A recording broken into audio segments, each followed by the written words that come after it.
I'm back. Sorry, I had to check on a couple things, make sure everything was working correctly, and I think it is. So now I am back. Aha! We're going to continue Endwalker. I have managed to acquire the level that I needed, so now we can turn in this quest, and Dim can continue on with the story. Wait a minute.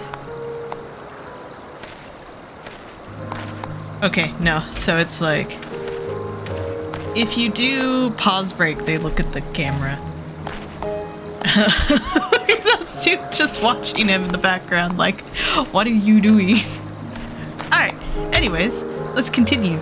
We have story to do.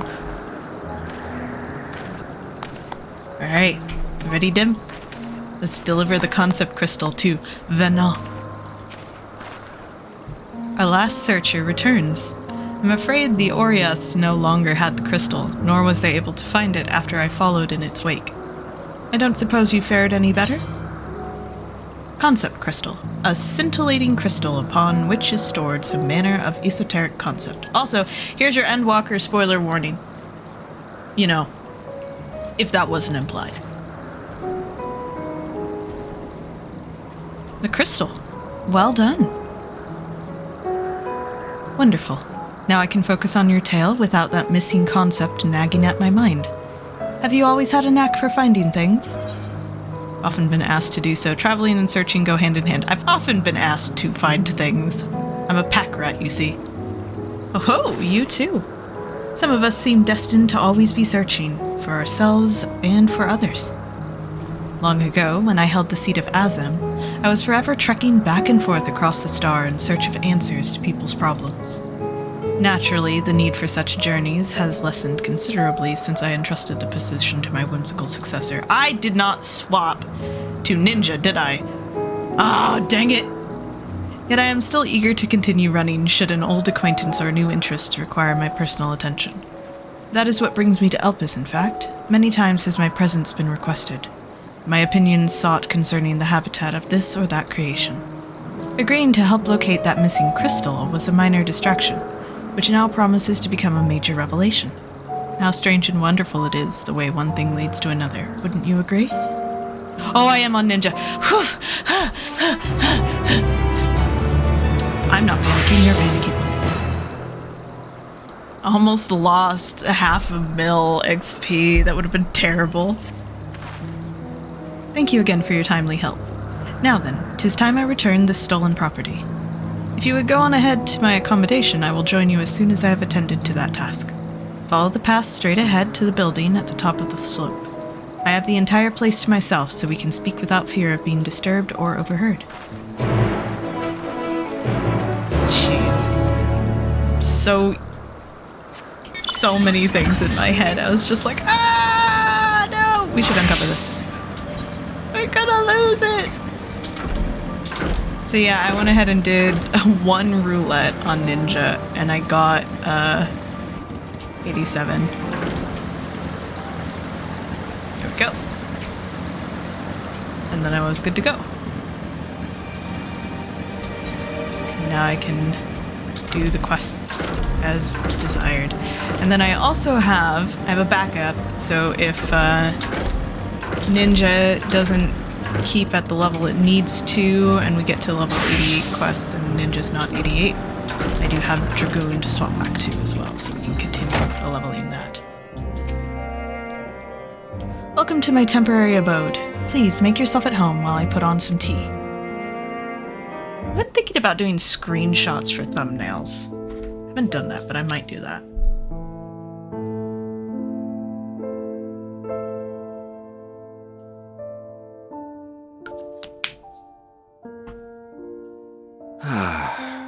A wonderful aroma. I feel more relaxed already. Would that I had sweetmeats to offer, but I travel light out of habit. There's plenty of hot water though, so please have as much tea as you like. Now then, will you tell us your tale?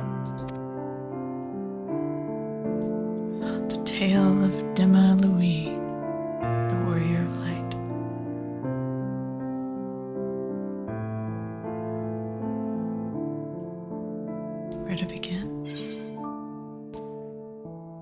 calamity called the final days has befallen the world. The world has been sundered, broken into stars. Mankind is being forced to flee the star.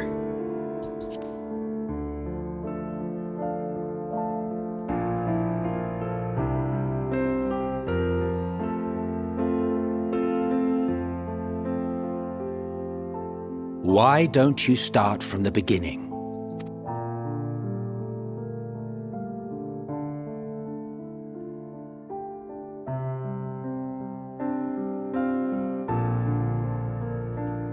I don't want to tell them all this of what's gonna happen to them and their friends. Oh, my cat's chirping because she hears me almost crying.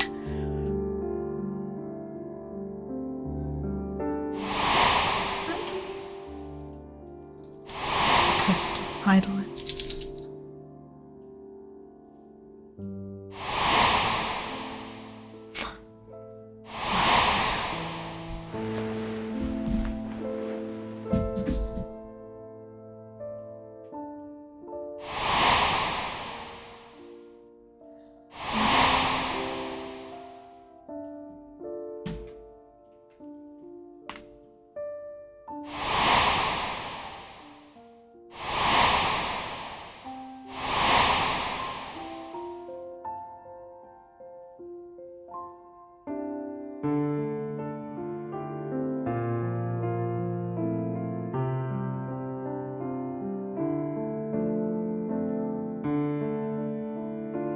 Preposterous.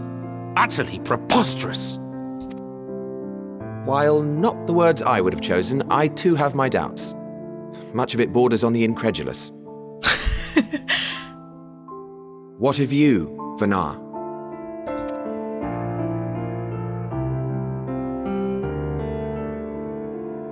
Not knowing the precise details of the first final days, it is difficult to determine the veracity of the tale.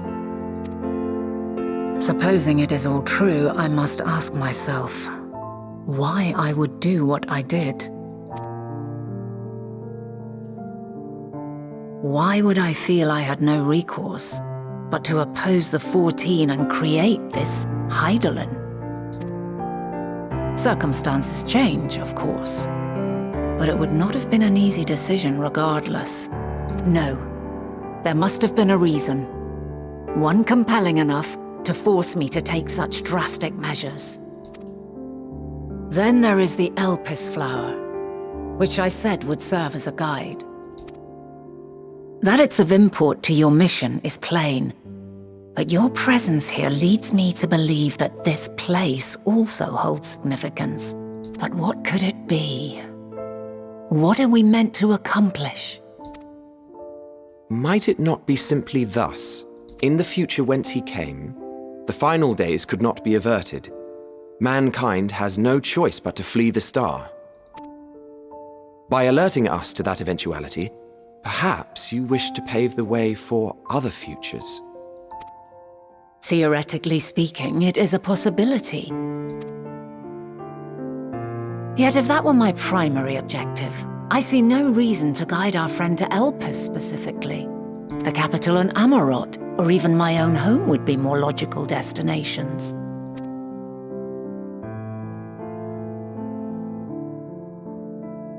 True, true. I note also that Eidolon did not specify a point in time to which he must return.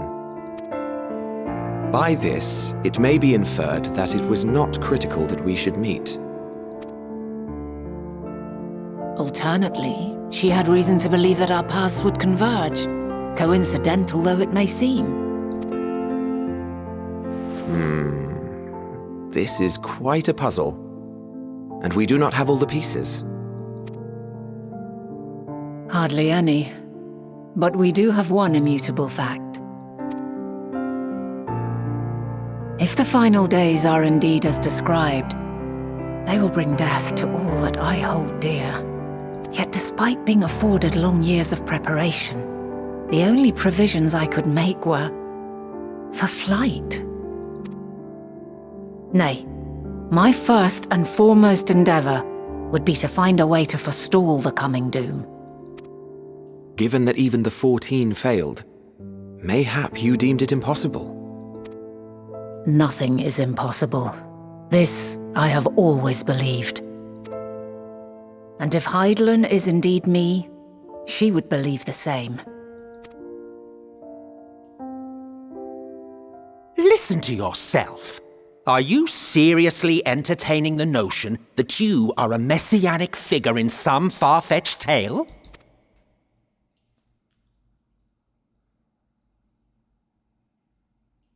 Well, I will not. I refuse to accept that our world could be undone by some unforeseen calamity. I also take offense to my portrayal as a megalomaniacal madman. To sacrifice oneself for the star is a noble act, and I would hold those who gave themselves to this zodiac in the highest esteem. Yet, you claim I recreated Amarot and populated it with phantoms of our people? A bizarre indulgence that would be insulting to their memory. Worse still, I even invited you there. Literally invited my own downfall. Why would I do something so idiotic and inexplicable? Because you spent untold years in grief and solitude, missing your entire world and everyone you loved.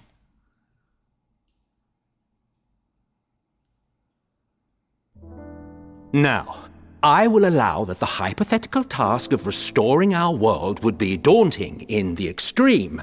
The thought of having to bear such a burden for 1,000 lives horrifies me. But I would never forsake my duty. I would never forsake my brethren.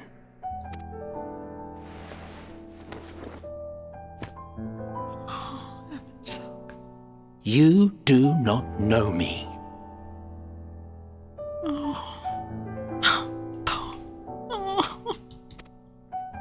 I've had my fill of your fiction. I will return to my duty, and you will not bother me again.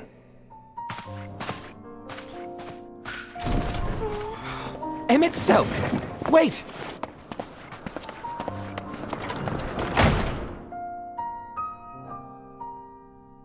Sorry. You've seen much of Elpis already. If you have any observations to share, I should like to hear them.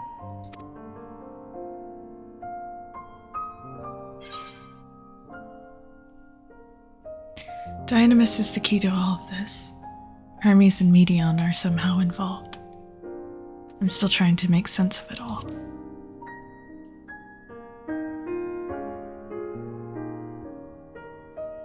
I see.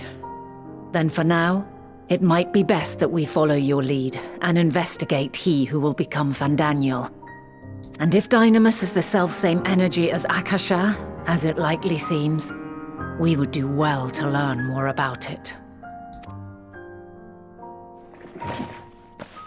With that settled, 'tis time for action. The missing pieces of the puzzle are here, I'm certain of it.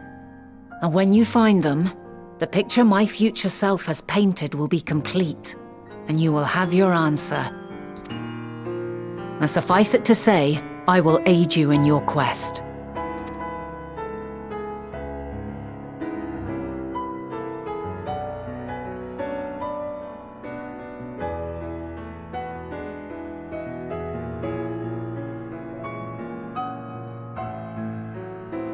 Have faith.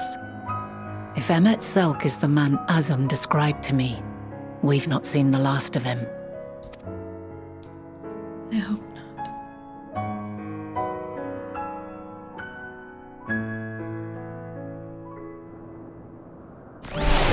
Oh, Emmett. That's such a horrible fate to have to hear. Shall we begin our investigations then? I'm acquainted with Hermes, of course, but only as a visitor received by the chief overseer of Elpis. Of the man himself, I know only that which is common knowledge. Thus I suggest we fall back on the tried-and-true method of conversing with the locals. The observers who live here can surely tell us more of Hermes and Meteion, and I have a good idea where we might begin.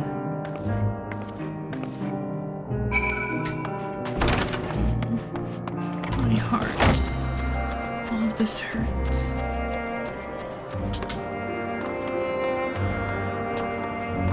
I feel so bad for them. And then to hear, too, that your closest friend...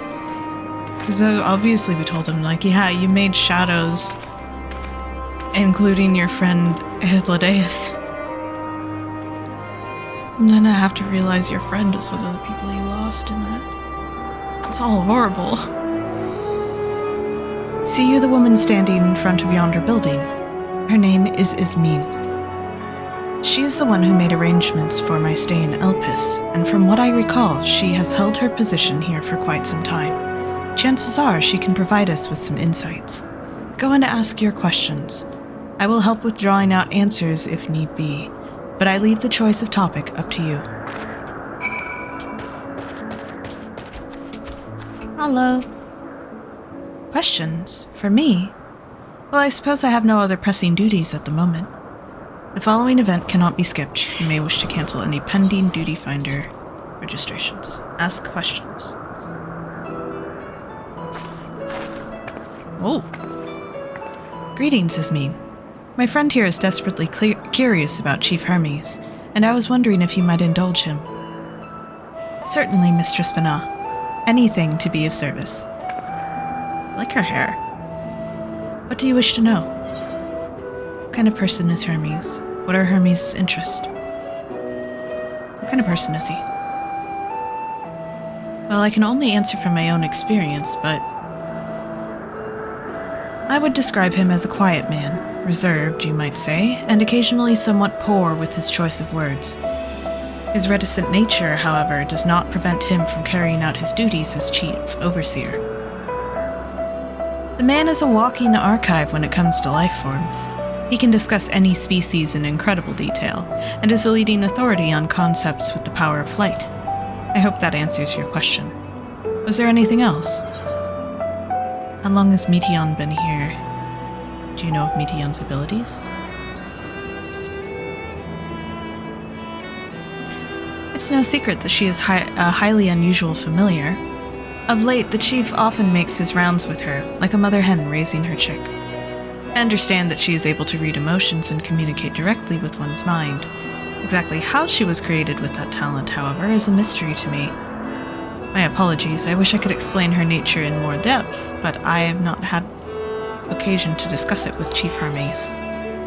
Do you wish you knew him better? Do you trust him? I beg your pardon? I've known Chief Hermes for many years. Though I cannot say we are close, he has never withheld information to the detriment of our duties, if that is what you mean. Forgive us. We seem to have veered slightly off course here. Is there perhaps someone else who could tell us more about Meteion? That would be Timaeus.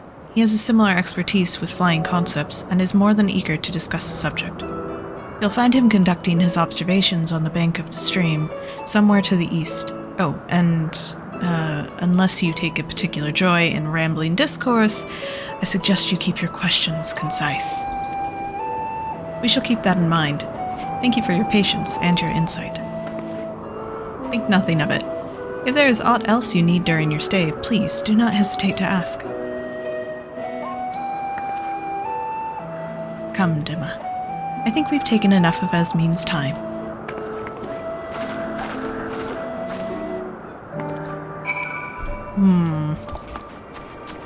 Calm observer.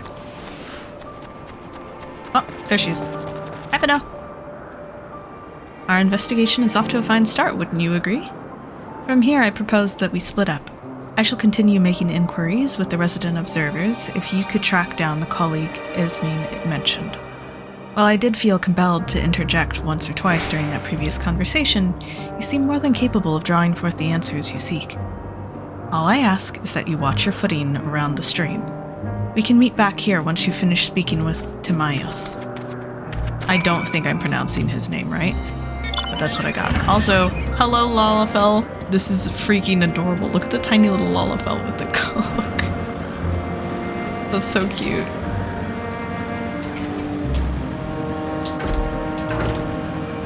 Oh, it's not an enemy. I'm so used to those just attacking on sight that I automatically veer around them. I don't know why I pictured this guy ended up being like a dude with a fishing pole or something. He's got cool hair. Can I have that hair? Yes, yes, I am Timaeus. But please keep your voice down. You'll startle the birds. It cannot be skipped. Here we go.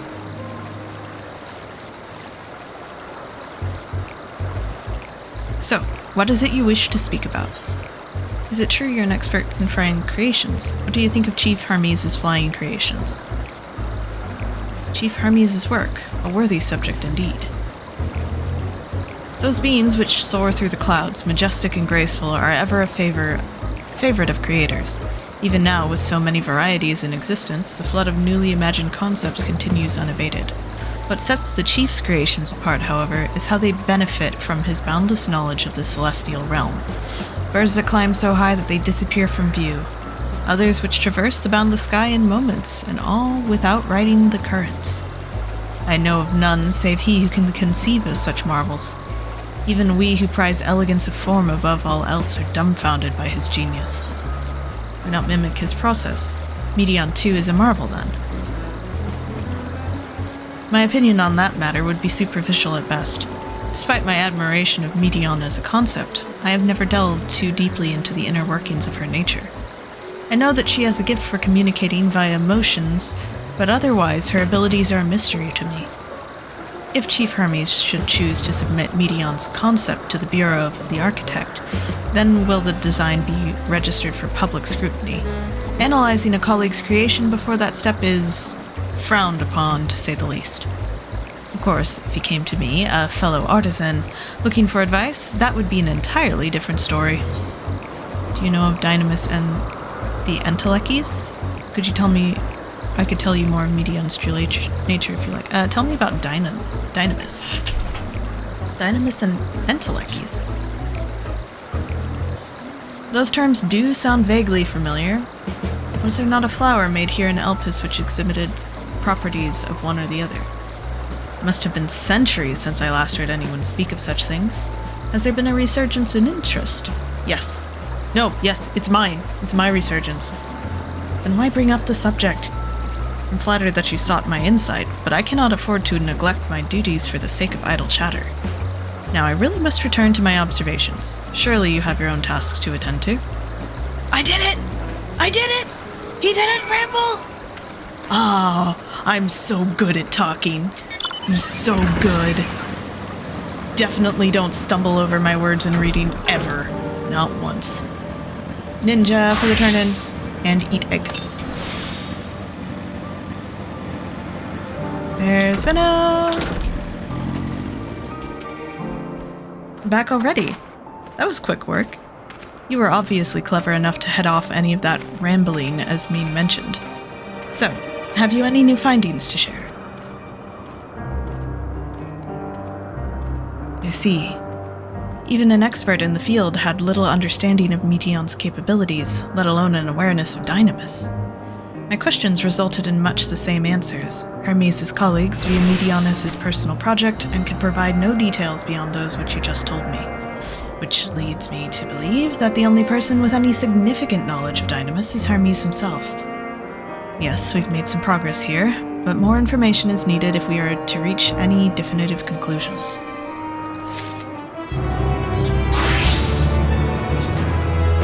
At present, the strongest link we have to the final days is the power of Dynamis and the Entelekes which can control it.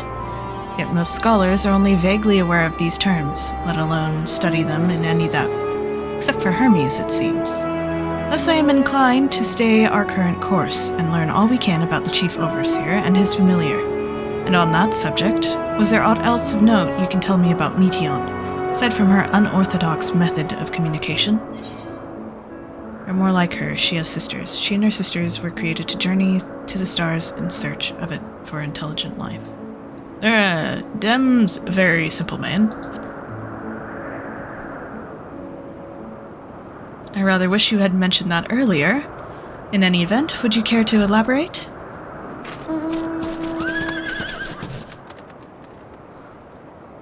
So these siblings of hers now travel the great expanse in search of deeper meaning. Thank you. Though the mystery at hand remains unresolved, I feel you've touched upon a vital clue, one we should keep in mind as we continue. Next, I propose we take ourselves to oh gosh, that's a word. Peripetia crystalline. Not far from here. Just follow the path to the west. Okay. Excellent. After shutting down last night, I tried to queue for a quest or a dungeon trial, and I waited for 100 minutes and didn't get the queue pop. But in that time, I did manage to unlock Freebird and both Ilsebard and Thavnir, so that's good. I also finished up today, with the help of a friend, the rest of the weapons quest, so I have completed that as well. This tower and the one further along are both part of Peripetia Crystalline, the facility where they achieve all of Elpis's observational and testing records. Despite how they appear from the outside, the interior is actually a vast area of magically interconnected spaces, which, while fascinating, is not the reason we are here, is it? I shall cut my architectural lesson short and see what those two archivists have to share. If you could find someone to speak with over at the other tower, I shall join you there anon. Cool. Thank you, Vanna. That is a fascinating lesson. Nifty. This place is gorgeous, and I love the music.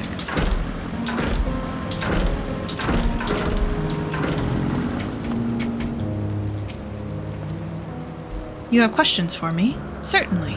Just a moment while I conclude my current appointment.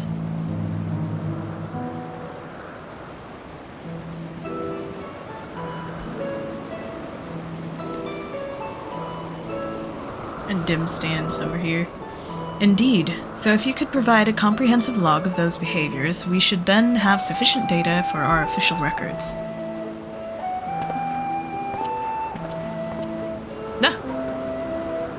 Now, what was it you wished to speak with me about? The way my shoes clip through my clothes. He looks so cute in these robes. The Chief Overseer's personal research project? And by that I assume you mean Meteon. Such undocumented studies are difficult to track. After all, hardly a day goes past without seeing a researcher tailed by one creation or another. I'm afraid I cannot tell you exactly when Meteon appeared, only that she now spends much of her time at Chief Hermes' side. Although, I do recall an interesting tale my dearest Galeen shared with me.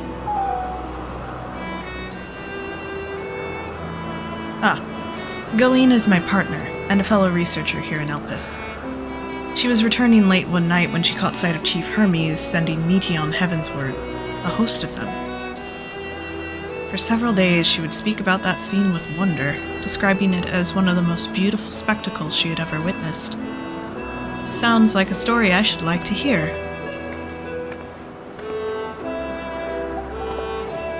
Mistress Vanna! I thought you had already returned to the surface. Permit me to thank you again for your invaluable contribution to our concept placement proposal. Pray, do not mention it. As you say, my original plan was to leave after that task, but I have since become engrossed with Chief Hermes' research. Yep, never once misspoke while trying to read. Would you favor me with a retelling of the sight which so delighted your Galeen? Of course. Or you could hear it from her lips directly, if you prefer. At present, she should be observing a subject in Metabasios Thalasi. She does enjoy her time there, watching the sea creatures hunt and play, gazing upon the salty waters of the world's oceans, recreated in such sublime detail. I imagine you must find similar joy in indulging your boundless curiosity, Mistress Vana. Even though such pursuits must continually and regretfully delay your return to the star.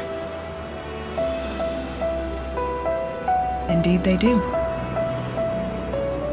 'Tis a rest well-deserved and long overdue, I should think. How greatly have we prospered from the wisdom you accumulated during your travels as Azim. And what would Elpis be without your earlier academic work? The theories you developed served as the basis for many techniques still in use today. Man is a creature of contemplation, but none embody that nature with as much enduring passion as you. I dare say there is not a soul alive more worthy of a return. I shall rejoice the day you depart on your final journey. I will be honored. Well, shall we take this opportunity to meet with Galeen in person? Ooh, that lighting. Then allow me to reconfigure the door to the archives here. Oh, hello! Hi, Jack! I'm sorry! I just noticed you! I'm not paying close attention because I am engrossed in story. As usual. But I see you now. It will take you up the Skyway and spare you the need to avoid hostile concepts on the ground. It is such a good story. And getting to the fluffy, and the parts. My heart is in pain. That would be most helpful. Thank you. Hand. They use the Force a lot on doors. They open doors like us. When you're pretending to be a Jedi and you open a sliding door. I have opened a path to the Skyway. Once you pass through the door, simply walk straight across to the next tower and ask for admittance to the upper tier. Upon arriving at the upper tier, walk straight across the Skyway, and you will find yourself at the entrance to Metabasios Thalasai. Galeen will be eager to share her tale with you, I am sure. One of these days I will learn how to read these names properly.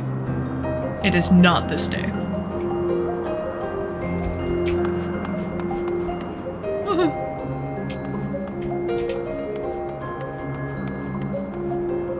That's just a void.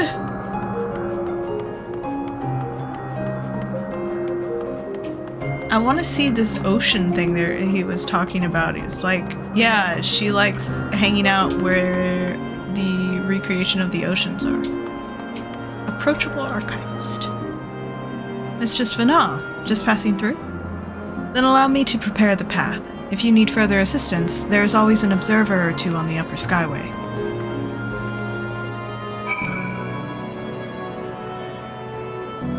I love that he's basically, since everyone, we're pretending Dim's a familiar, or they are, they literally just have a pet cat tailing around after them, and it highly amuses me.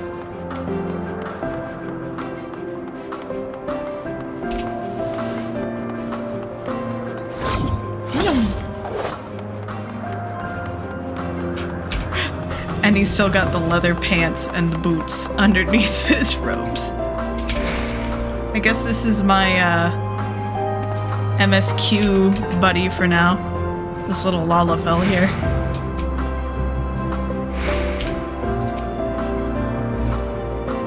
Unhurried observer. Mistress Vana, I was not told to expect. We would have prepared an official welcome. I love Vana. I also want her hair so bad. Please, there is no need for fanfare. I only wish to speak with Galeen, if that might be arranged. Yes, Galeen, of course. I will inform her immediately. But she may be engaged in a testing phase. You could be in for something of a wait. Should I let her know your business is urgent? It is such good hairs! Ah. I need it for Viv. For science. That won't be necessary. This lovely view will keep us occupied until she is ready to receive us. Cutscene! Cutscene! And water.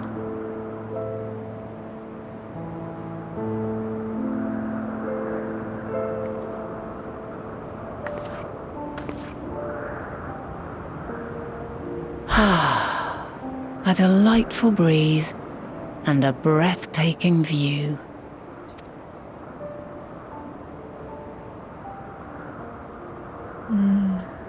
Just beautiful.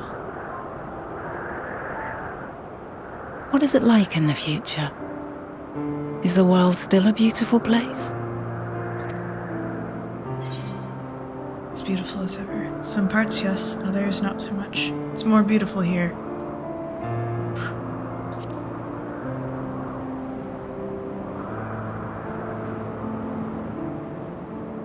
Dark, hidden places, rife with danger.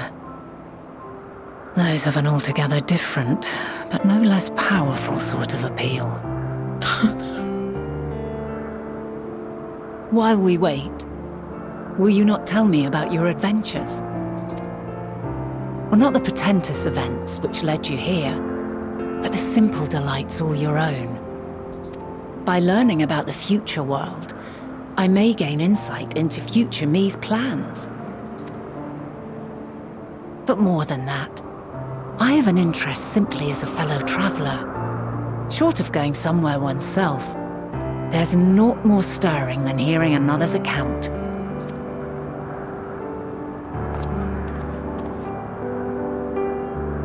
Oh, them sharing his tales.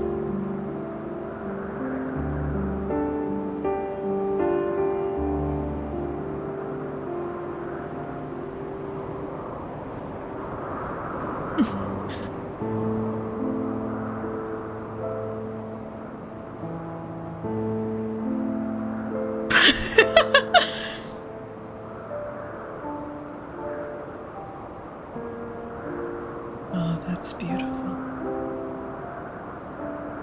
Incredible! Would that I could have been there to see it.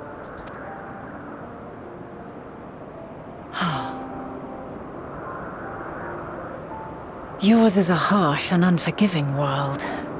Yet in spite of this, your brethren hold fast to their virtue. To know that the light of mankind's potential still shines, even in that faraway place, it gives me heart.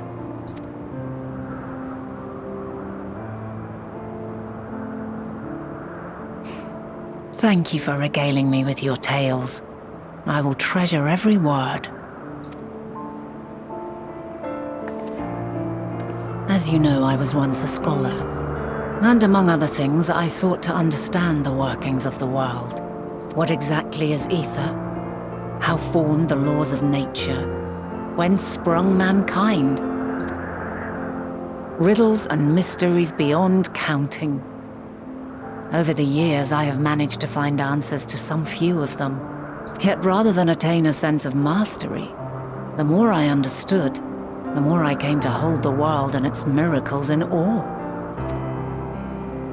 We too are miracles, each and every one of us, born of the warm breath of life that traverses the heavens, swirling through eternity. When I fully grasped the improbability of our existence, nothing felt impossible anymore. If it could be imagined, it could be done.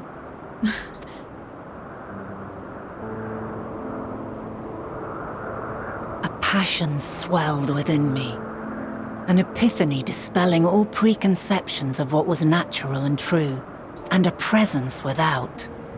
Immense, yet intimate. Fate, perhaps, holding us in its tender embrace. As reassuring as it was intimidating, how keenly aware I became of creation's fragility, built as it is upon precarious happenstance. I was overcome with an irrepressible urge to know the world more intimately, to hear its voice, feel its breath.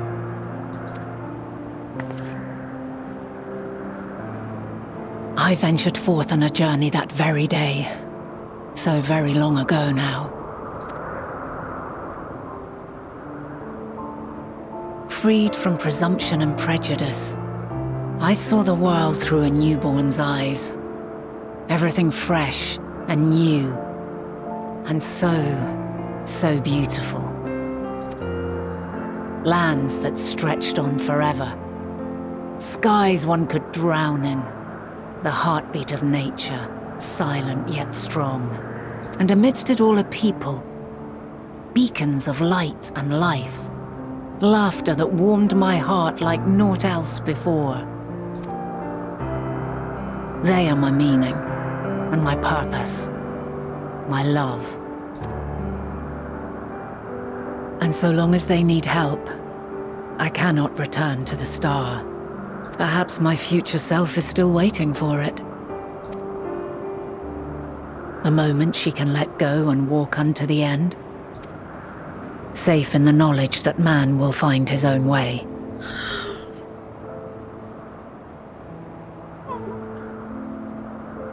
You, who are our future, tell me this, and tell me true. Has your journey been good? Has it been worthwhile?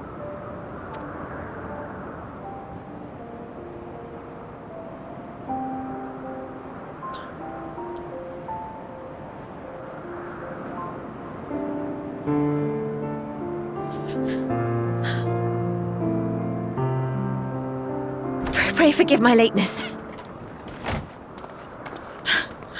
My observation subject was rather irritable, and it took a while to settle it down. Oh, that sequence. Oh, that long. First off, roll credits. Walk on to the end. Second, has your journey been good? Has it been worthwhile? Those are words to live by. Oof. Oof. Oh, my heart. Anyways, irritable subjects that need calming. No need to apologize. Your work takes precedence. Besides, we had a pleasant conversation in the meantime. You're too kind. Now then, I'm told you wished to ask me some questions. Indeed. I've an interest in one of Hermes' creations. Meteon. You witnessed a host of them take flight, yes? Oh, that! Yes, I did. 'Twas in the dark of the morn. I'd left the Thalassai after nocturnal observation. As I walked along, I spied a bright light climbing high into the southeastern skies. Then, in an instant, it was gone, like a shooting star, only rising rather than falling. But then another shot up, then another, and another. Intrigued, I made my way to the edge to investigate. And who should I spy on an isle to the south but Hermes and Meteon, the Metea, rather. There were lots of them, and I realized they must be the shooting stars that I'd seen. A dazzling spectacle indeed. Have you spoken with Hermes about this? Oh, yes. The sight left such an impression on me that I approached him about his mystery project the very next day. Alas, he said that he couldn't reveal anything just yet, that he needed to conduct further tests.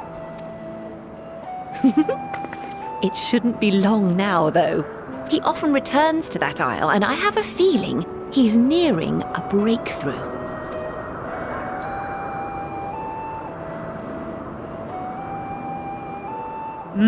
Angie boy. Splendid.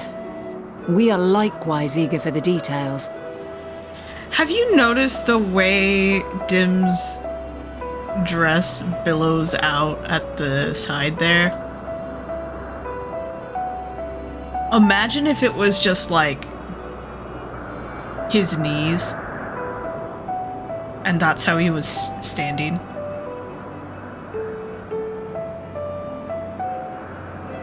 Why can't you?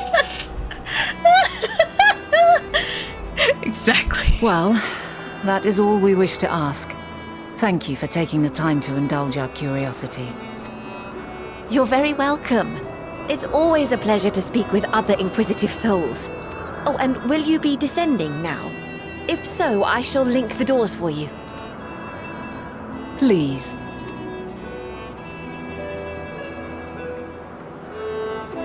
Oh, I love this story. I love this zone. I love these characters. I love the colors. I love this game. I'm going to cry. And yes, that is a threat. So another piece of the puzzle falls into place. From what we've learned thus far, I think we can safely conclude that Hermes hasn't been revealing the details of his research to others, which suggests that either someone will appropriate his discoveries and make use of them, or that Hermes himself will have a hand in causing the final days. Since we have no reason yet to suspect the former, we should consider the latter the more likely possibility, proceeding under the assumption our next step should be to divine why, or even if, he might desire such a terrible fate for our star.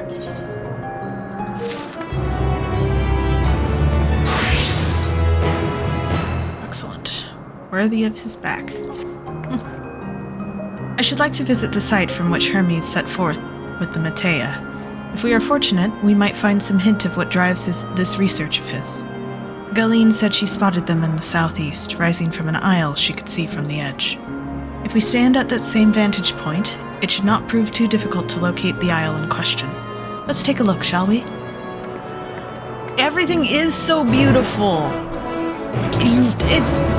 It's so gorgeous. I will be back here so often taking pictures. You have no idea. Also, wait, can I get back up there? I can't get back up there, can I? Unless... I bet you can with flight, when you unlock flight. Oh, flight's gonna be... all the different zones of the teleporters. Flight's gonna be rough to unlock here.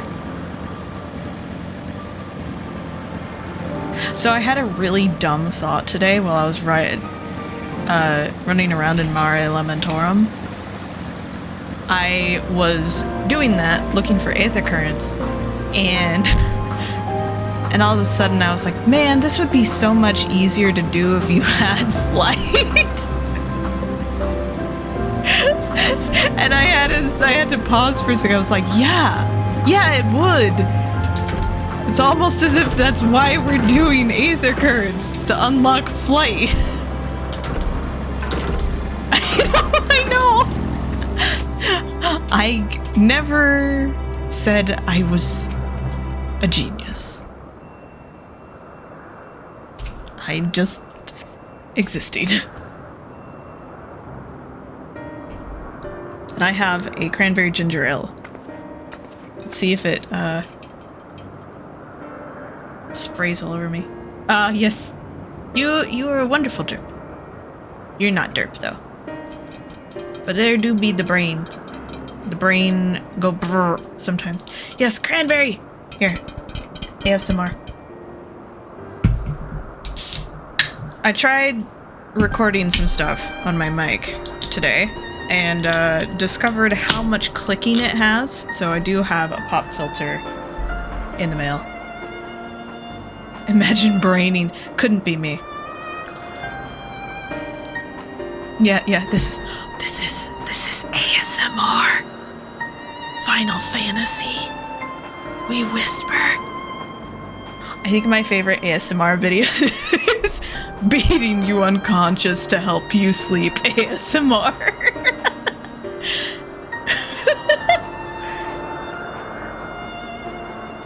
Now, if I were conducting some mystery research, where would I go?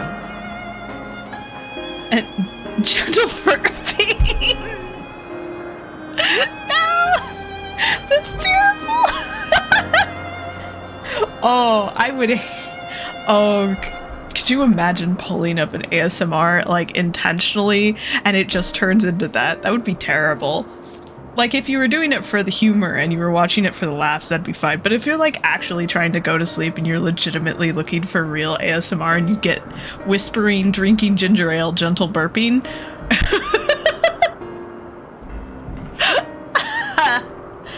I think I would not be able to sleep. Okay, where would I go? Sometimes it works, but probably. Mayhap. What about that one? Have you the means to fly? 'Tis quite a distance away. Yeah, let me just flap my arms real hard, but wiggle my ears. Ear wiggle across the expanse. Ear wiggling into the void!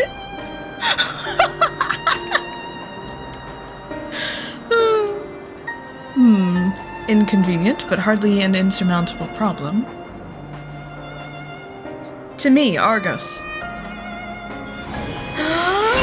Barbie dog!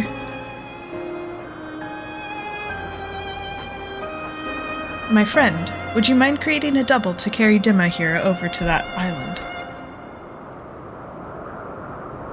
Barbie dog is unimpressed. Stubborn creature.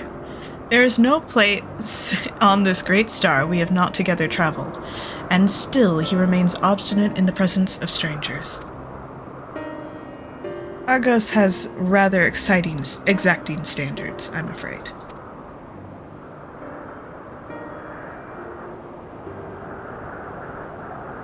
What? You've written him before? Ah, your before, meaning my after.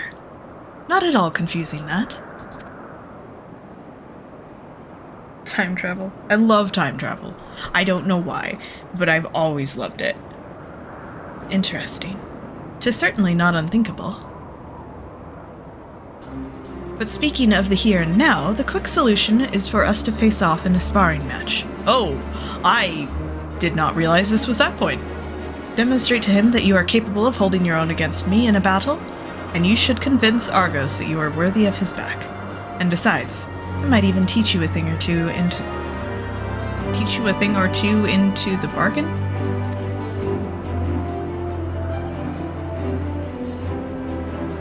You seem doubtful, but useful lesson or not, it will certainly be a moment to remember, a memory of the distant past to cherish. What say you, traveler out of time? Choose your battlefield. I will do what I must. And if this memory turns out to be a bad one,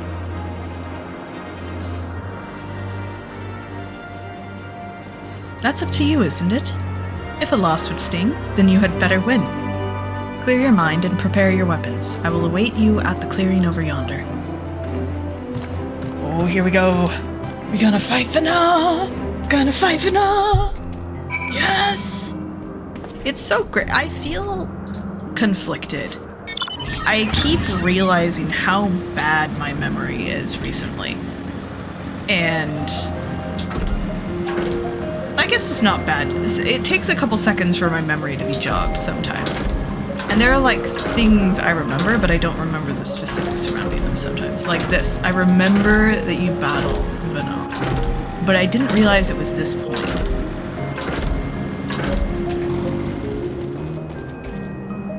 I think I am just distracted.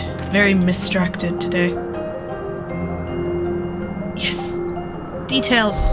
My brain remembers the large overarching plot lines, not the tiny minute details. Sag.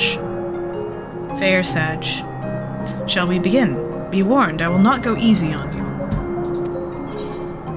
Okay. Holy wait. Are we on level 88 quests? I don't think we are. But no, you're scaring me. Let neither side hold back. Yes. Of course.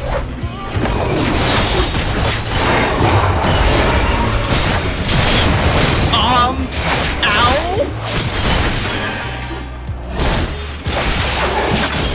My blade sings! Please don't.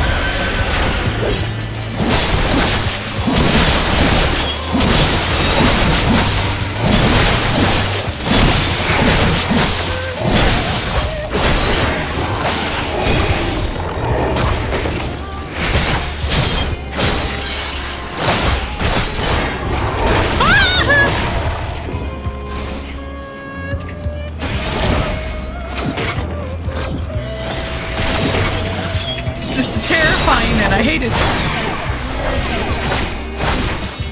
I've hardly put a scratch in there.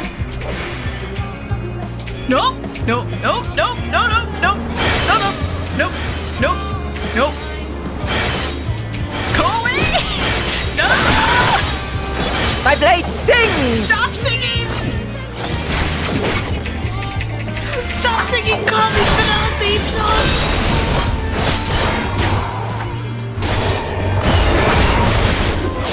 I'm not even doing my positional I shall have to try posture. something different.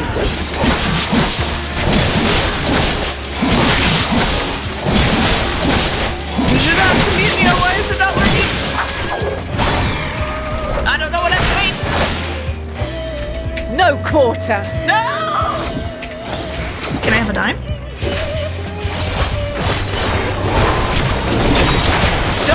Don't be dancer, please. Please desist. Please. Please. Please, Vanilla. Have a taste! I don't want to. I don't want to. I'm scared. Mommy, I'm scared.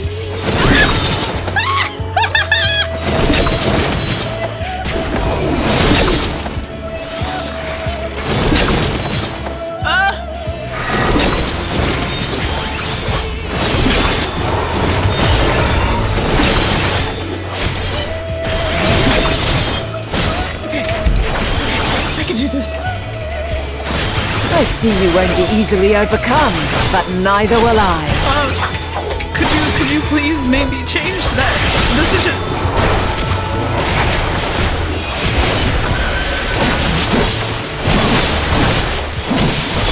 Oh, I don't like her. I love her. She's terrifying.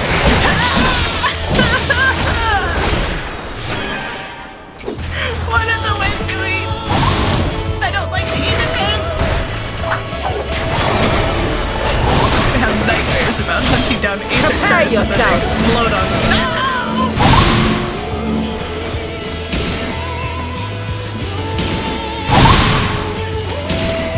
No!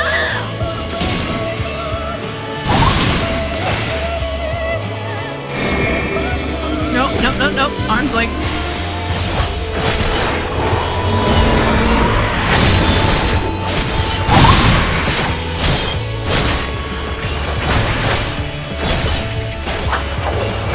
Jeez, barely at half health.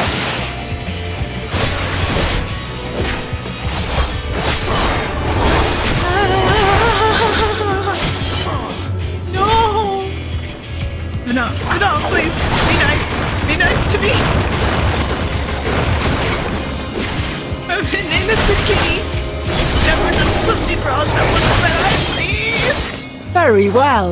Let us move to the final trial. Final trial. What? Ah!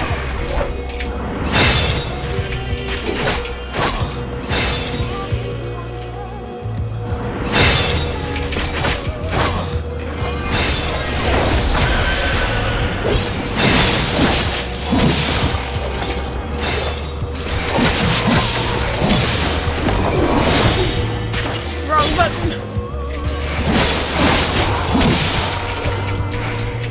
Push the button. Did I do it? Did I do it? Am I gonna die? Oh, there's another one.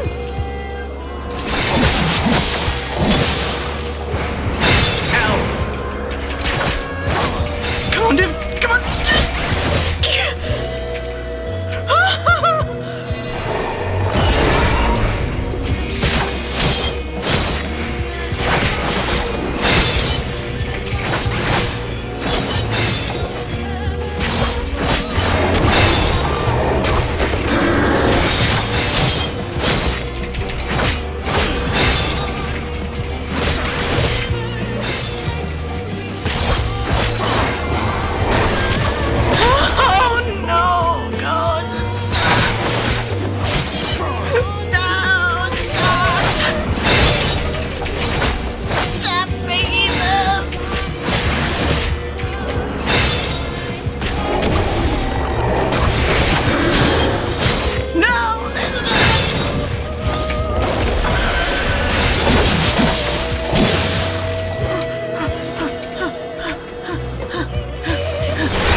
your chains, shed your burdens, and show me your strength of will!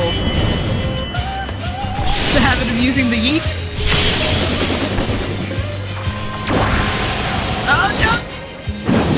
Just go noises at me!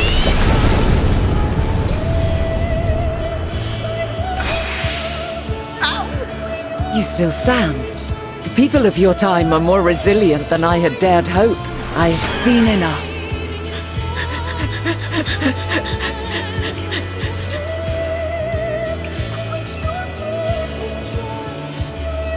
I didn't let me play dead. I wanted to be dead. That's a weird thing to say. Oh, she's terrifying. 'Twas my intent to finish it, but clearly I underestimated you. She just wanted to beat the shit One out would of think us. I never learn. I made the same mistake with Azam when we first sparred. Despite being less than half my age, his strength was astounding. As is yours. 'Tis plain you have weathered considerable hardship. Far more even than your tales would suggest. It seems we have both learned much on our journeys.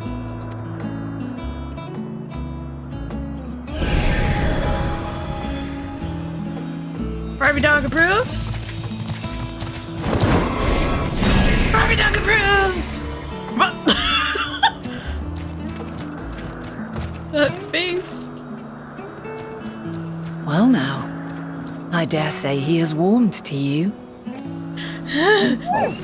Thank you. A boon to be sure. He never forgets his favorites, and is ever eager to come to their aid. Oh, Argus. Little puppy.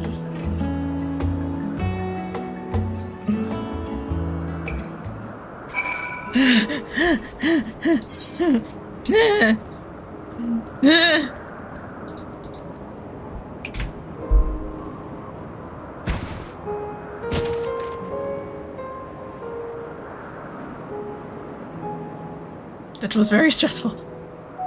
I did do it. That was terrifying. Thank you for the moral support.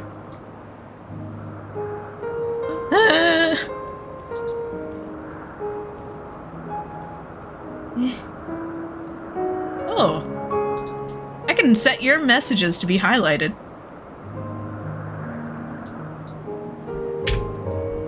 Okay. Be a ninja. Eat egg.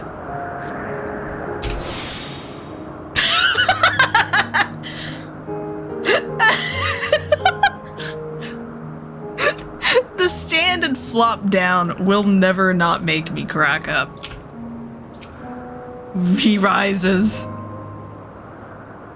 Argos will soon have us standing on the very spot where the Metea made their departure into the night sky.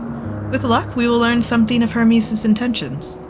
My hope is that we find no connection, no festering wish for oblivion, and we might have Hermes and his considerable expertise working for us rather than against us.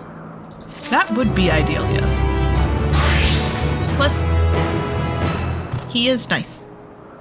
Let us move over to the edge before mounting, shall we? That will allow Argos to catch the currents rising up from below and give us a smooth ride over to the Isle. Oh, a happy puppy. But yeah, he's nice. I don't wanna beat him up. I want him to be on our side. He's a nice dude. Okay. The way the tail sticks up when you jump on Fenrir is hilarious. Ooh, Aether card.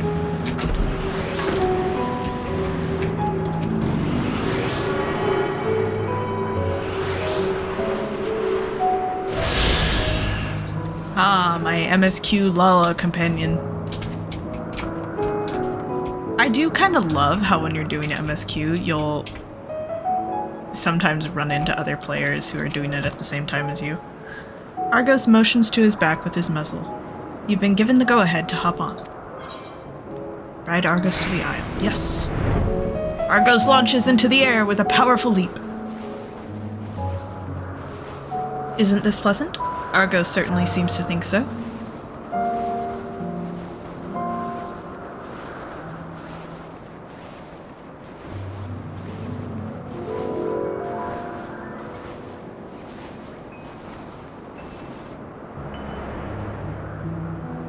Now, what was the name of that tree? No something...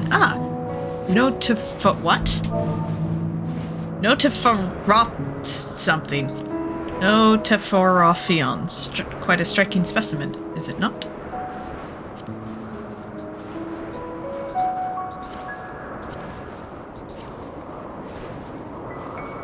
Beautiful. Brace yourself for the landing. I wouldn't want you tumbling off at the last moment. Dim just face plants.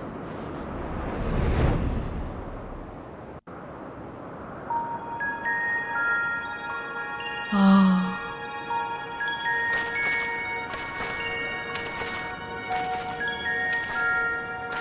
Quite a small place, lacking even the most basic equipment.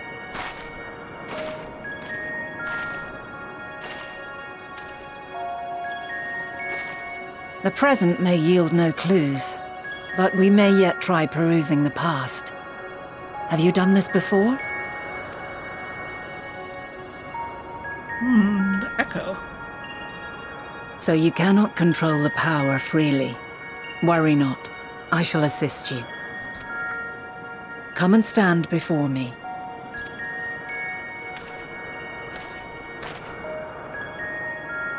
There are two ways to see the past.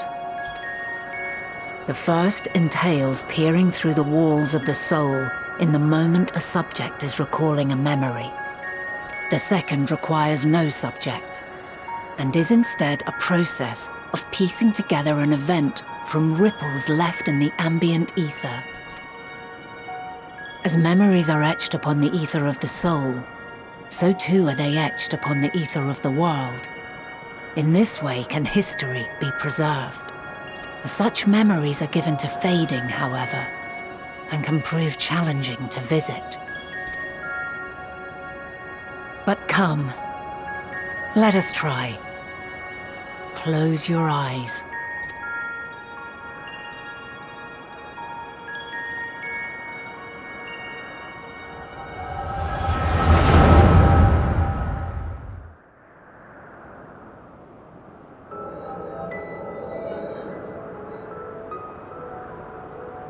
All units fully functional and proceeding on course towards their respective stars.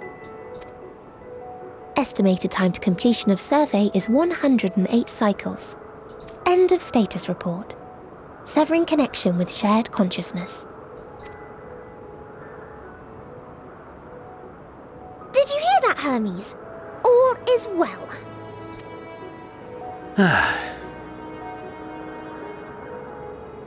Yes. Good tidings at long last. Every step of the way, I've been reminded how little we understand creation. How the universe defies imagination. But soon we won't need to speculate. We'll know the answers. What others live for. Indeed. And we'll owe it all to you and your sisters. I wonder what answers we will get. Slaps her. Whatever intelligent beings that exist out there are bound to be vastly different from us. Diverse in form and culture. Possessed of unique ways of thinking. Their conception of life and its purpose will be no exception. Completely and utterly unlike ours. Utterly unlike... how? I have no idea. Yet whatever answers we receive, I will not dismiss them out of hand. No, I will think earnestly on them all, and I will share them with our people, that together we may contemplate our own existence. Perhaps then our star will become a better place, not only for man, but for all life. Meteon, though I gave you wings to soar the heavens, I did not teach you how to walk the earth. So loath was I to bind another living being In the course of your long journey, you will learn from those you meet. Learn to walk and run and so much more. And when you return, older and wiser, we will have a celebration to mark your homecoming and coming of age both. Will there be apples? Covered in syrup? And how are you supposed to eat them? Rather than food, perhaps a flower. Yes. Upon your return, I will gift you a beautiful flower.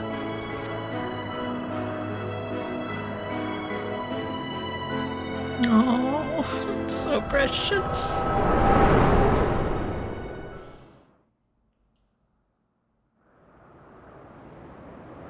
Oh, the vibrancy of those colors.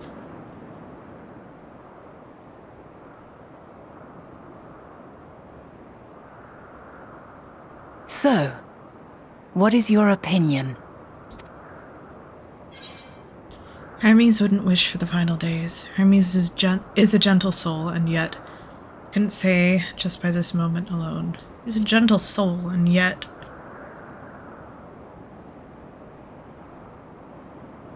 I understand. He is a gentle soul, and well-intentioned. Yet it does not take ill intent to beget ill. We must consider the possibility that something may have gone awry. Perhaps it was oversight, or simply an accident.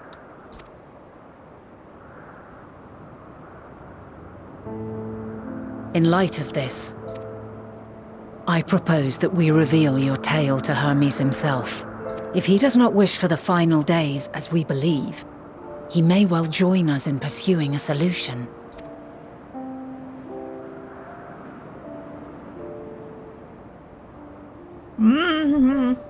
Then it is settled. Let us seek out our friend with all swiftness. 'Twould not do to let such a pure soul be blackened by tragedy.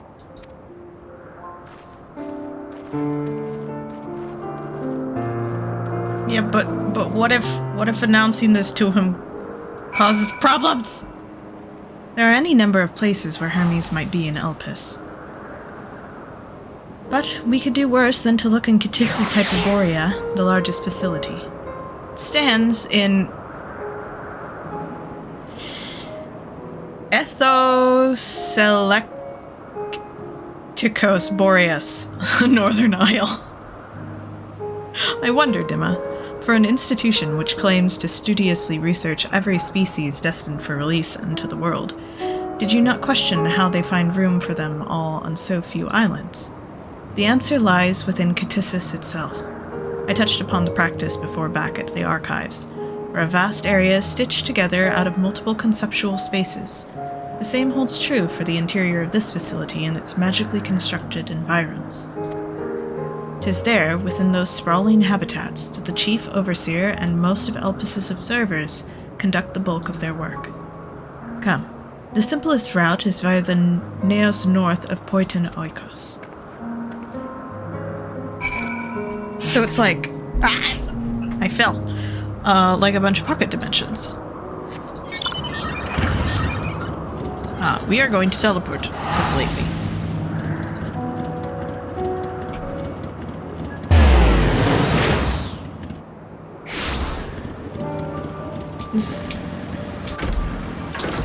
I freaking love the design of Meteon. Okay, let's swap to Ninja just because I'm assuming I'm going to unlock a new place and then I'll get some experience. This appears to be the teleporter Vanal told you about. Motes of light yet hang in the air, suggesting the device was but recently activated. Proceed. Yes.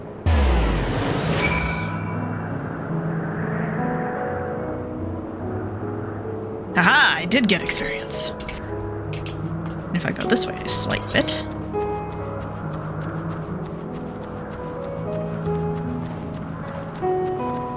Haha!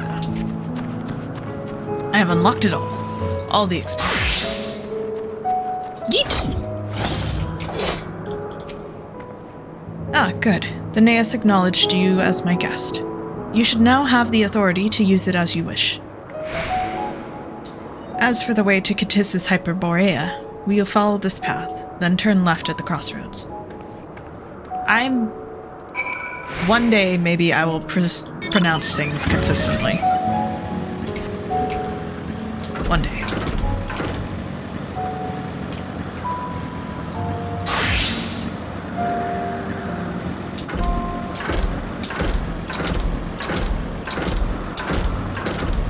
Hop, hop, hop, hop, hop.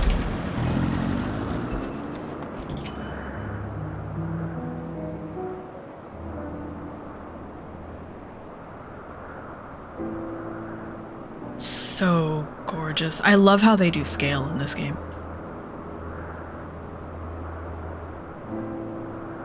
Here we are, the grandest research facility in Elpis. We should head inside and ask after Hermes' whereabouts. Hermes is at another facility, as we have just discovered. The husbands! I love them both. Furthermore, we've confirmed that his studies into Dynamis, as well as his creation of Meteon, were entirely private pursuits. No one else we spoke with appeared to possess the chief's depth of knowledge on the subject, and neither did we hear any tales of stolen research.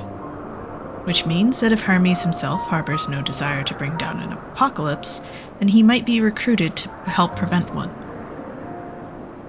Or so saith the illustrious Emmett Selk. Dim space. According to your story, the 14 divined the connection between the celestial currents and the final days, but were never able to pinpoint the root cause of the calamity.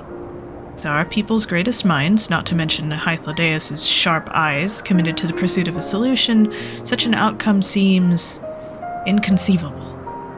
The only possible explanation is if the nature of the catalyst was so inexplicable that even we failed to perceive it. And what better fits that description than the invisible, intangible Dynamis?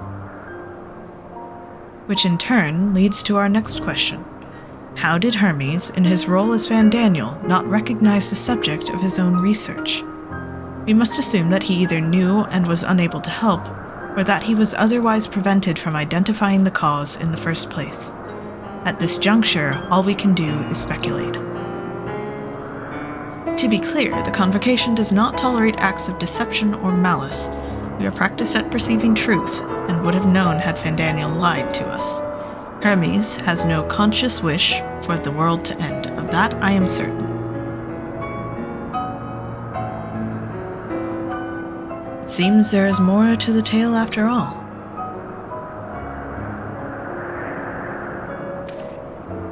We conducted an investigation of our own, you see.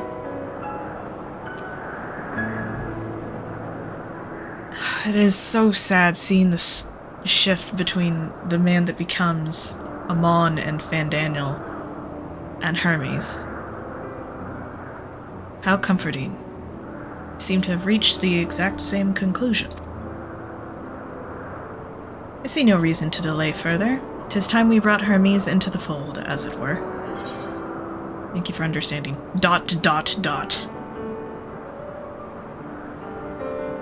This does not mean I believe your ridiculous story, but as Emmett Selk, I have a duty to examine any potential threat to our existence, no matter how ludicrous or personally offensive I may find it. I'm sorry, Emmett Selk. Look at Hythlodaeus laughing in the background. He's just laughing at him. Hythlodaeus is eager to find Hermes. Thank you for the time.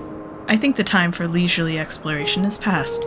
I might have a moment to adjust my vision. There he is. On the next aisle over, Meteon is with him. Hermes appears to be in the midst of an observational study, but I suggest we hurry over before they venture elsewhere.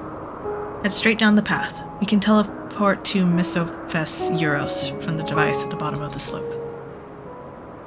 Excellent. The squad! The gang!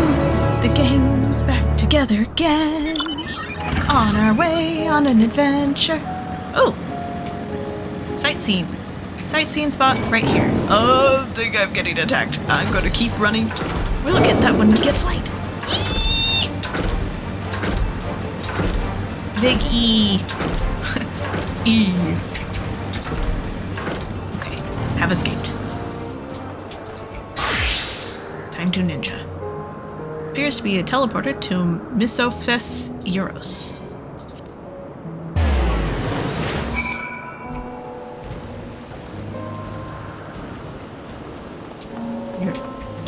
Uranus. They are close by, within the Hungering Gardens. It would be the circular enclosure you see just up ahead. Well then, Dimma, make yourself useful and bring Hermes out here to us. If I were to go, he would assume I was only there to press him on the Fandaniel matter. Of all of us present, you stand the best chance at convincing him to put aside his work for the moment. But the creations in there are not exactly... Then again, perhaps Dimma can handle them. He did survive a bout with Vinoa, after all. Off you go to find Hermes, but do be prepared to come to blows with the garden's denizens. I don't want to fight a garden. Oh. Whoops. Myth Soap says Euros is interesting in that it is the only region in Elpis which lacks a researcher hub. This is largely due to the nature of its observation sites, within which they let loose creatures anticipated to be unruly and dangerous. I have also heard that the area is kept deliberately sparse in the event that, well, let us just say that no one should live near the Naos, which provides access to a certain facility. What?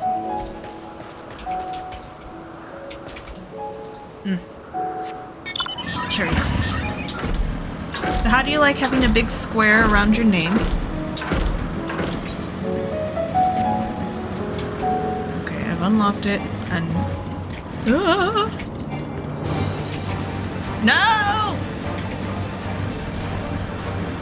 No! I'm scared!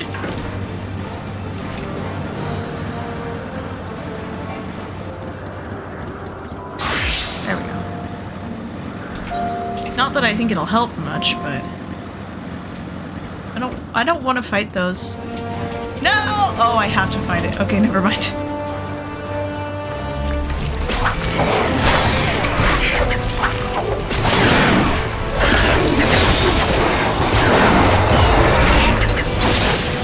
I'm over here running away like, I will escape! I don't want to get into combat! It's like, no, you have to combat.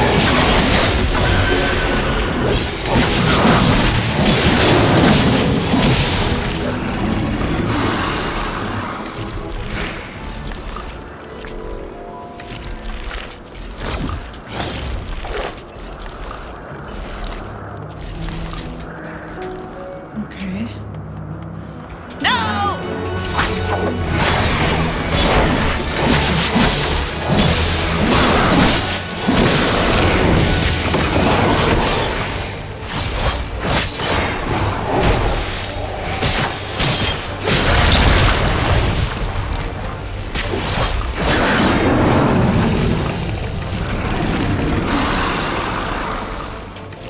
These things are terrifying.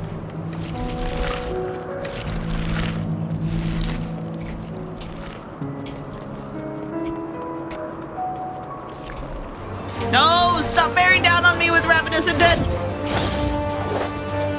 That's a very weird phrase to shout an alarm. Leave me alone! Hermes! Hermes! Your garden's attacking me!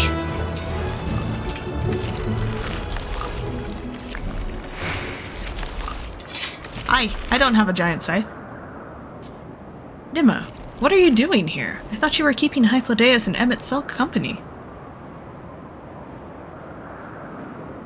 An important matter, and unrelated to my decision on Fandaniel, you say? Then yes, I will come, as soon as my work here is finished. It will not be long, I promise, but you really should wait outside the garden with the others. This is no place for idle exploration. You think? You think? This place is a terrifying blood bath of plants. This is the Home Depot Garden Center gone wrong.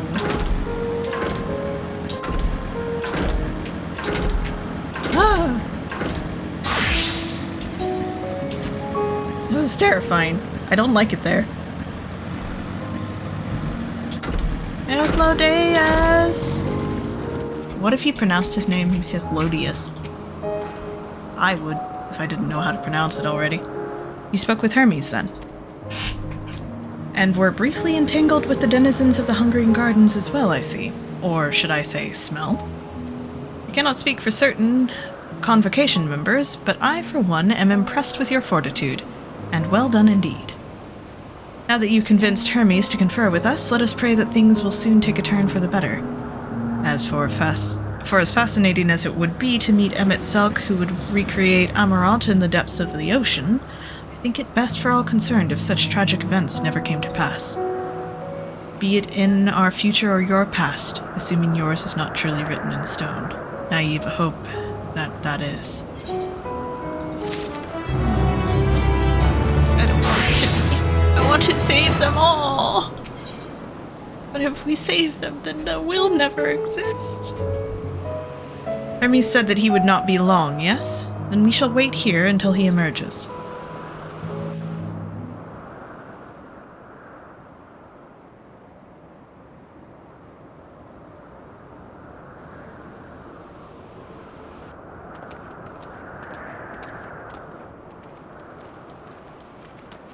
My apologies for keeping you waiting.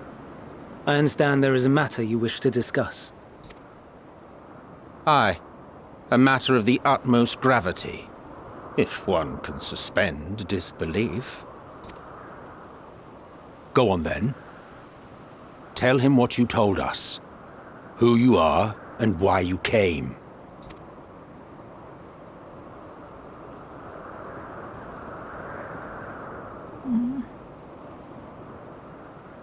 I'm sorry. I'm sorry. Final days. Hermes, I'm sorry.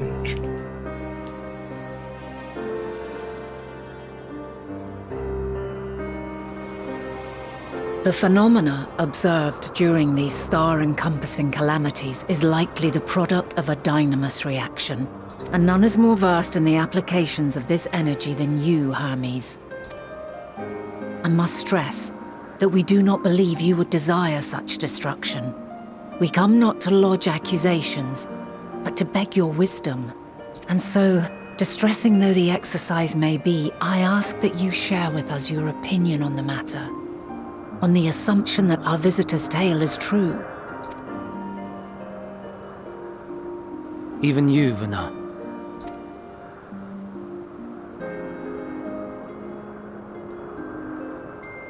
As you say, the phenomena observed in the two calamities may both be attributed to dynamis.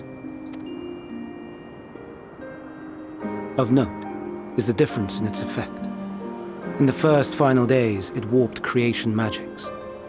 In the second, it warped the people themselves. The key variable, I suspect, is the etheric density of the men of each age. As you know, ether, in essence, negates dynamis. Harboring high concentrations of ether, we ancients cannot readily manipulate dynamis, nor be manipulated by it. Therefore, rather than ourselves, the calamity affected our magics. In contrast, having been sundered, the people of the future are composed of but a fraction of our ether. Thus are they susceptible to the influence of dynamis and its transformative potential. But that would explain only the mechanism, not the cause. Though perhaps...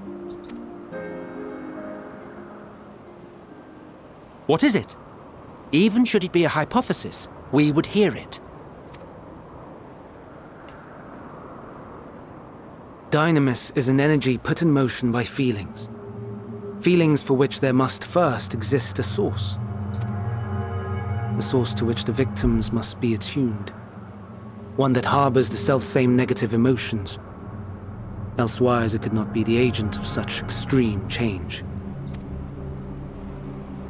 So it wasn't the stagnation of the celestial currents. Someone, or something, is instigating the star's demise. So, we've a villain on our hands after all. Any idea who or what it could be? The celestial currents comprise the outermost layer of the star's ether, encasing it like a protective sphere. According to your tale, it was where the currents were weakest that the phenomena first manifested. If the inciting factor came from without Aetheris, then its effects would first be seen in those locations.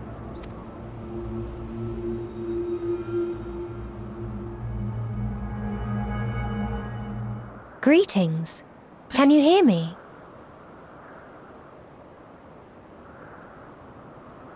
Do not be alarmed. I mean you no harm. I wish only to hear your words, share your feelings, know your thoughts. May we please be friends? Meteion. What is it? Executing scheduled task, suspending individual self and connecting to shared consciousness. Connection established. Commencing status report.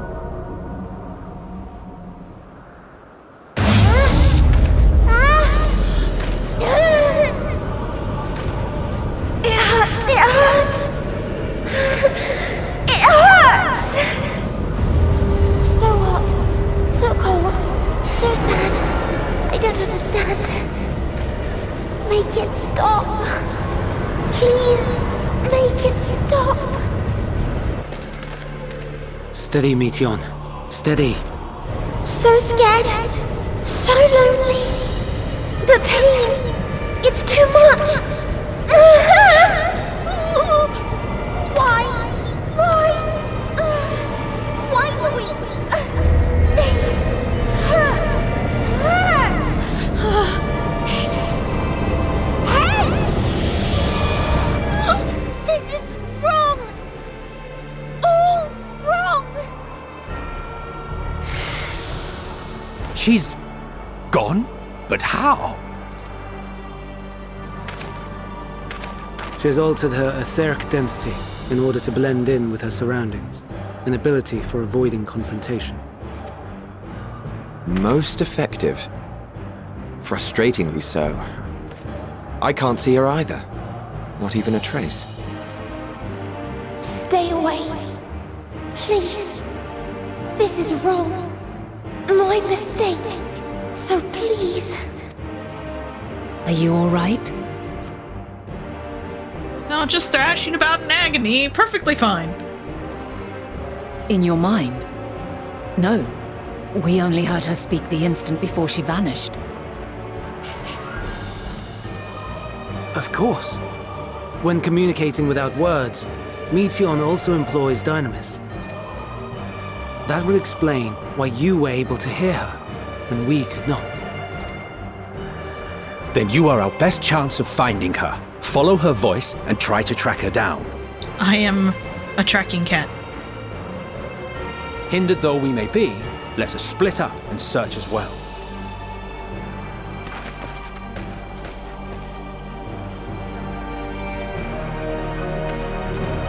Yeah, this part I have been kind of dreading a little bit. This part drives me nuts, but this is also one of my favorite parts of the story. Oh, the music is so intense.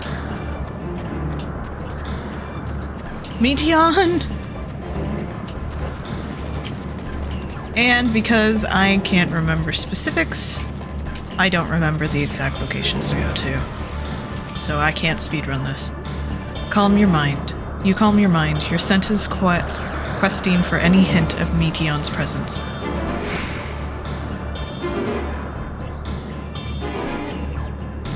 It seeps into my mind. Our voices, reporting. No, Hermes mustn't hear them. I have to run, to hide. Medion's anguished voice grows distant as the source seems to flee down the slope. Down the slope we go.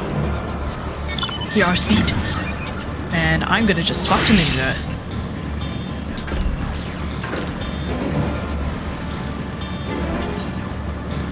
Because I think I'm going to end up uncovering zones unintentionally.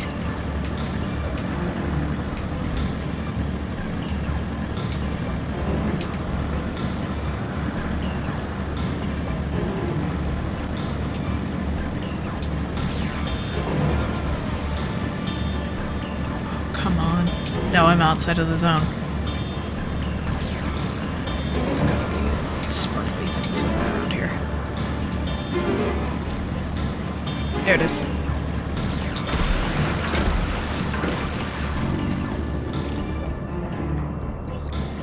Look at that face.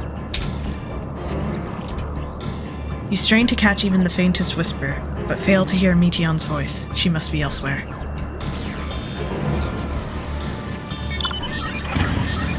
She gotta be here somewhere. Oh.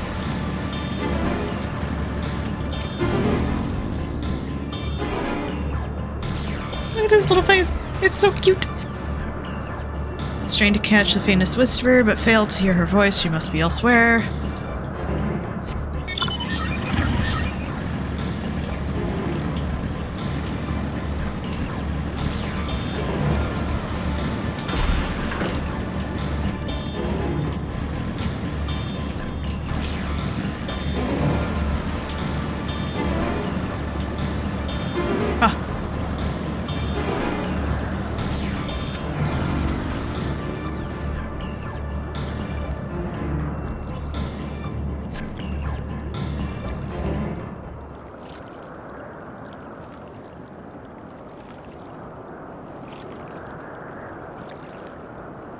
Greetings and salutations.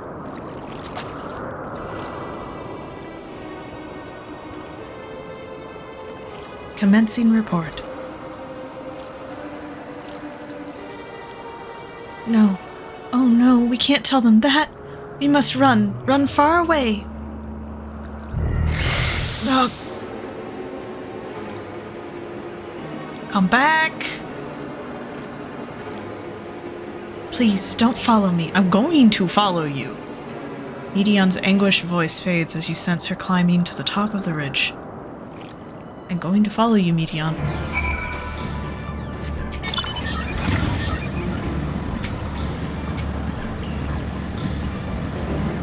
Don't know if I can climb that.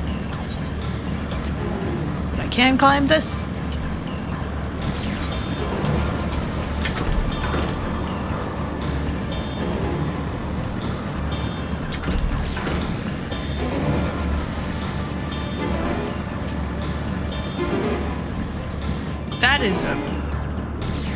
That is not a lotus.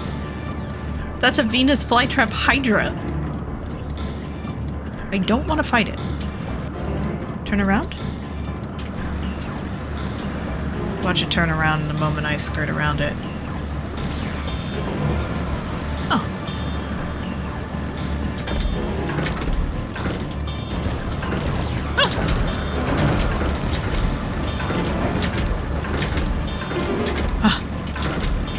Let me climb! Let me climb! Well, this is not Skyrim. I cannot climb up the edge of the cliff. Ah! Phew. It's terrifying.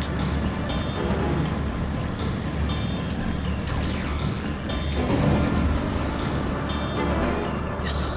Listen, Dim. Listen with your kitty ears. You strain to catch even the faintest whisper, but fail to hear her voice. She must be elsewhere.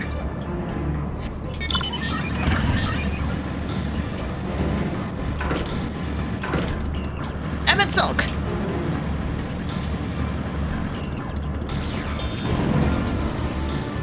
Ugh, this is an exercise in futility. You have to be the one to find her, Dimma. Follow her voice.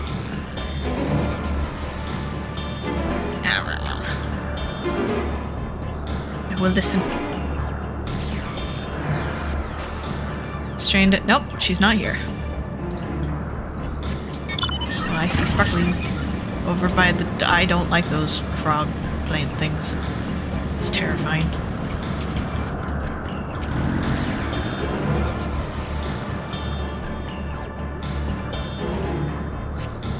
How? How did it come to this?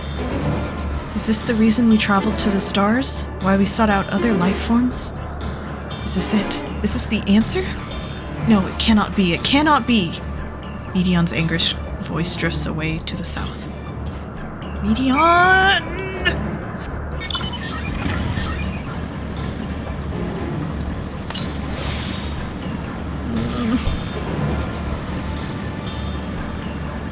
I like the blue trees.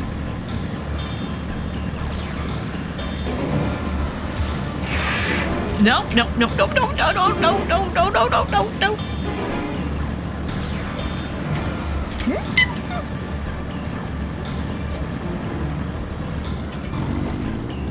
Yes, leave me alone. I'm looking for suspicious disturbances. It's very important. I fail to hear Medion's voice. She must be elsewhere.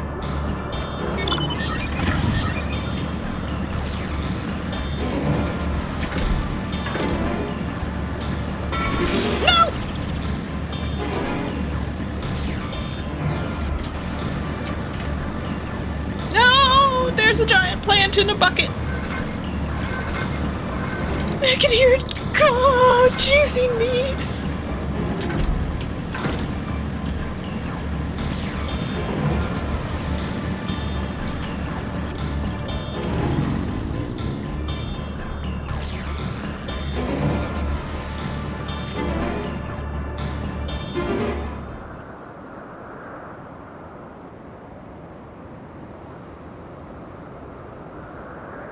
Compiling report for dissemination to Hermes and all people of Atheris.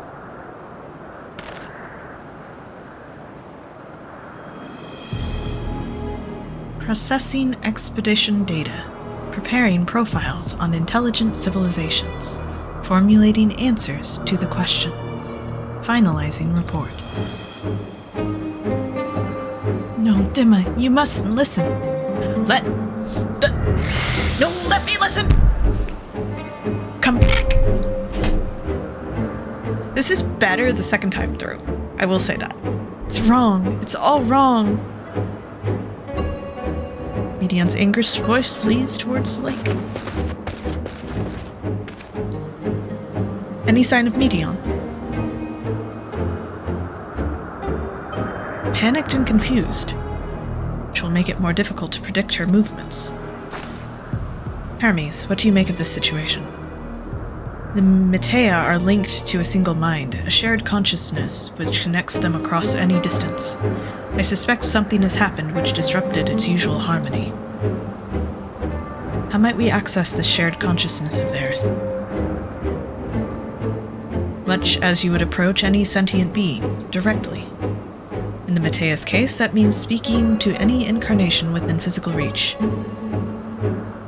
So unless we can track down the Meteon we just lost, we have no means to communicate with them. No way of knowing what befell her sisters.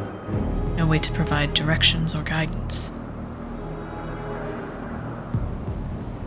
Then we had best set our musings aside and concentrate on how we might find her.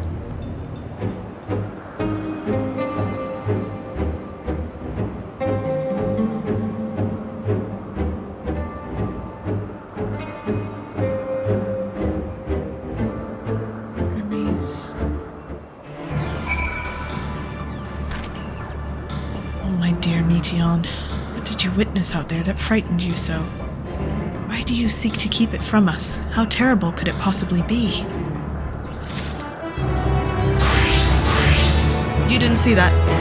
I was a Reaper this entire time. My apologies, we should focus on the task at hand.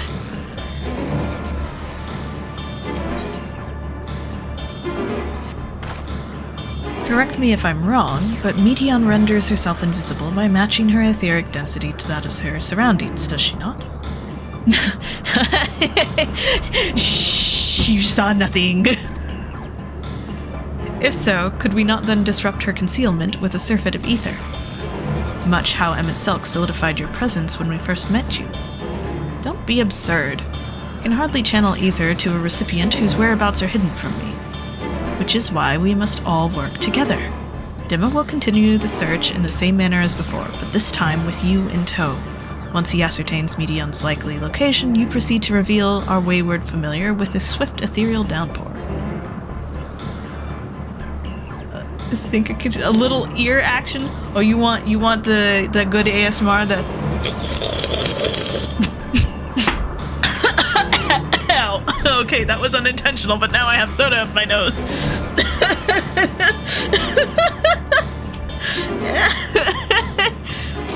Oh, don't slurp ginger ale.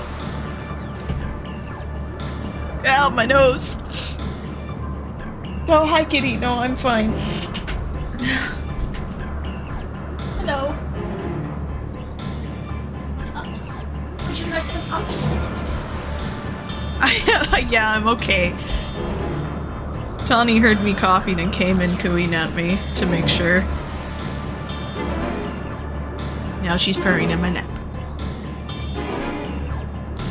Okay, Dimma will continue the search in the same manner as before once he ascertains Medion's likely location with a swift ethereal downpour. She is a very good kitty. Very clever, and thankfully she has made herself easier to capture by fleeing towards Leith. Assuming she is made visible, it should prove no great feat to herd her into a corner. Then we have our plan. Dimma and Emmett Selk will be our tracker and trapper respectively, while we others predict and obstruct Medion's avenues of escape. Emmett Selk and I will keep an eye on each other's aether to help coordinate our efforts. Let us be about it. Tawny, no rubbing on the microphone. Well, it seems we are partners for the time being. Let us return to where we last saw Medion and pick up the trail from there. I will keep myself in a state of preparedness, ready to rain down ether at a moment's notice, meaning it falls to you to keep the way clear. Emmett Selk is now accompanying you. Accompany me, Emmett Selk.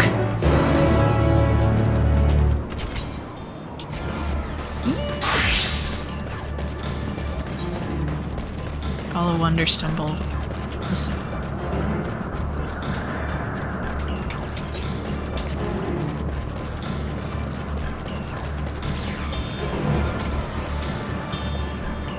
You calm your mind, listening for Medion's presence.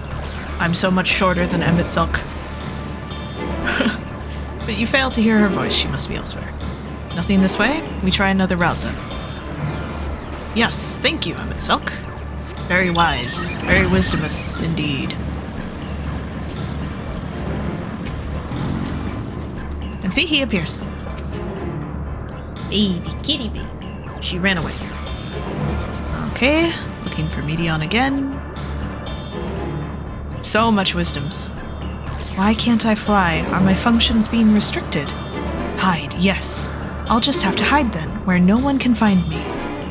Medion's anguished voice heads towards the water's edge. She needs to not run away with all that information. She went into the lake, as if it wasn't tiresome enough. Well, at least that open expanse should make her easier to find. We won't lose her this time. Ooh, conversation spot.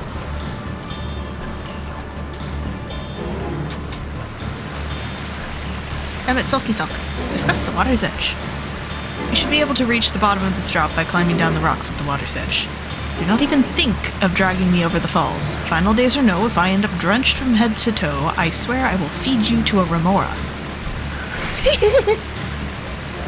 And talk with him. Ugh, the indignation to drag my robe through the water. Ethlodea's better not breathe a word of this to Azem. Still, mild humiliation will be the least of our concerns if we fail to get our hands on Medion. Can you imagine Azem's just like, hey, Emmett Selk, I got something for you, just brings out a half-drenched robe. I'm dragging you over the falls, Emmett.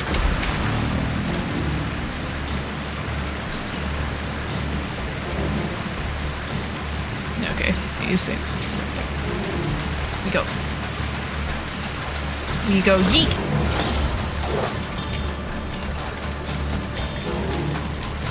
I see sparklies. You did the same? Talked to him or tried to drag him over the falls? Wait a minute.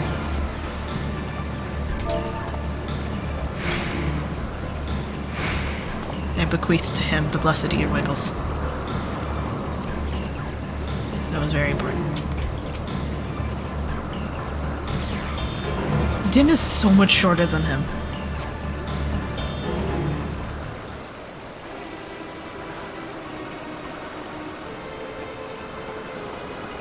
Oh, did we find her?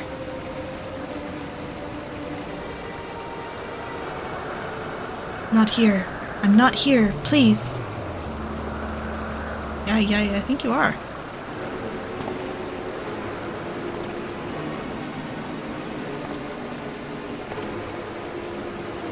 By that rock, is she? Very well. The snap. What? Why can't I hide?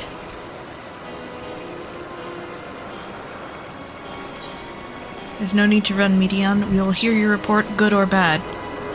There's no need to run! Don't run!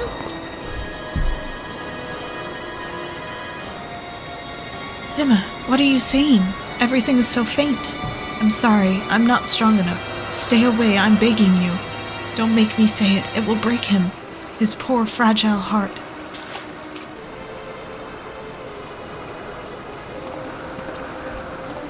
Now we have a chance. Once the others are in position, the two of us can herd her into their midst.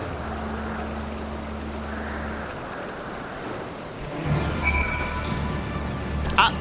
I am inside of... Wait a minute.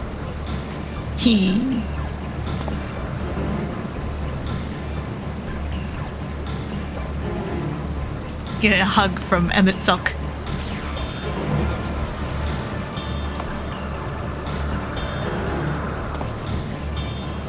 Now he's strangling me. Look how pleased he is to strangle him. The rat cat. The troll of light. The gremlin himself. Alright, we go this way. Oh, that's a remora. That's what he was trying to feed me to.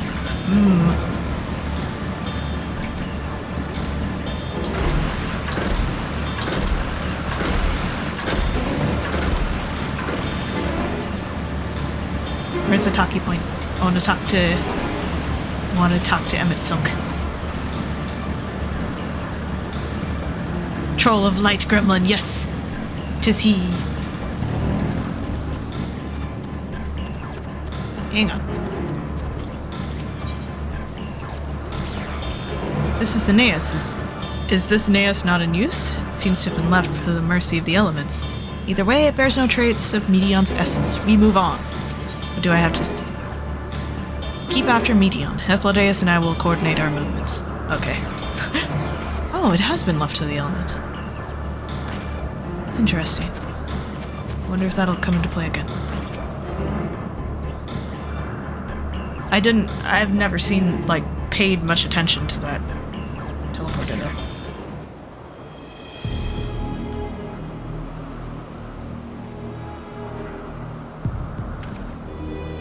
There, I see her. There she is. Chase her down! Chase her down! Ah. Alright, Emmett Silk.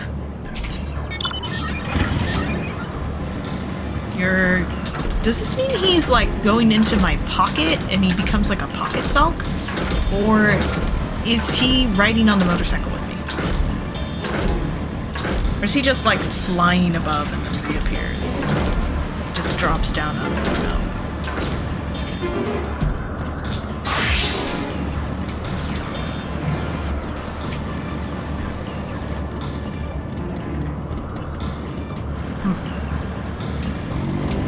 No idea. This is a very important question. We have to decide. We have to figure this out, Jack. Is he a pocket Silk? Or is he just riding?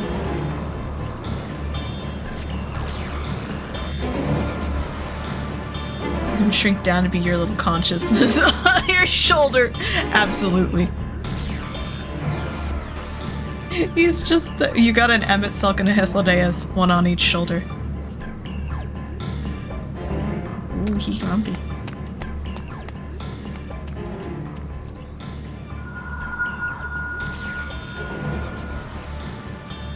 Aha! Give chase! We shall herd her into the shelter. Do the thing. Ugh, fine, do as he says. Oh yes! They would be the cheeky cop and the reluctantly promoting cop. Consciousness on the shoulders, I mean.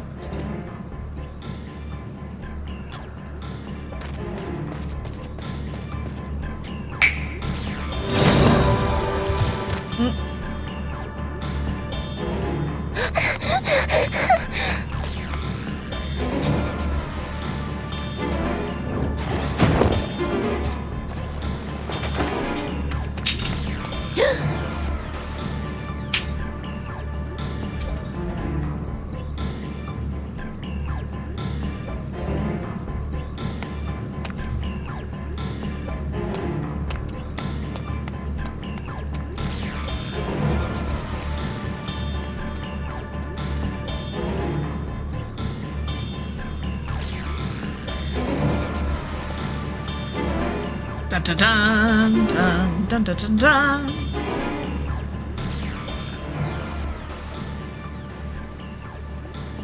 Please, Mission. We must speak. My cat's chasing something, and I don't know what it is, so I need to check. One sec.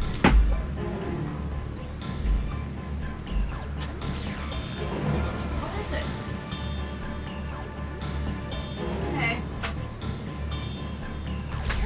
Well, I'm gonna really hope it was a toy and not a giant spider, because she just came back with nothing.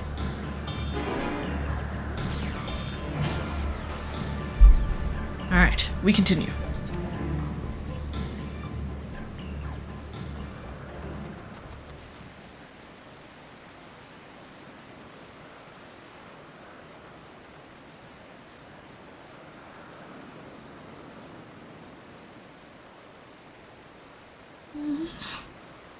I'm sorry, Hermes. I'm so sorry. If someone can hear these words, then please... please protect them. Protect them all.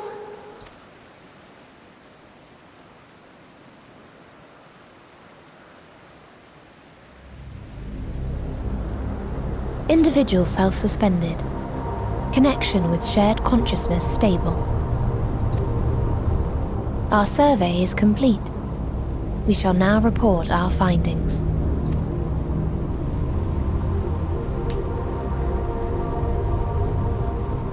All units safely arrived at their respective destinations. Seeking answers to Hermes' question, we attempted to make contact with the intelligent denizens of each star. Results are as follows, in order of numerical code. Enna. Traces of civilization found. Structures believed to have served as domiciles. No extant life forms detected. Dio. Ruined remnants of buildings scattered across star, surface of which is encased in ice. Presence of life could not be verified. Tria. Evidence of large population centers, akin to cities recovered. No extant life forms found, only their lingering essence. Tessera. Edifices surmised to be abandoned residences found. No extant life forms detected. Deadly plague or extreme environmental degradation likely to have led to mass extinction. They are all... dead. Octo. Star found in state of violent conflict. Contact successfully made with inhabitants, but deployment of weapons of mass destruction resulted in total annihilation of local population shortly thereafter. Inea. Star is a barren desert. No identifiable flora found. Bones of living beings resembling men discovered beneath sands, but determination regarding their intelligence inconclusive. Remind me, Hermes, what exactly was the question you entrusted to Meteion? I tasked her with asking what others live for. What gives their lives meaning. Did you consider what may happen if the premise of the question is flawed? To be able to answer it, one must be living and desire to continue doing so. But if Meteion finds no living beings in the course of her journey, or none who desire to live, what then? What answers would she derive from their silence?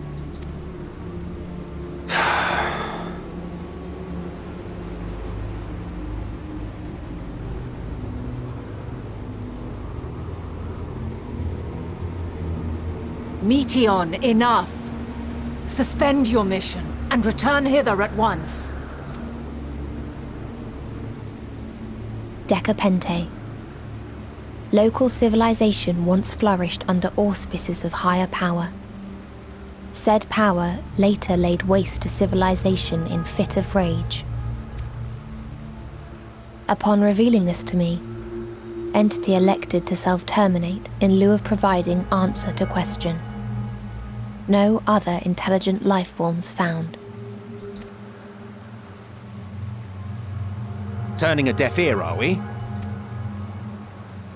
We are taking Meteion back to Amarot. As I understand, we will need her if we are to bring back all of her sisters. Yes.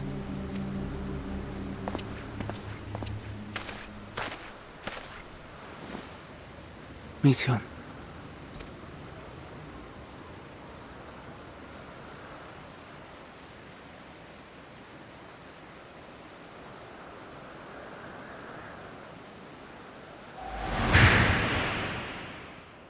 It isn't right, is it? It isn't right to turn away from the answer. Even if the answer is pain. Even if we aberrations must scream ourselves hoarse to be heard.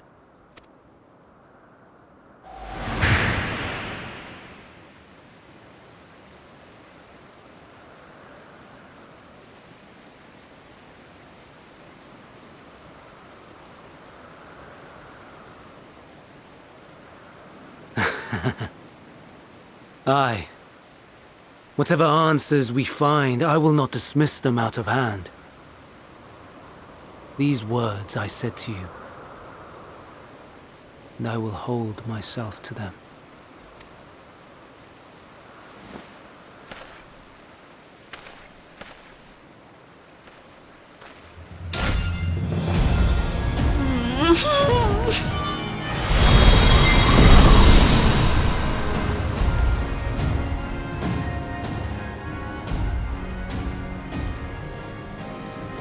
What is the meaning of this? You cannot take Meteion. Not until she has finished her report. You could just ask nicely. You could just be like, hey, listen, let her finish her report and then she can go with you. All else must wait.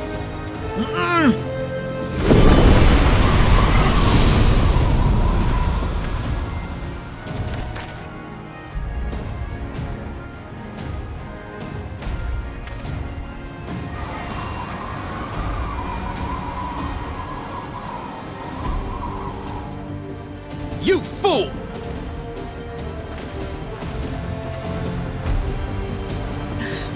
It's not like the state of the universe hangs in the balance or anything. Scream indeed! Upsetty spaghetti. Why, Hermes? Why could you not leave well enough alone? These answers assuage the pain you feel when a creation is returned to the ether. But you never cast your accursed question to the distant stars. you may have one day learned to be at peace upon this one. Is there a button? Oh! Oh! Oh!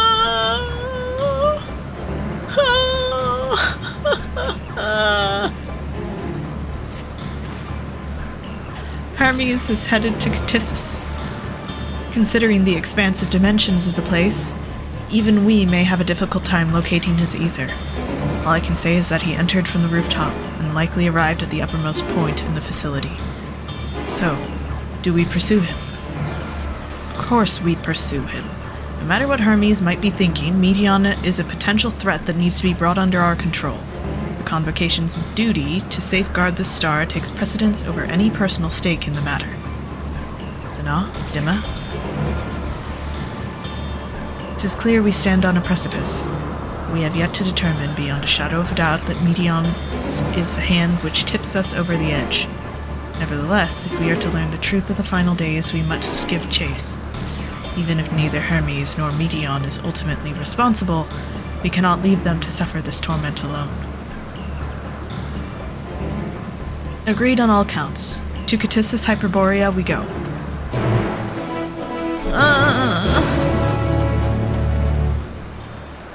Well, then go we did.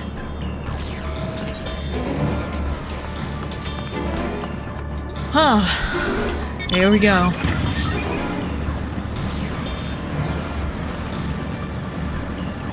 I don't wanna. I don't wanna. I don't wanna.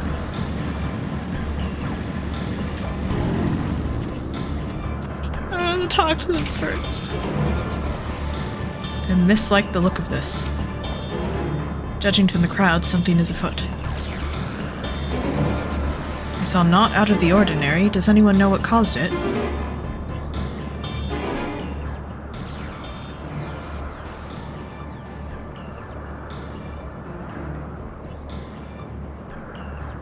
What have we here? Excuse me, has something happened inside Catissus? Mistress Vana, I'm so glad you're here. No one knows what prompted it, but the alarm was sounded and Catissus put into a state of alert. Procedure dictated that we evacuate immediately. We have yet to investigate further. This is Hermes' doing, obviously. And what does this state of alert entail exactly? A field of dampening magic has draped over the entire facility, usually in response to escaped entities and the like. Catissus scholars and observers are unaffected, but everything and everyone else is weakened to a fraction of their usual capabilities. Then consider us forewarned. We do, however, have urgent business with Chief Hermes and must enter the premises regardless.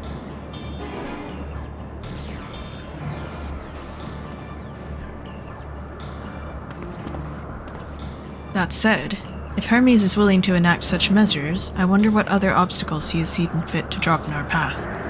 With that enfeebling spell in place, we are not like to be at our fighting best. And I was hardly an effective combatant to begin with. I have little to offer beyond my ethereal vision. Then you will put that talent of yours to good use. You were fairly skilled at spotting weaknesses, if I recall. Fairly skilled? Now you've gone and raised everyone's expectations. You all need to make the most of your strength, and I will fill in the gaps as required. I was once Azim, after all. 'Twas my job to rise to the occasion, be that as defender, aggressor, or healer. Feel better about my lack of prowess already. And you, Emetselk, can impress us with your arcane majesty. You lob potent spells as easily as breathing, but can also channel that power as protective manner if you choose to, yes? Well, yes, should the situation call for it. Excellent. That should cover us on all fronts.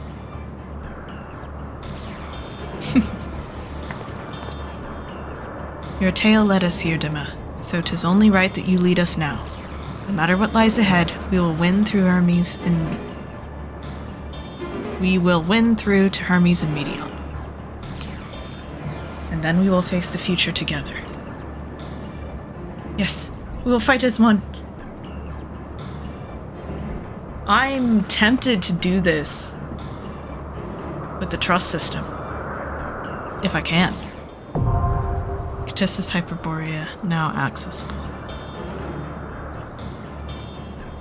Normally I just queue with a group, but I'm very tempted to do this. Bleak as the contents of Medion's reports might be, many could hear it and remain content with their lives, but not Hermes. For him, the veneer of perfection has long been cracked, and it was to the distant heavens he looked for the means to repair it. I understand his anguish after a fashion. My own refusal to return is in opposition to the world-established order. Yet for me, the imperfections only enhance the fragile beauty of our star. I will fight to see it delivered from destruction, warts and all. I'm doing the trust for immersion. Ah, that's a good point. Have you done the trust system with this, or did you queue? Because I queued the first time I did this. They said that Hermes was likely perched somewhere at the highest point of the facility, but reaching him will be no mean feat. That's smart. To put it simply, Catissus Hyperborea contains a multitude of vast spaces linked together at the seams, meaning that the interior is far more massive than even this grand structure might otherwise suggest. They do got comments, it's a good point. I stopped midway through Shadowbringers doing the trust system because I got bored with the AI. But even a colossal facility filled top to bottom with savage creations will not stop you. Not with Vana, Emmett Selk at your side. And I will be there too, of course, cheering you on. With Ladeus, you precious bee! He's like, yeah, you've got 2 powerhouses. And also I'm there. From the moment we met you, or our visit has devolved into a never-ending series of complications and irritations. In spite of this, I have gained one useful thing. An awareness of Dynamis. To think that a power with the potential to corrupt Aether has largely escaped our notice. Yeah. It's true. Whether or not I believe your tale, the facts underpinning your narrative will be the source of much debate. So understand that I act not for the sake of you or your fantastical quest. My duty demands that I apprehend Medion, and if that now means Hermes as well, then so be it. You know, I'm gonna go ahead and do the trust, because I haven't done it yet. So let's see what is it queue as. Healer, tank, Soul Seer, the 3rd seat, all-rounder.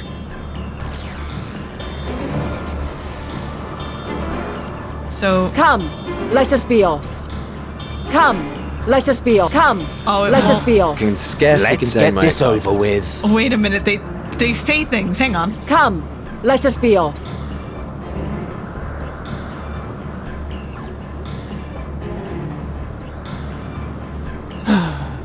Let's get this over with.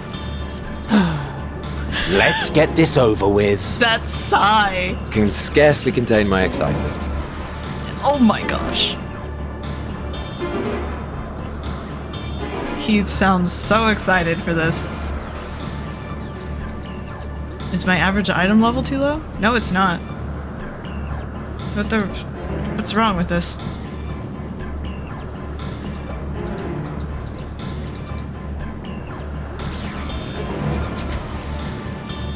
Okay.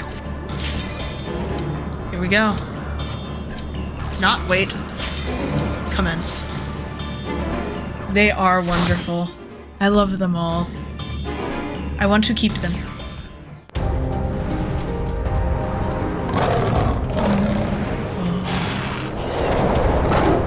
Still gives me Project K vibes, but in the best way. Just the piano and the sort of like do-do-do high pitch tunes. That was a really bad example. It's a good anime.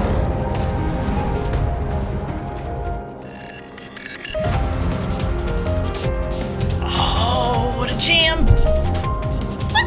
He's a Dark Knight!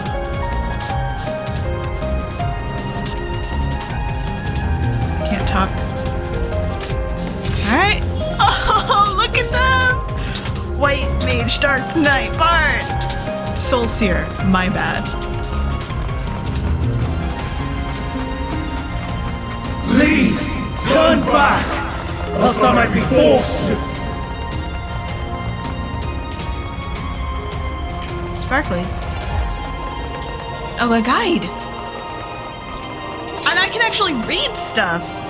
Have you ever wondered whether your creation is a beneficial existence to the star? Wonder no more, for at Catissus Hyperborea, our mission is to determine the answer.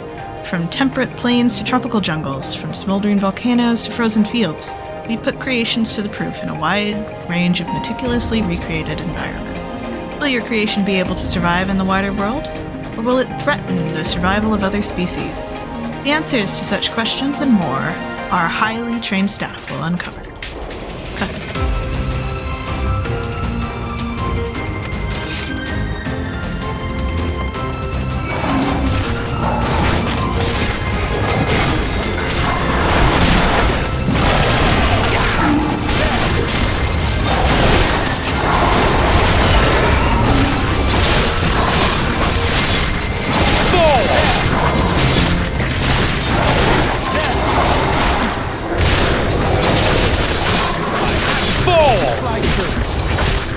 Fall, he shouts. I'm gonna see. Oh!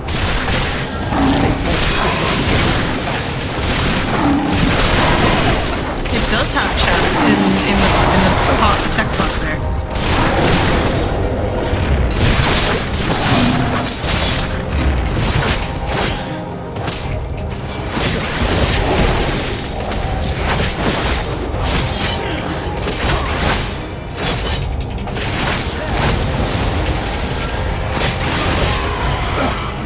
Please turn back, else I must be forced to. It seems he's determined to protect Meteon. Aye, a right bother this is going to be.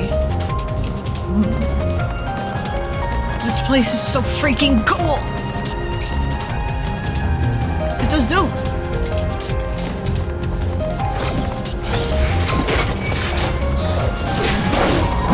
Did he just yeet?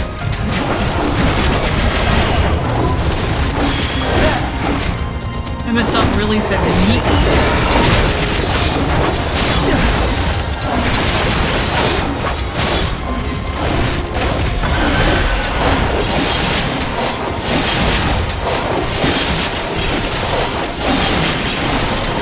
I see you opening it. Oh, that's a cool line. I see you.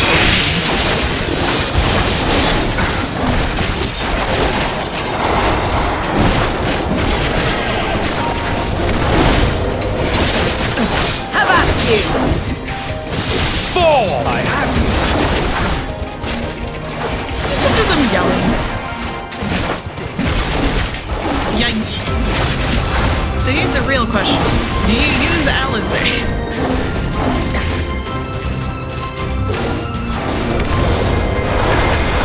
Like, willingly use Alizé?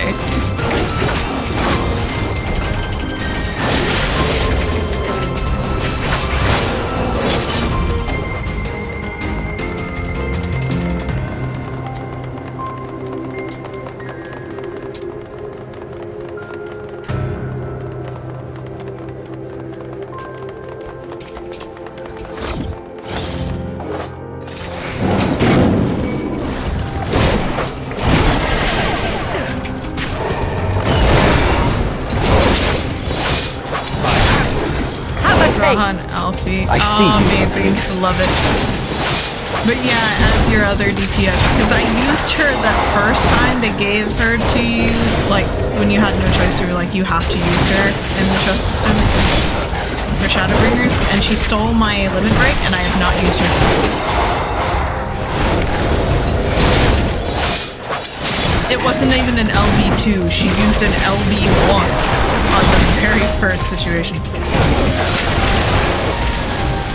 Very nice. They're good groups. I know, apparently that's a thing. Because I was mentioning it to a friend, they were like, oh yeah, Alizé uses the LB. Yeah.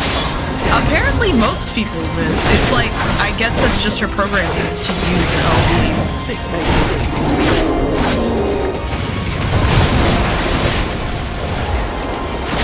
Fall!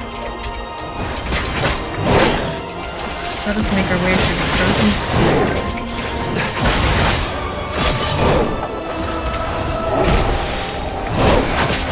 But yeah, my Alizé I will never use again. Because she stole my limit break once. I'll bring her if I'm going as a healer. Ah!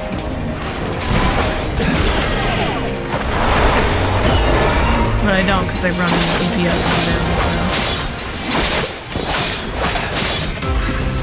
That LB is precious.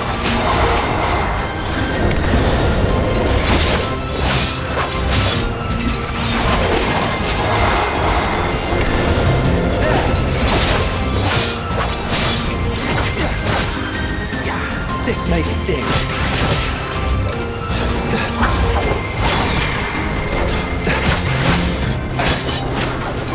There!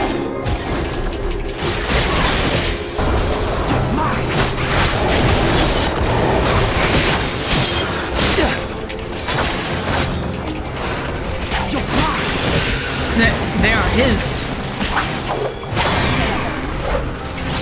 I see you. Well, that was right in my ear. Stand firm. Look at them, they ran out of the thing. I love the AI in this game, it's great. I do like that each of them kind of have their own way they'll interact with stuff. Like their own combat styles. Oh, here we go. Oh dear, this fellow seems disinclined to let us pass, and we have no choice but to force our way. Want chat bubbles as an option.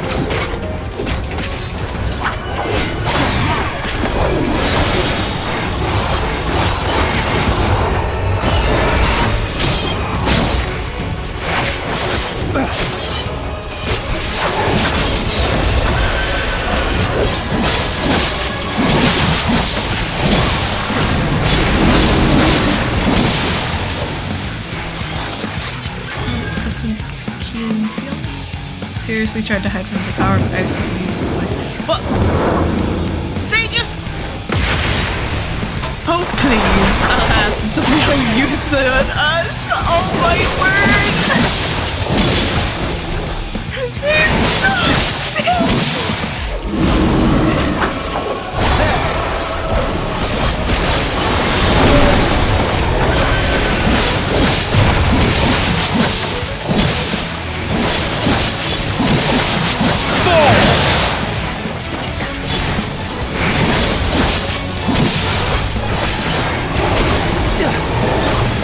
Itself.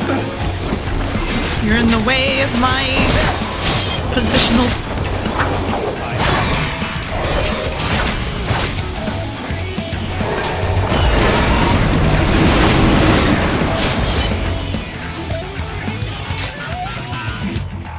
Trying to confuse us.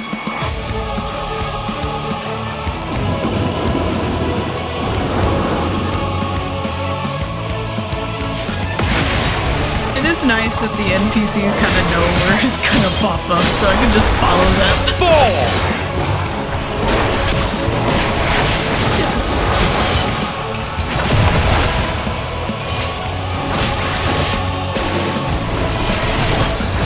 I'm not entirely useless. Out of my way! Useless at all.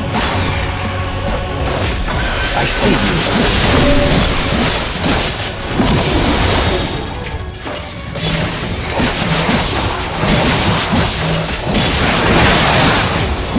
I see you, Opening.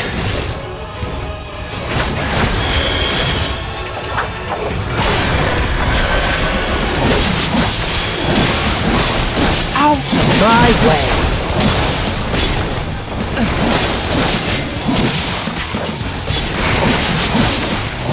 Fall!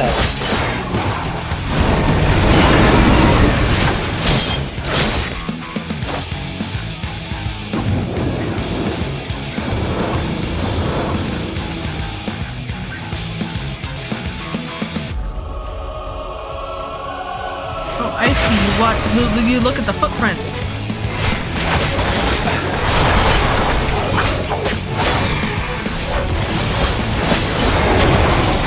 Out of my way!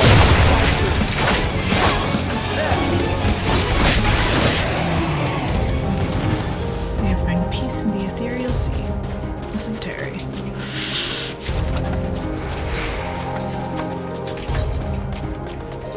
Pants.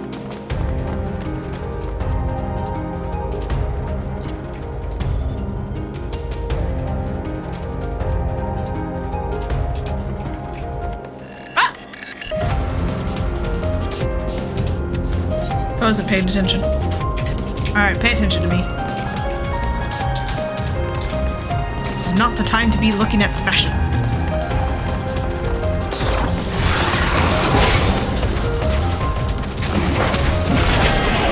Leave Pith alone. Thank you, yes. Very good. Have a taste!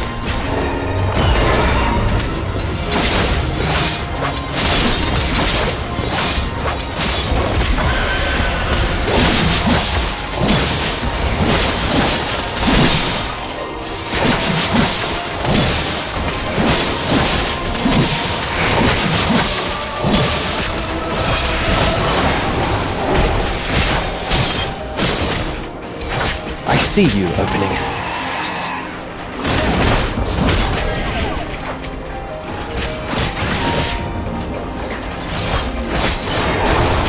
Looking at all the things, seeing what they do, what they look like on my loin.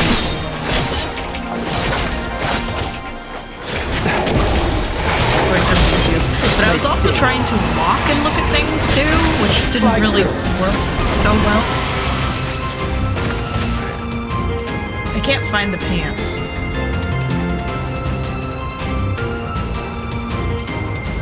I know they were just dropped into my inventory, but I don't know where.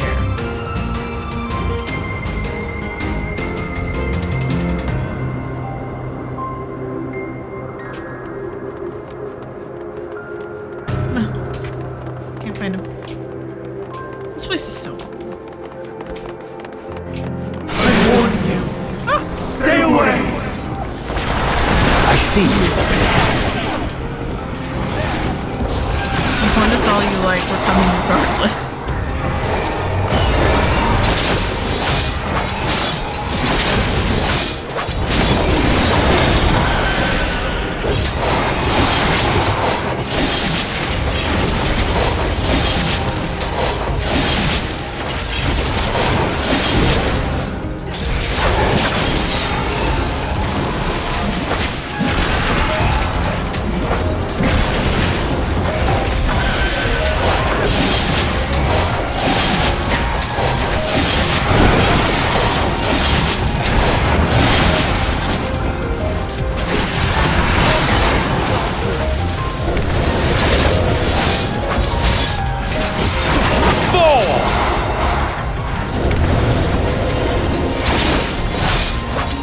I'm not entirely useless.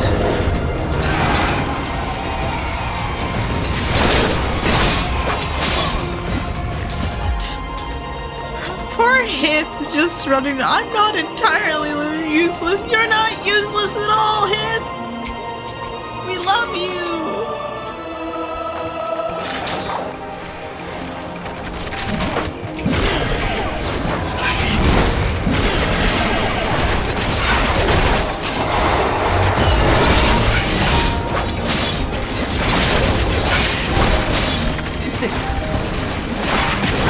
Giggling? That really sounded like Triple was giggling.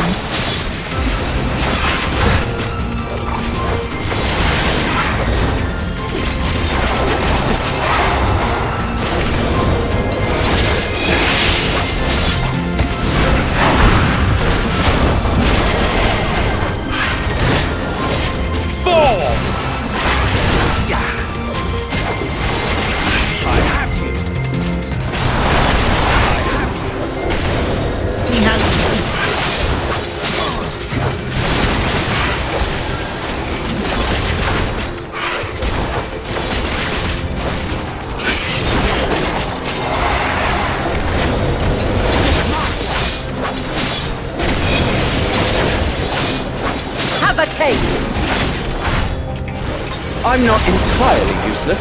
You're not useless at all! Yes! We do love him. We love him very much. He's a precious being.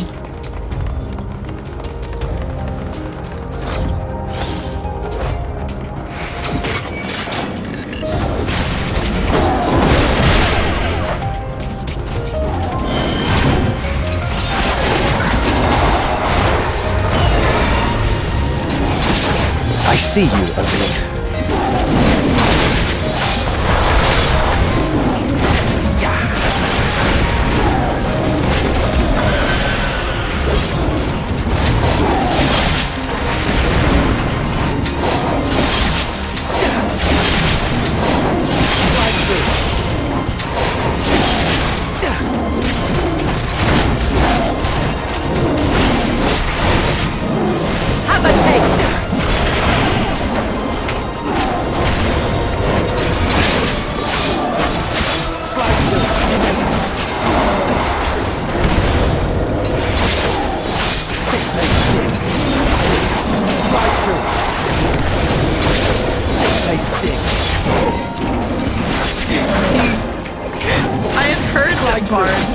Bards are the chattiest of all the classes, and Hippolytus is definitely confirming that for me.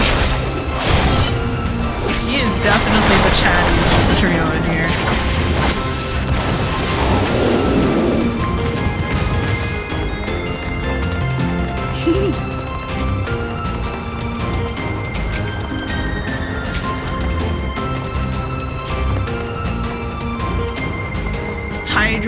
Hydra Man, does whatever a Hydra can. Spins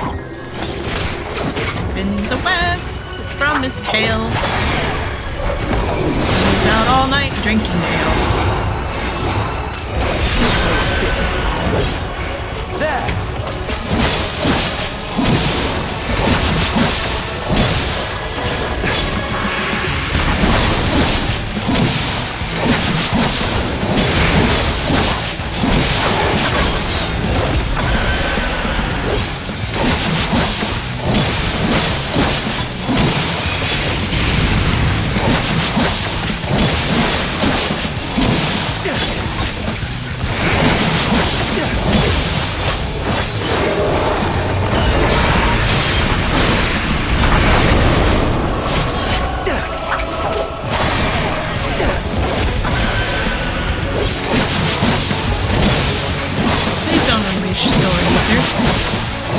I see you.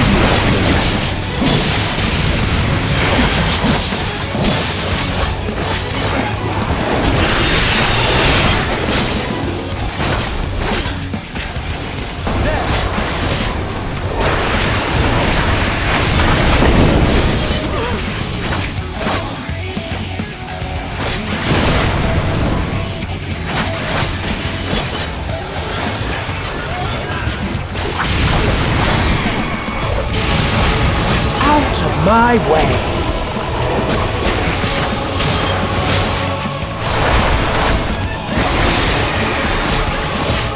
I'm not entirely useless.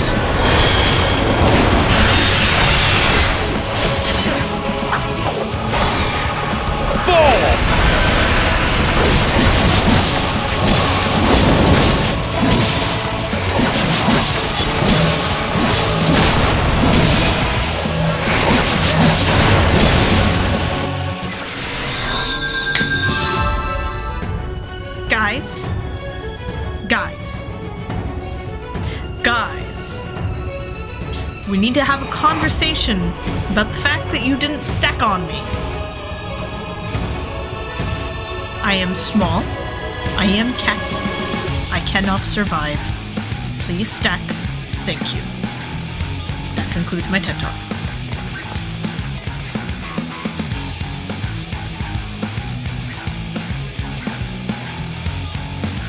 I love you all dearly. You let me die.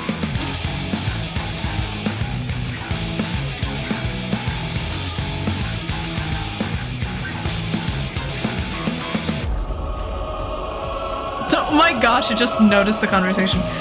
Heth is like, he may have his flaws, but you can't fault his managerial prowess. Seriously, you want to discuss his candidacy now? Goodness me, manner of thinking is behind this. There truly is no accounting for taste.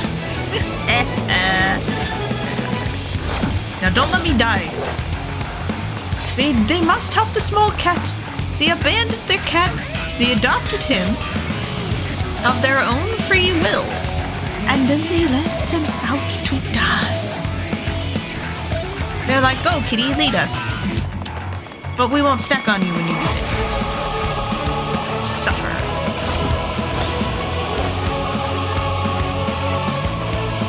It's just rude.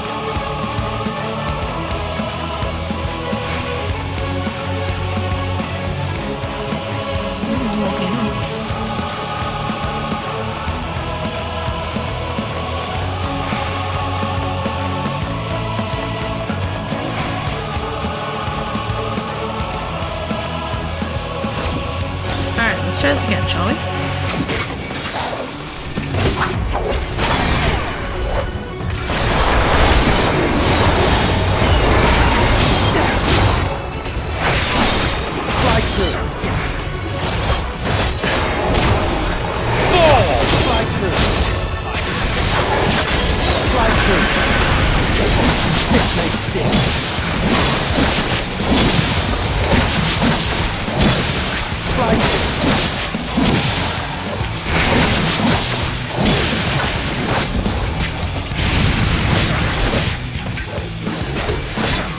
This may sting.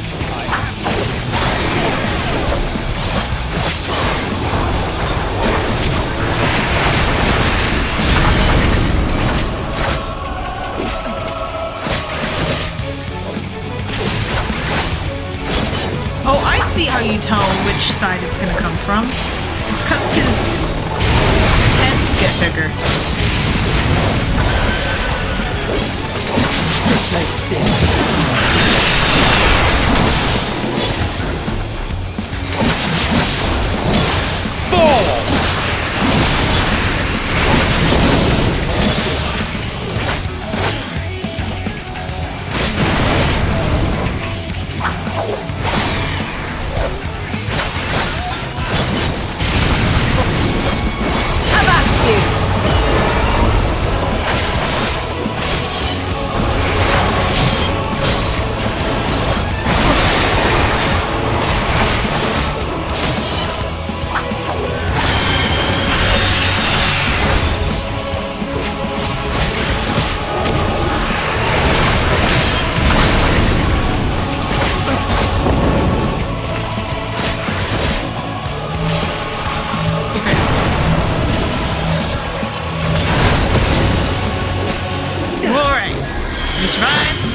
Challenge.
Pass for Constitution, but a fail for Intelligence.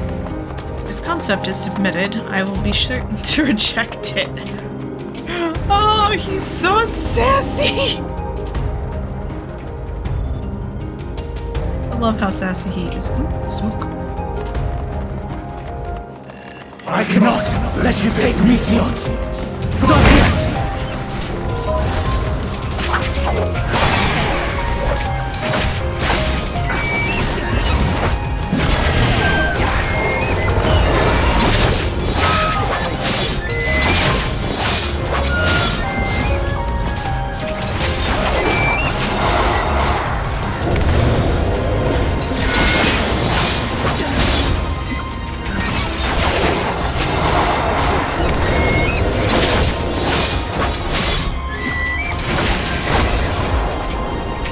taste! Fall!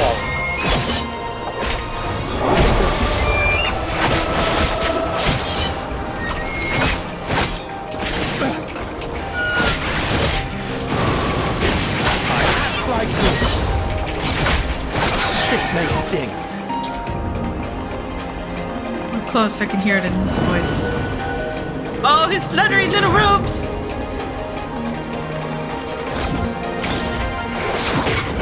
Stand firm!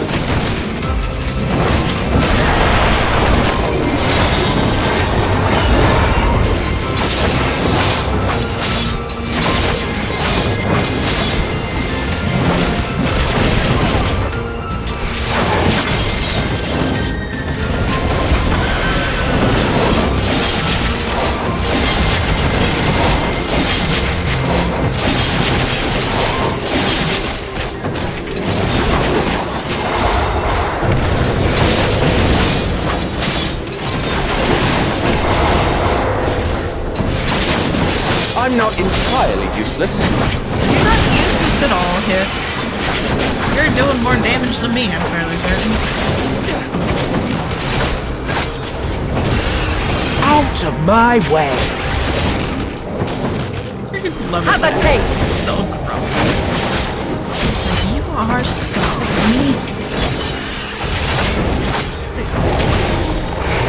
Have a taste! Have at you!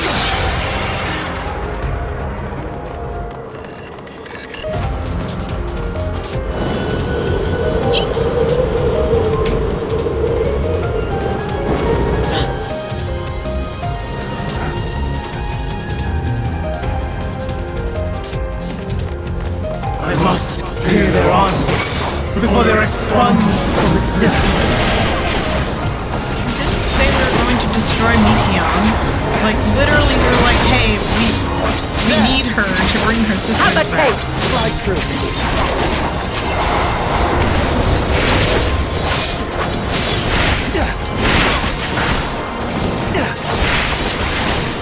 Slide through.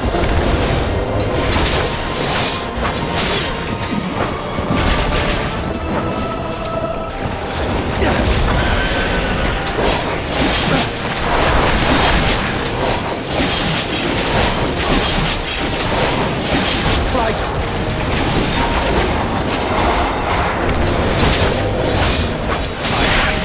Have at you!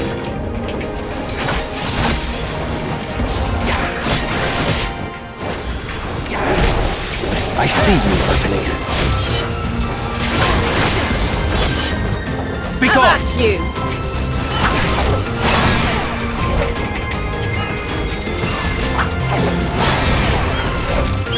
Have a taste!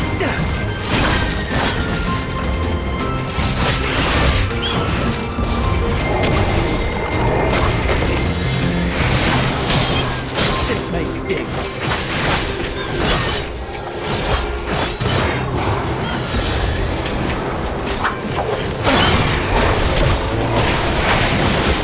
Out of my way! I'm not entirely useless.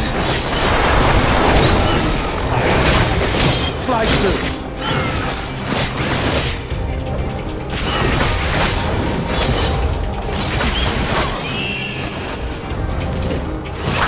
Slide through.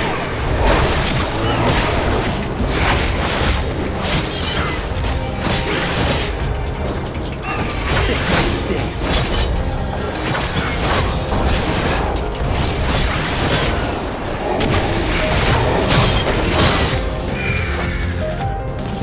Okay. Enough is enough, Hermes. Stubbornness can be a virtue, but this is a little excessive.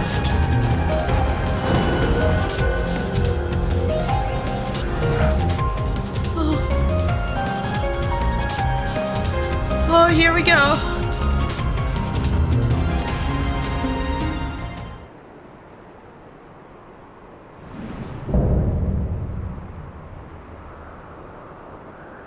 Winged defiance. So, it comes to this. I have no wish to fight, but this time, I cannot yield. Though the world may think me a mad, desperate fool, I will hold fast to my conviction.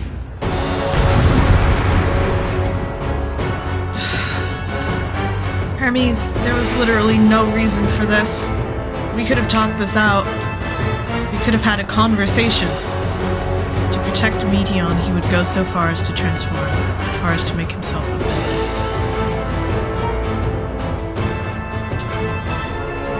Alright, the time has come. I will have the time and tranquility I require. Alright, Dim, it's time to fight yourself. Dust and gale, gather to me! I see you opening.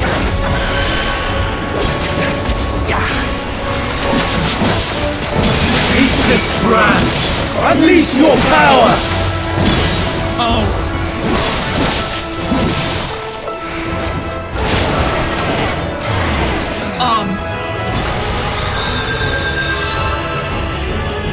I forgot, this was the other reason I like doing it with players.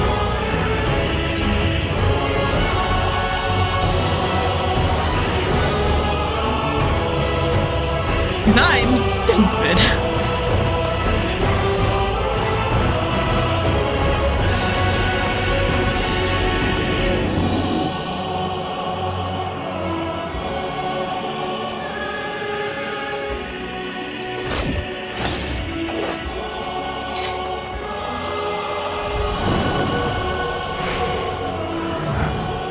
I need a shortcut right to the boss.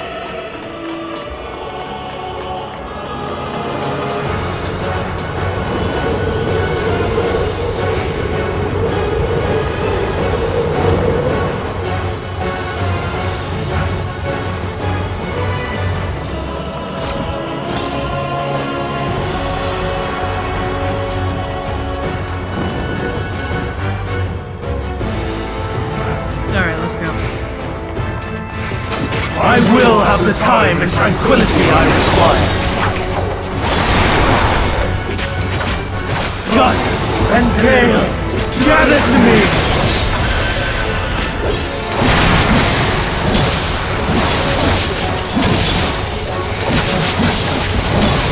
Ancient brand, unleash your power!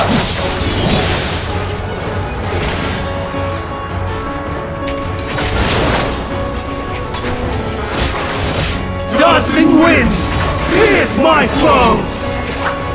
Out of my way! I'm not entirely Stars on high, fall as rain!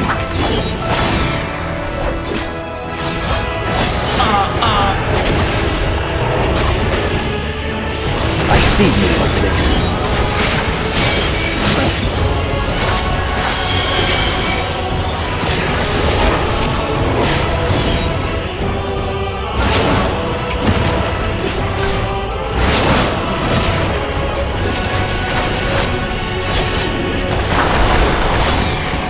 Positionals.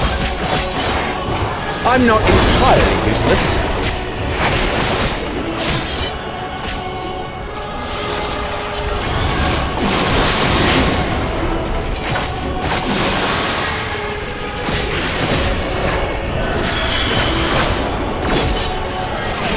Interrupted. Go, Evan, go.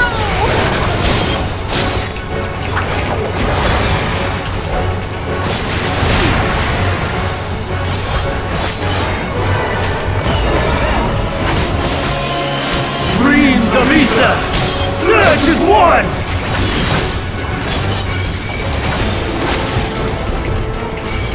I'm not entirely useless. Okay. Okay. I see you opening. Fall!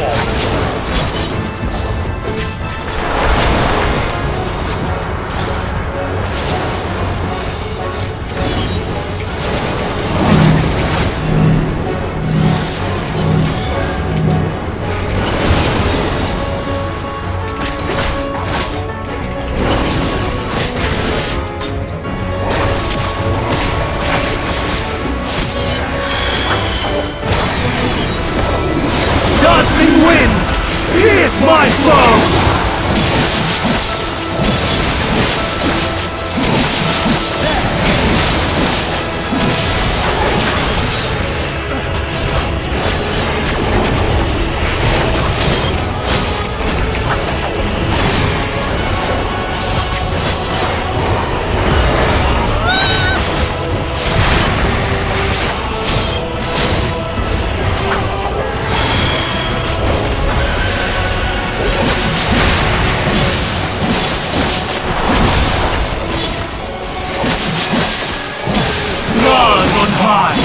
War and rage!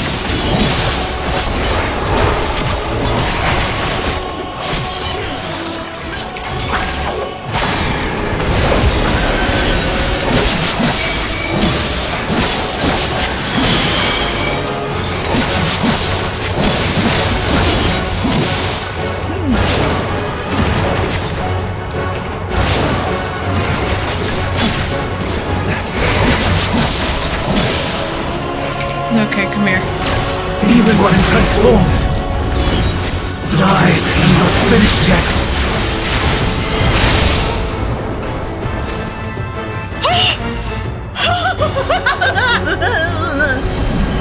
No!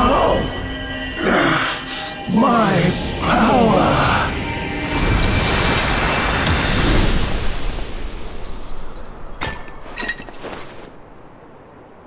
Oh!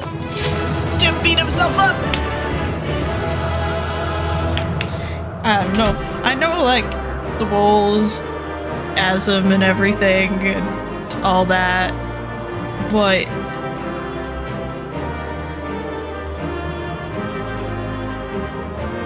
I don't know. I think Dim's Hermes.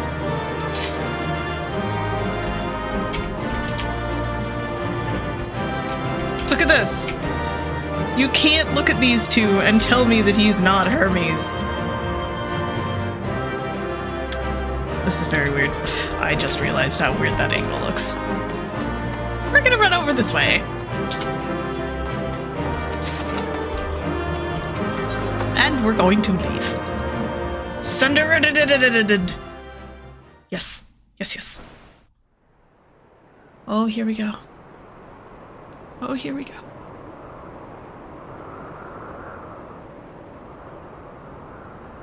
It's over, Hermes.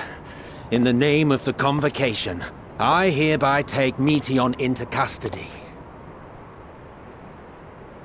And setting aside the matter of your nomination, you will come with us too. We require your knowledge to assess and resolve the situation.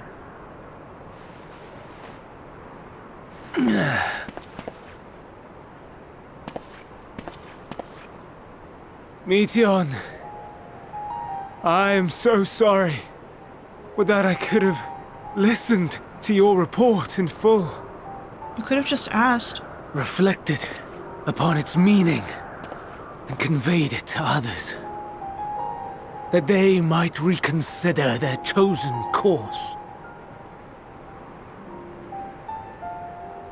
But I have failed. And that wish will never be realized. However, ere our fates become the province of others, I bid you tell me just one thing. Was there happiness in those distant stars? Was there a reason for living?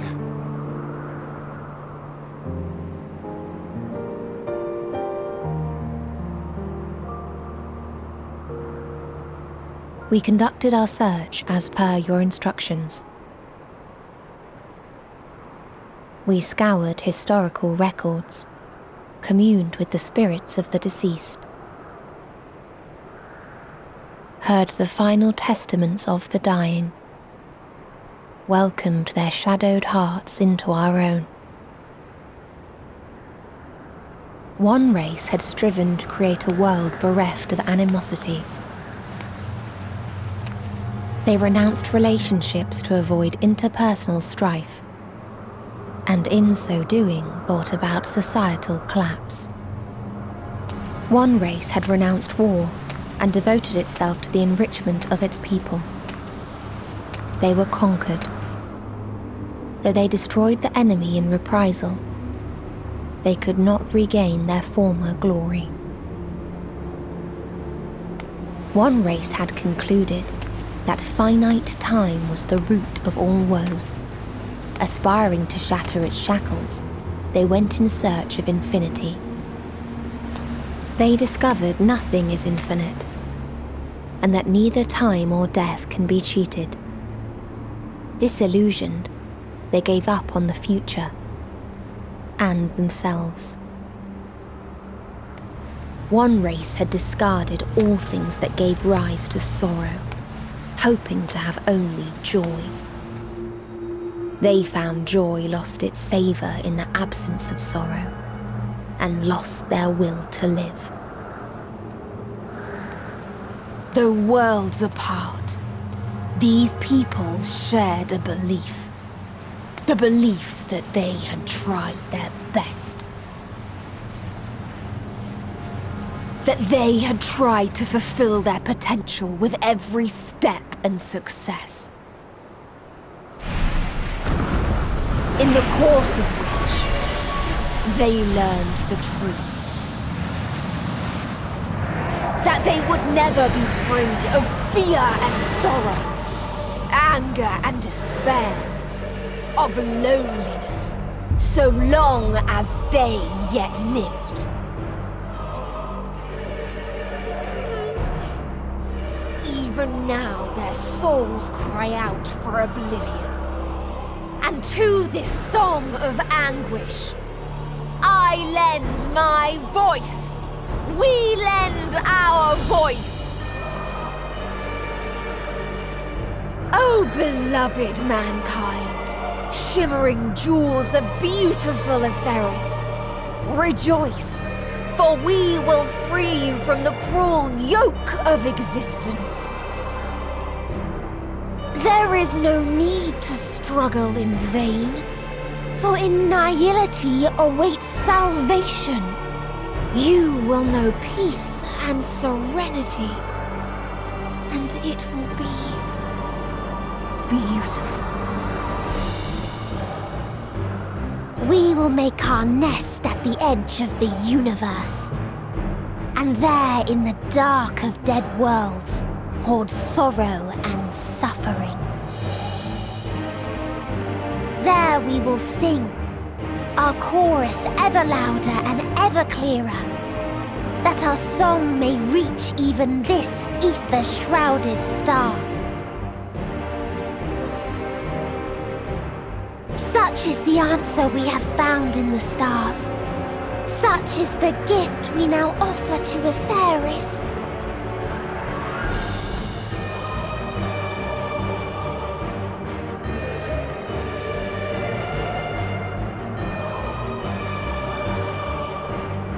Who are you to decide our fate? To decree we live or die?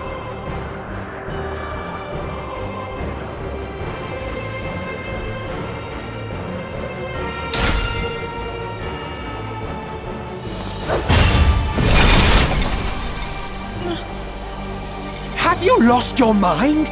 You heard what she said. She means to destroy us all, yet you'd still take her side? In the name of the star, we have discarded those creations that we deemed flawed.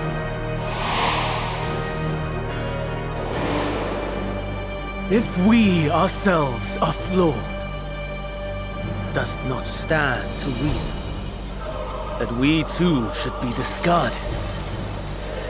That is sophistry, and you know it! Perhaps it is. Perhaps I am wrong. But who is to say that you are right?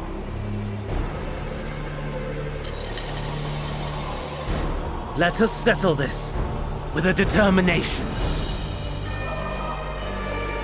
In my authority as Chief Overseer of Elpis, I will make a judgment on man's fitness to exist. If he can learn to value all life and retain his will to live, even should his end be justified, he will surely find a way to avert his demise. If not, he will perish in star. As with all determinations, provisions must be made to ensure fairness. Kairos! Awaken!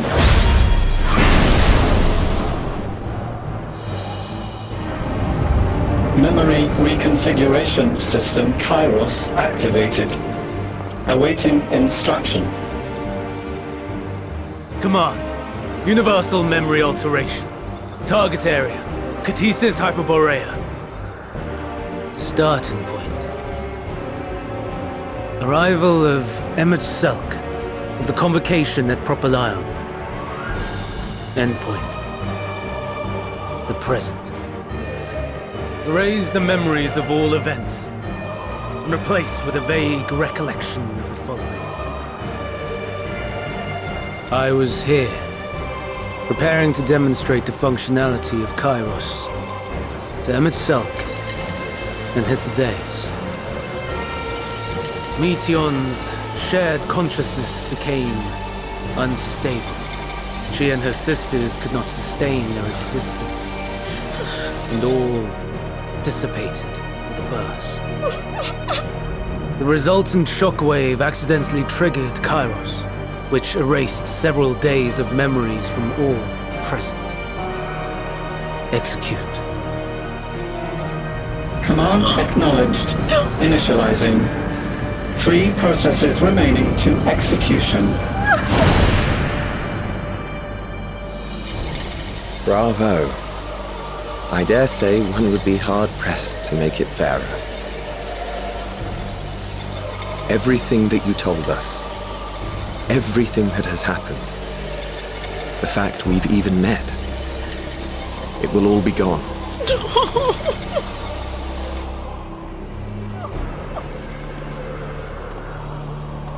Go, Meteon.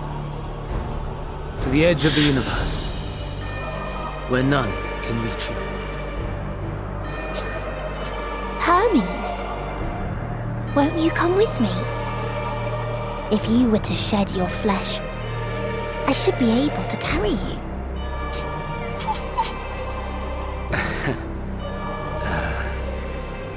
I will remain. As a man, I will oppose the oblivion you bring.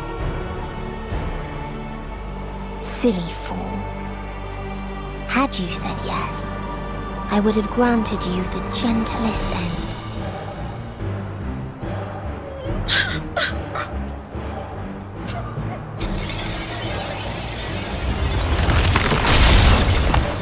This ends here!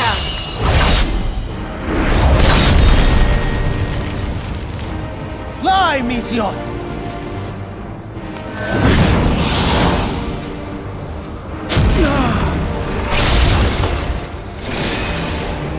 That is far enough, Hermes! Argos, to me!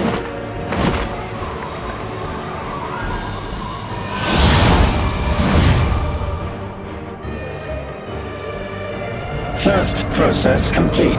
2 remaining to execution of memory reconfiguration. As if we needed more pressure. No matter what, you cannot forget what happened today. For it is the key to saving your future. Your world. This fight is our fight. What comes after, our problem to contend with. Not yours. No. Your own struggle awaits. And no one else can take your place. You must flee this place with your memories intact. And I will see that you do. Now then, where is it? There you are, my little confluence.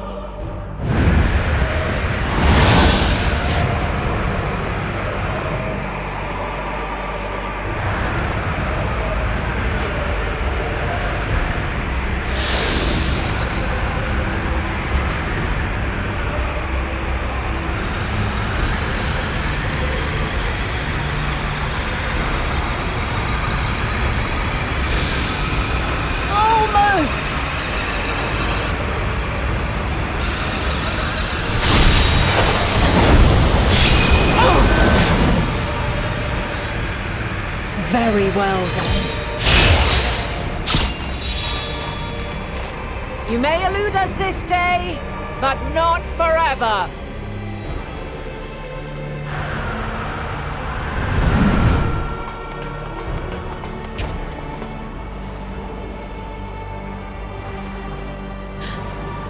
Meteon's gotten away. Second process complete. One remaining to execution. No time for brooding. Listen well. Beyond lies a spatial confluence that connects the interior sections of this building. I will destroy the confluence and force open a way outside. When I do, you must jump through.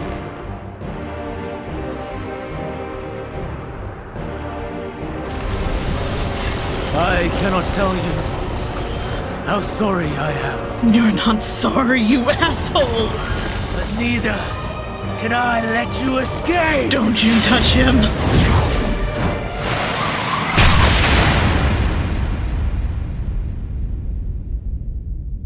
I saved you.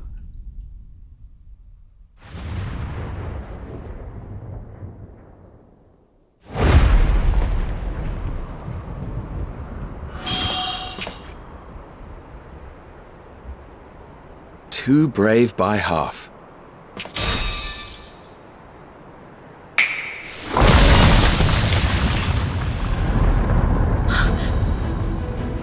Exemplary work, as always, Emmett Selk.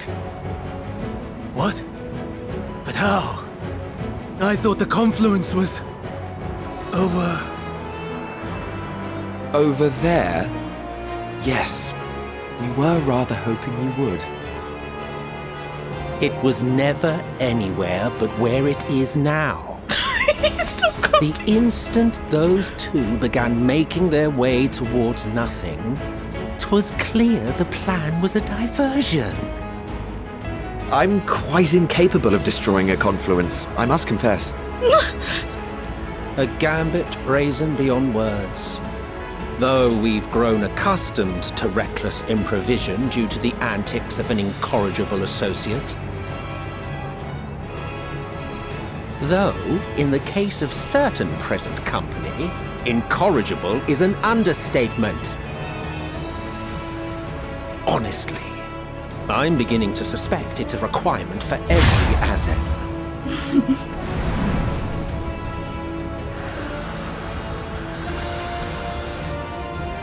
There's no time! Quickly! Even now, I do not believe your tale. I would not suffer us to walk such a wretched path. Still, if it must be said, do not squander it. The legacy I leave you. Remember that we met! Final process complete. Executing universal memory alteration.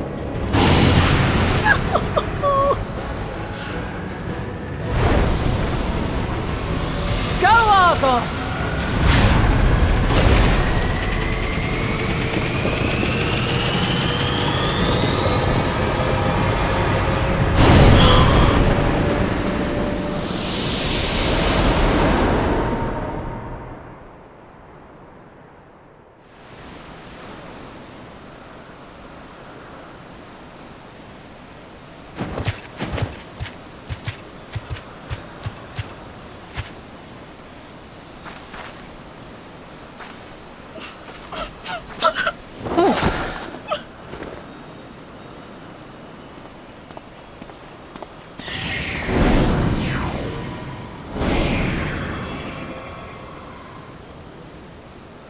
I'm fine. Just a little tired. Can it be true? Are we the only ones left who see beauty in the world? In life? Are the stars above no more than husks of fallen civilizations?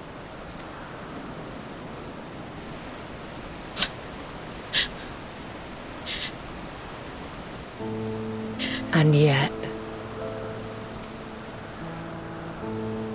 I feel her.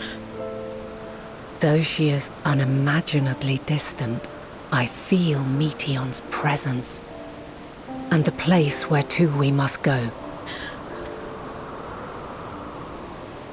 Ere she made good her escape, I placed an enchantment upon her, one which allows us to follow her trail.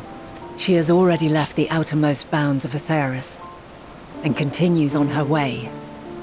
Given the vastness of the universe, it will still be no easy feat to track her down. But thanks to Emmet Selk and Hysladeus, all is not lost. We remember. We remember. So long as we remember, our fates remain ours to shape.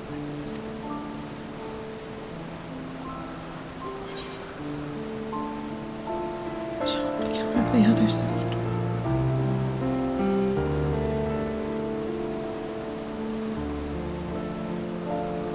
I'd like to know too.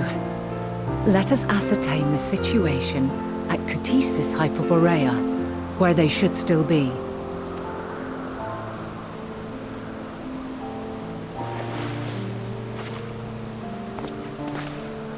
Given the likely state of their memories, however, it would be imprudent for us to approach them directly. In which case...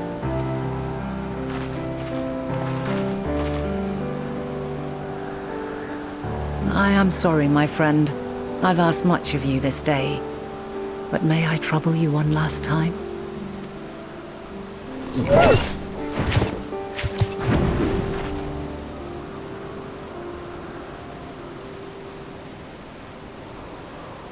Argos will investigate in our stead. We will share in his consciousness and see and hear as if we were with him. Now, close your eyes and open your mind.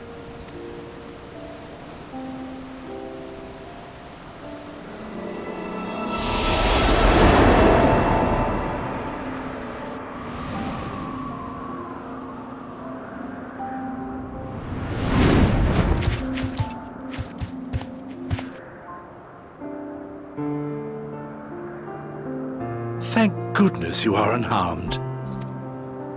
Unharmed? There is a gaping hole in my memories.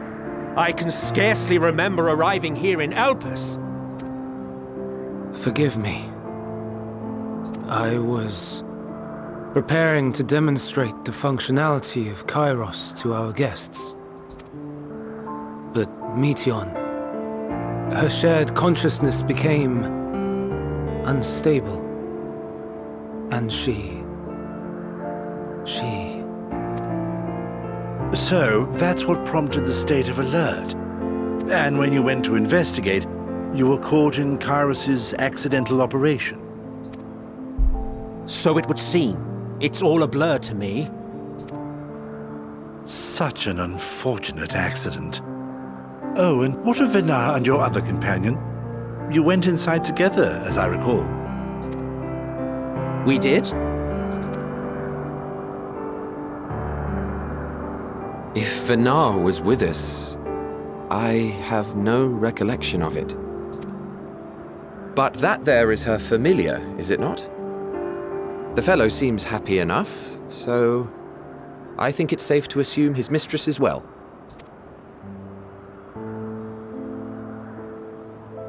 I haven't the slightest notion who this other companion might be, however. Ah, well, that individual struck me as a bit different, for want of a better word. They forgot, dude! They forgot us! They forgot us! Perhaps it wasn't actually a person. but some manner of creation. Curious. I must ask Vinara about it when next we meet. Yes, you do that. Now, if we may tend to Hermes, whatever this Meteon did, it seems he bore the brunt of it. No, he bore the brunt of us beating his ass because he's a dick. Once you are fit to travel, you will return with us to Amarot. We need to make certain there are no other ill effects. Also, I am here on business of the 14. We've already had the conversation, like as not, but since your toy wiped my memory, we'll have to have it again. Yes, of course. As you see fit. This Kairos, it manipulates memories through the emission of etheric waves, correct? There is a theory which holds that memories scoured by blasts of ether are restored when the soul is cleansed in the underworld. If true, then perhaps when our time comes to return to the star, we shall remember these few days we have lost. No! I doubt aught of interest occurred. Look forward to the revelation if you like, but I should prefer to reminisce on more meaningful moments.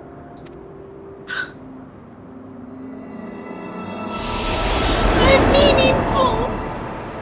meaningful!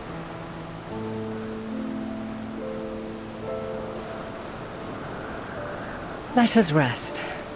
If only for a while. After all, you and I... Oh, we still have a long, long way to go.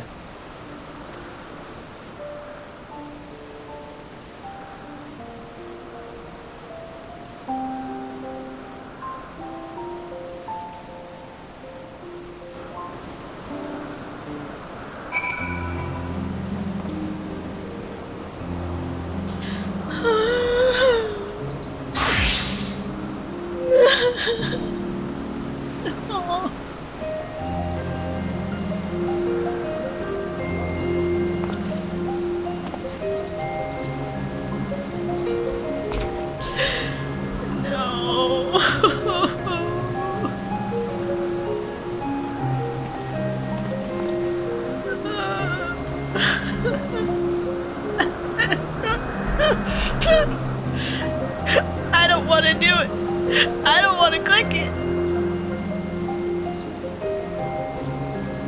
I don't want to click it. Water.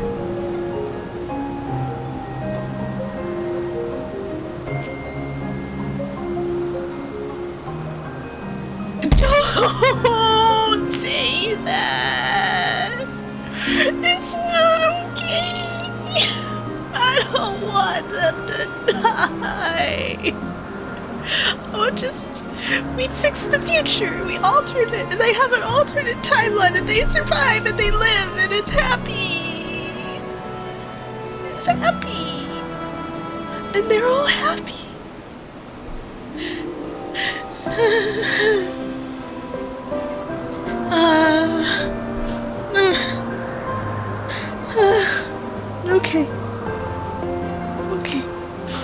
Okay.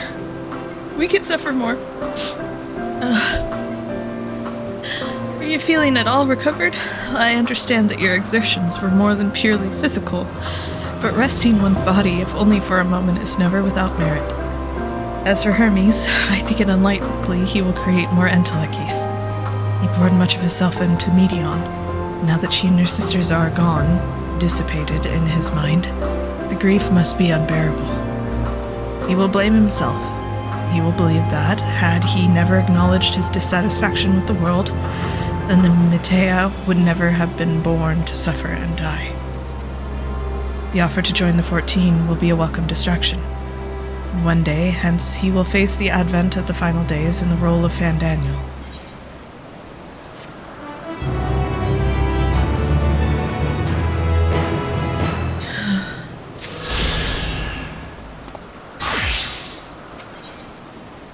Thou must live, die, and know.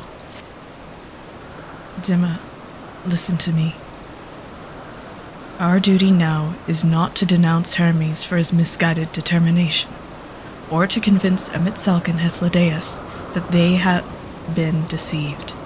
No, we must instead ensure that the experiences Hermes sought to expunge are preserved. What remains in our memories alone will be our weapon against the final days. You must fight this battle in your age, and I in mine. Come, let us walk together once more.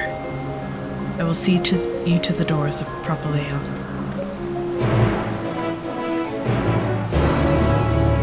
I don't want to go. I don't want to go. I want to stay, and I want them all to be happy.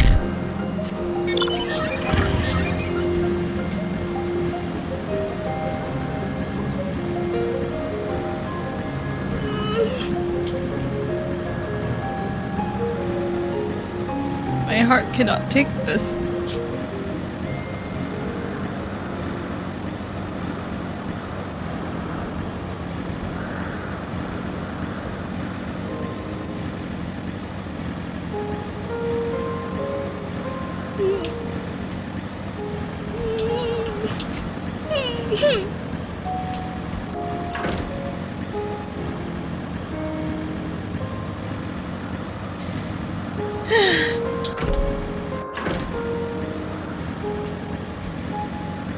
And that was the last we saw of her.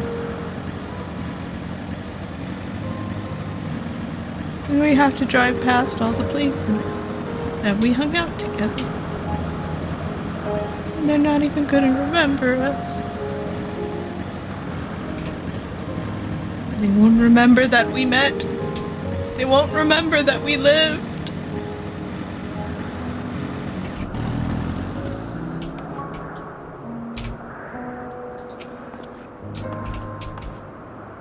Sorry, Vanilla.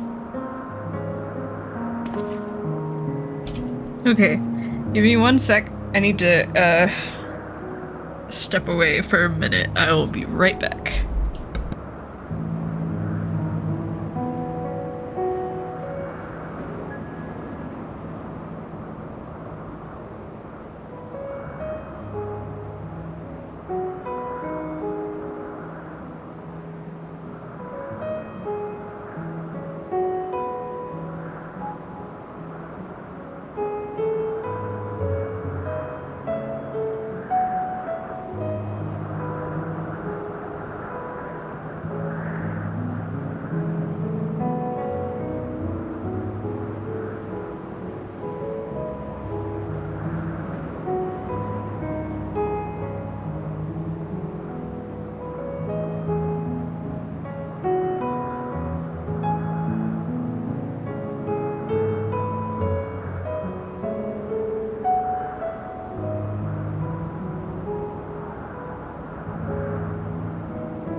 Okay, I'm back. I stepped out of my office and all of the cats are just like... My sister's cat's out there staring at me, and then I come in and my cat's up in her tree staring at me. There's just cats everywhere and they're all staring at me. Let me double check.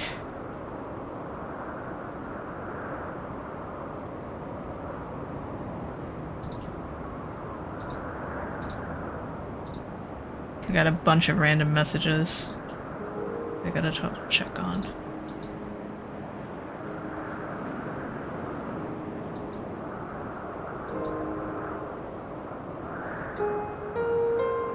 Okay.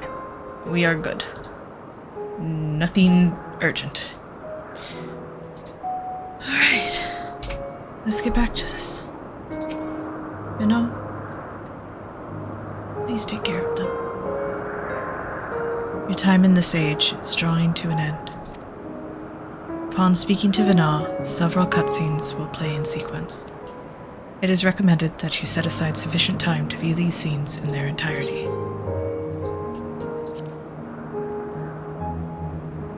Here we go.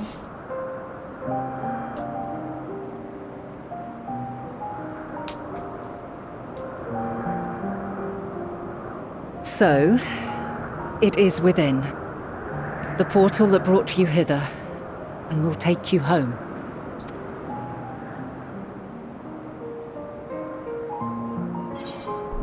Yes, this is where we part ways. Perhaps I should stay and help. I want to stay and help, but Dim knows. He has to help his friends. May you and yours emerge triumphant. Make use of the knowledge you have gained, that your days in Elpis and our friend's sacrifice be not in vain. With Meteon free to pursue her designs, 'tis only a matter of time until the final days are upon us. We must be ready. From fortifying our defenses to securing our escape, there is much to be done. In spite of this, we cannot allow the report that set this calamity in motion to become common knowledge. Were the masses to learn the fates of the other stars, I fear the situation would spiral out of our control. I must carefully consider who can be trusted and bring them into the fold. Ordinarily, I wouldn't hesitate to call upon the 14. However, it was the desire for a fair determination that drove Hermes to attempt to erase our memories. And were he made aware of his actions, there is no telling whether he would remain a friend or become a foe. Alternately, we might try to alienate him from the convocation. Yet in doing so, we would deprive ourselves of a brilliant mind who would be invaluable in the crises to come. Quite the dilemma. Which is why I must work independently of the convocation. Regardless of how we proceed, if we are to permanently avert the final days, we must be equal to Hermes' challenge. We must prove that mankind is worthy to exist. And this hinges, I think, on how we confront the all-consuming despair that accompanies a senseless and seemingly inevitable end. Bewildered and divided, we would perish like the peoples of those celestial ruins. We could not hope to survive the final days, much less take the battle to Meteon at her nest. We must find a way to defeat despair, to unite and prepare as many as possible for the struggle ahead.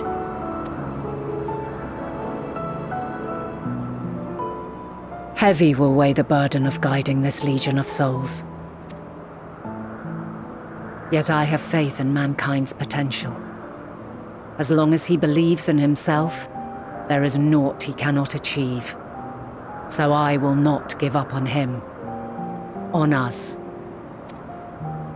You may find your world to be very different. Or perhaps the erasure of our friend's memories has sown the seeds of a conjunction between us. We cannot know until the moment is at hand. So shall I strive to do my best, taking naught for granted as I walk my path. And I pray you walk with me to the end. As you move forward, so too will I, as will all, resolved to fight for the morrow. And when mankind has found the strength to stand against despair,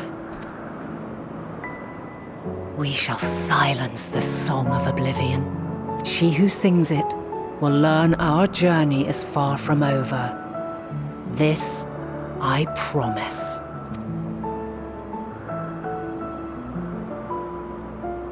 Fare you well, my light of the future, till we meet again.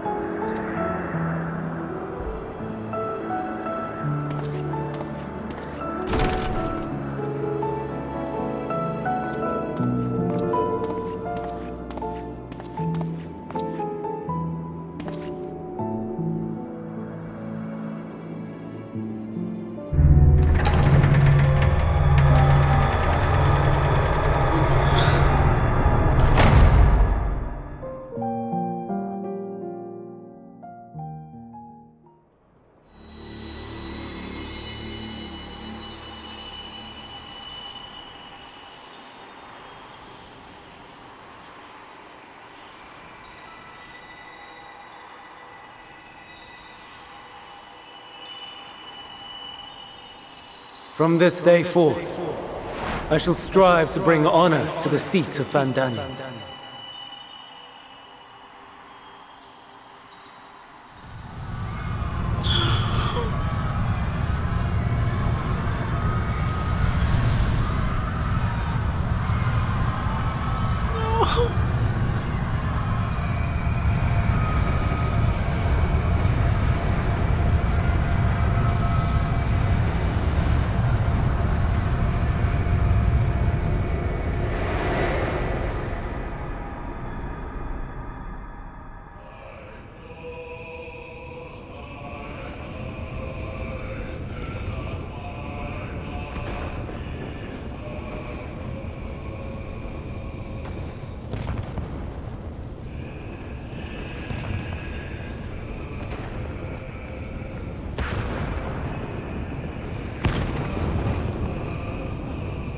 Even now, I remember standing there, locked in a moment where the sky is aflame.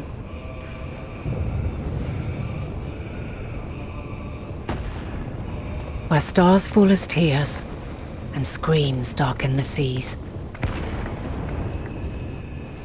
Where resignation rots the trees.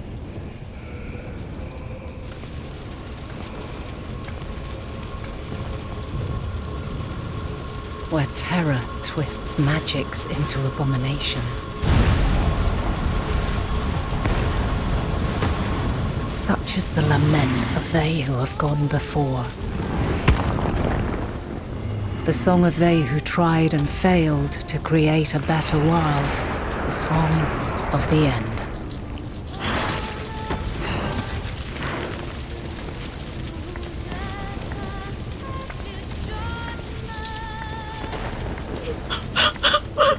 That which hides at the edge of the universe is no longer hope's creation.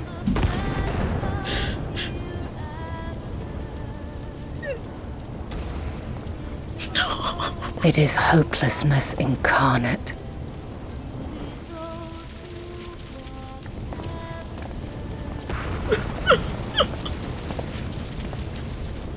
That day, mankind saw half of its number sacrificed to bring forth Zodiac.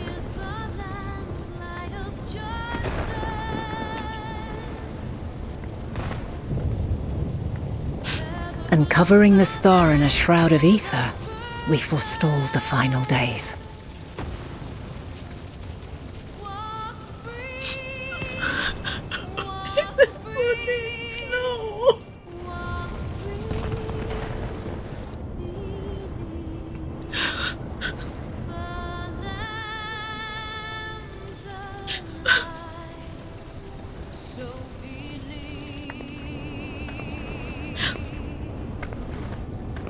Yet the cries echoed still. We wept for innocence lost, wailed for death inevitable.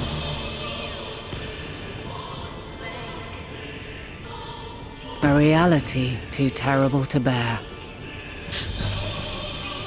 And for too many who sought comfort in gilded memories of joyful days and tranquil nights.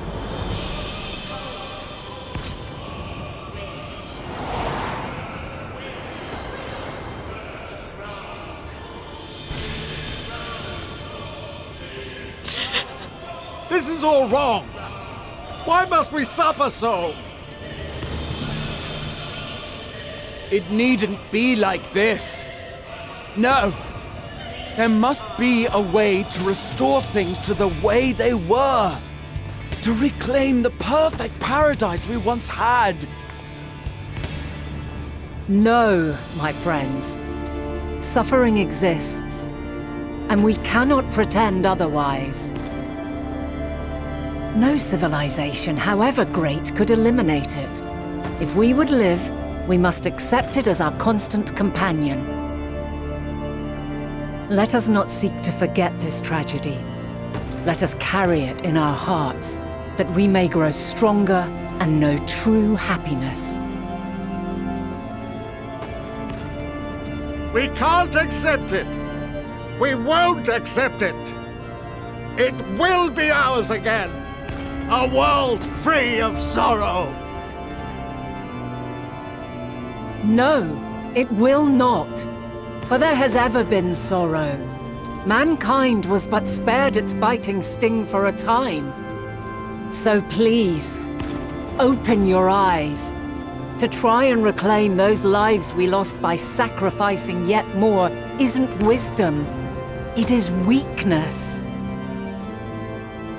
No paradise is without its shadows. If we cannot accept this truth and learn from our pain, then our plight shall be repeated.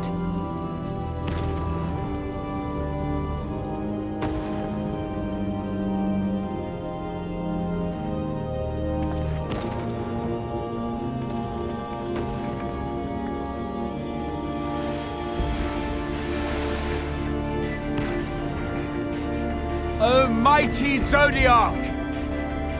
God, born of our boundless faith, we bid you, hear our prayer. Accept this offering of lives, and deliver unto us the lives we once had. Deliver unto us the days of old, the days when the star was a font of love, and we knew naught but bliss.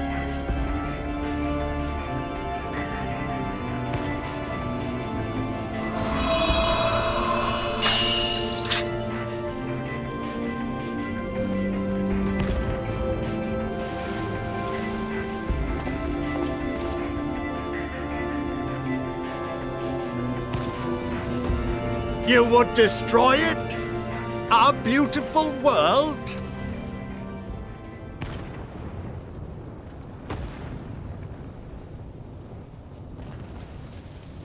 Lands that stretched on forever. Skies one could drown in. The heartbeat of nature, silent yet strong. And amidst it all, a people. Beacons of light and life. Laughter that warmed my heart like naught else before. They are my meaning and my purpose. My love. In spite of, or perhaps because of this, I choose to believe in mankind's potential, in his ability to find a way forward. So let there be no way back. From that temptation, I sunder us. No more shall man have wings to bear him to paradise. Henceforth, he shall walk.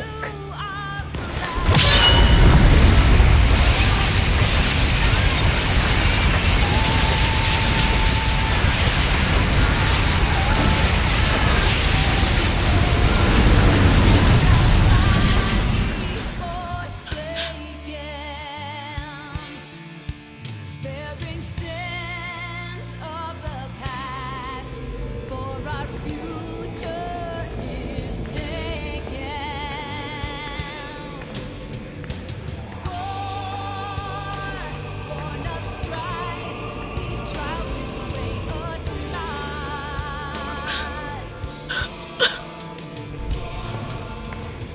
All is excruciating pain.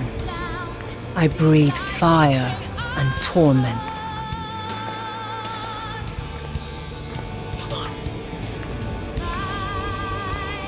I birth a world of suffering to mire and plague.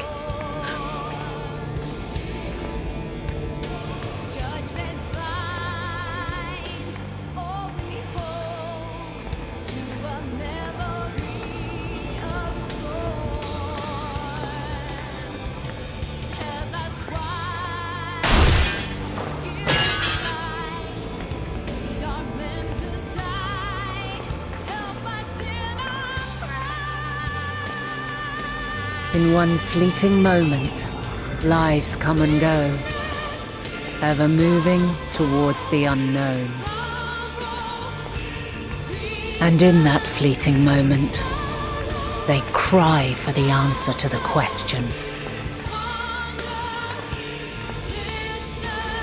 Why, given life, are they meant to suffer, to die?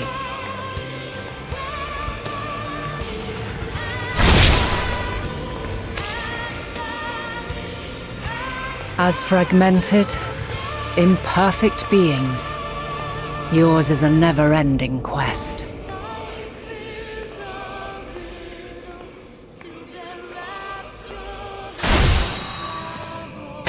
A quest to find your purpose, knowing your end is assured.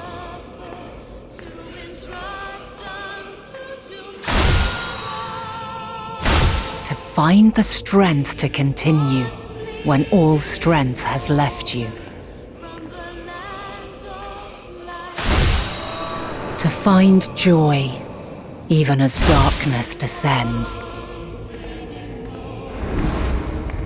And amidst deepest despair, light everlasting.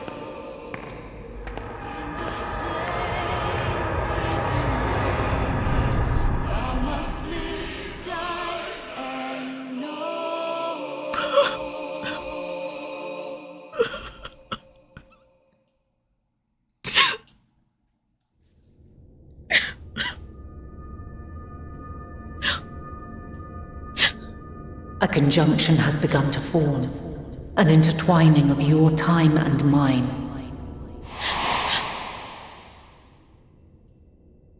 When you truly understand what is at stake, and your journey has prepared you to surmount the insurmountable, then shall I honor the promise made in another time, another age.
This story is painful.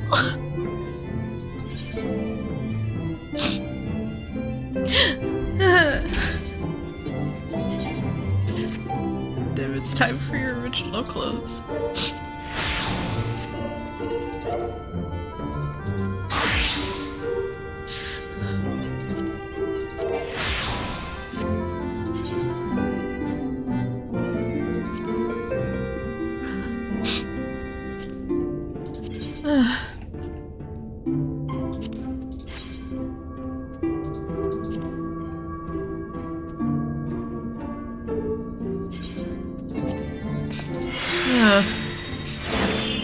Thank you for the hugs.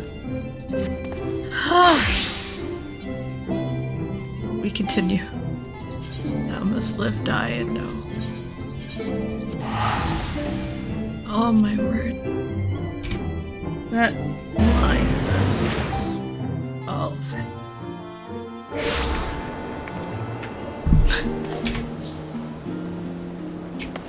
people saying there's so much walking in Endwalker. And then she comes out here and she's like, no longer shall men have wings to bear them to paradise. Henceforth he shall walk.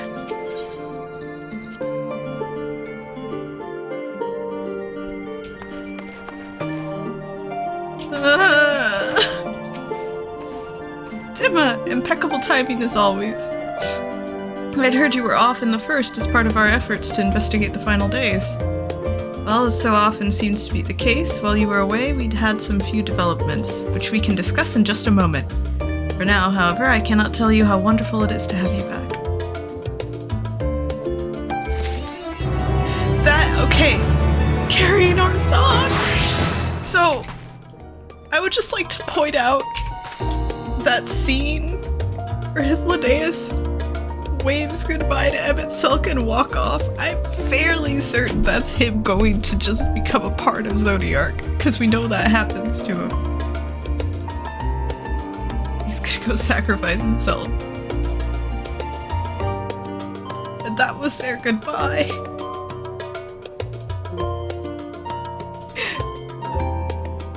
I hate it too!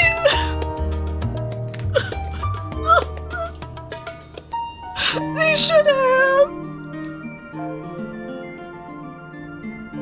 But you know why Hith would have volunteered though? As you think about it, because all he kept saying was, I can't do anything. I'm not completely useless. I don't have the same power. So it came time that obviously, I mean, the convocation was like the people who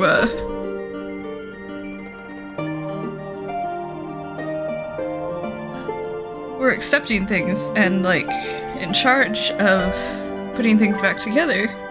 So of course he wasn't on the convocation for starters, but then even if he was allowed to survive, like he would have said no because he thinks he's not capable. Damn you, Hermes, indeed. Should have beat him up a little bit more. It's all Hermes' fault. Depression. It'll get you. Make sure your depression is treated by a doctor, or else you'll create the final days. She says while sitting here with unmedicated depression. So you and Krile both have news to share. Hers is perhaps the more urgent. As the heavens burn. Alright, time for the level 88 quests. So, have you learned aught more of the final days?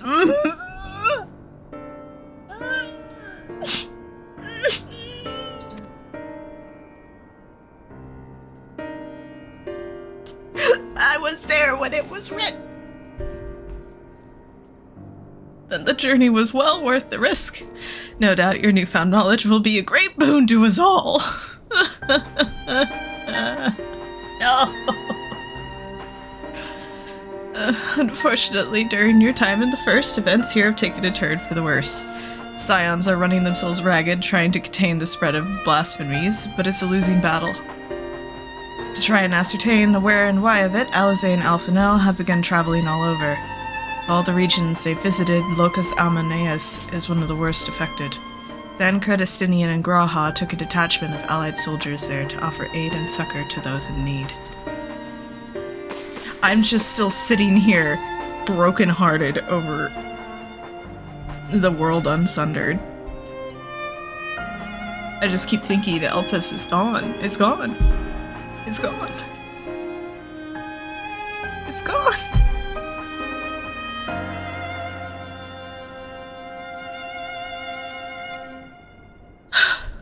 But the province is vast. They only managed to visit a handful of coastal villages.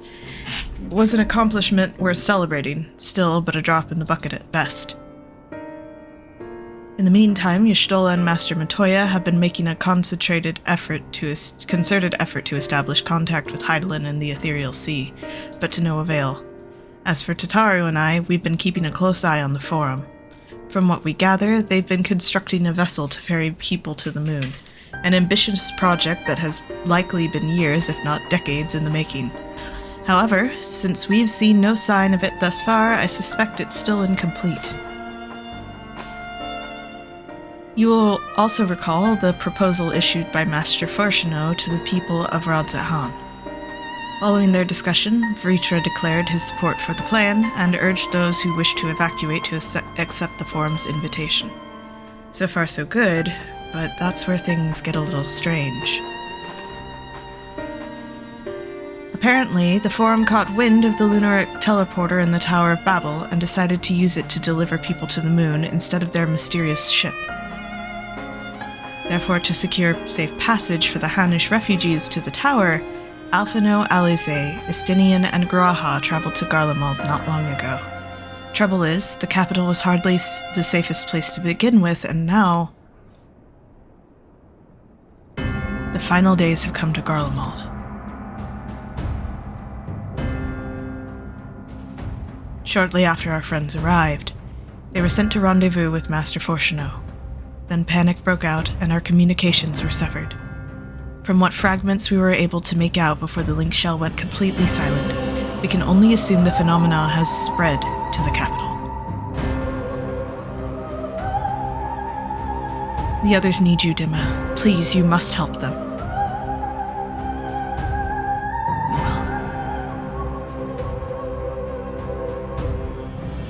Having you there will make all the difference, I'm sure of it. Camp Broken Glass was their first port of call, so you'd best start there. Hopefully Lucia will know where they are. There's no telling what you'll be walking into, so you had best take every possible precaution. This must include repairing my gear, because I have not repaired it. We are making good progress. I know it's been 4 hours, but we're making good progress. Oh, it's not that damaged. There's so much stuff that's damaged.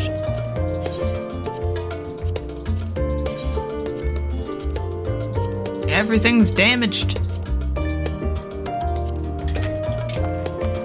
Okay. Time to go to Ilsabard. I need to do more hunts so I can get the, tickets. Ah, yes, that's exactly what you want to see! Oh, here we go.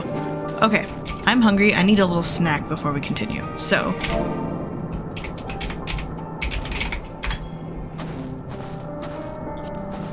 watch Dancy Cat. Snack! Snack brick. Alright, I'll be right back. I'm gonna grab a snack.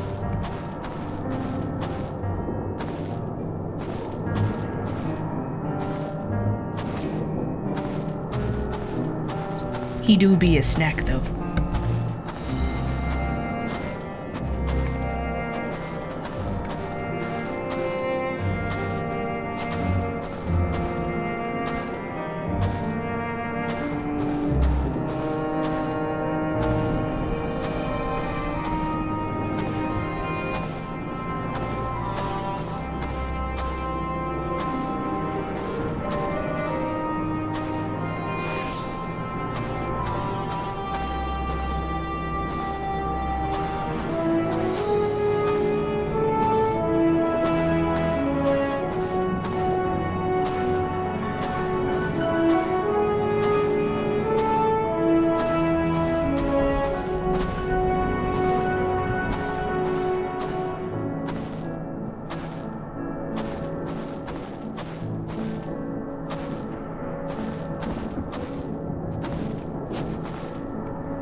that took a little longer than anticipated. I apologize.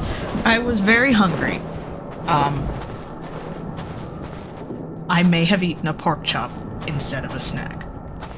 But now I am back, and I had food, and I'm more alert and ready to go. So let's continue. I don't know if Jack's back, but I'm sure when Jack does return, it will be to an adventure.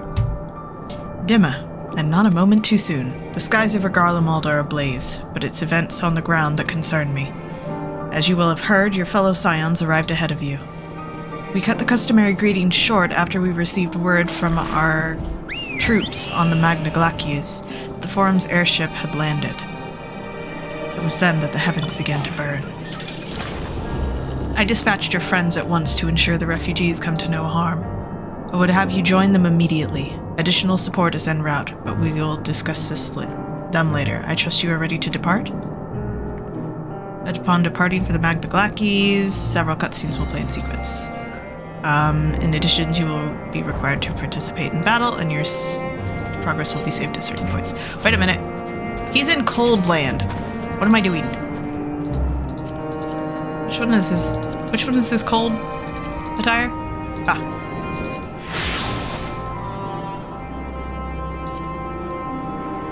Also Dramdoon.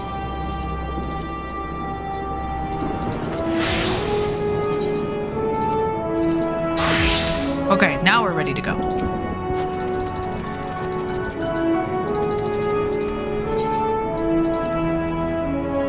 Let's do it. Earlier on the Magna Glacies.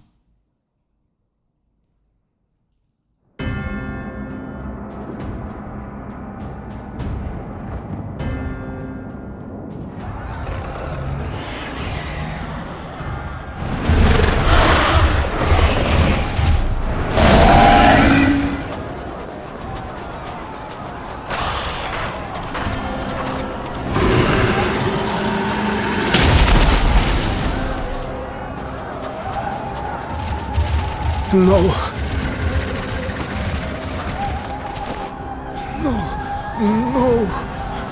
We were promised an escape. Not the same you who fled.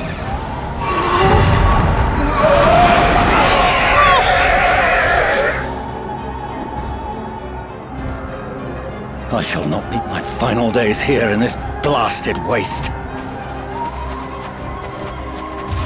Calm yourselves! Your panic is our greatest enemy.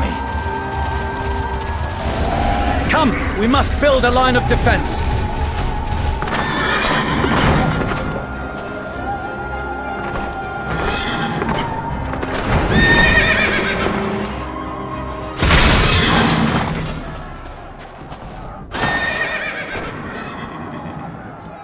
How? Leave the fighting to us, Father. You must lead the people to safety.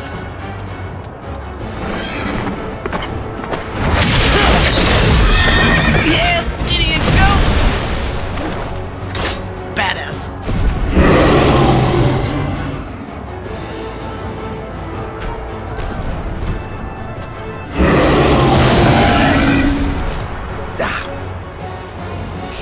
I can handle this pair. You shall tend to the refugees. Let us be about it.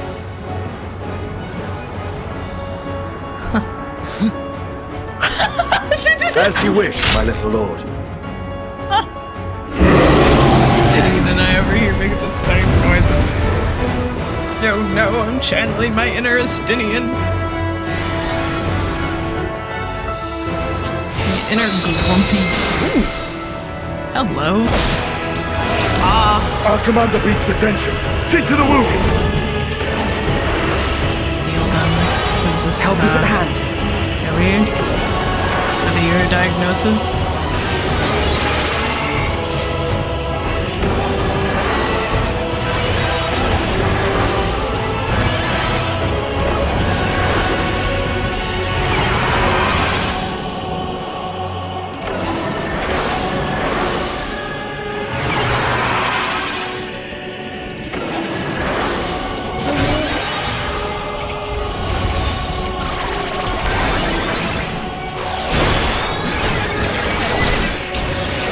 Leave it to me. Okay.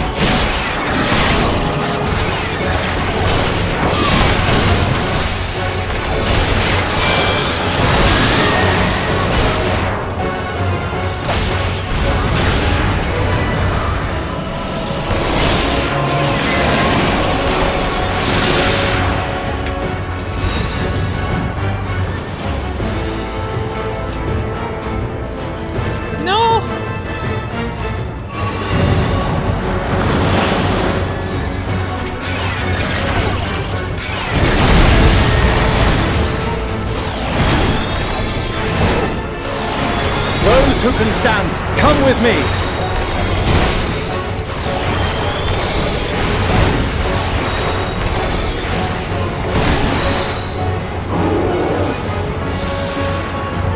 No, it's okay.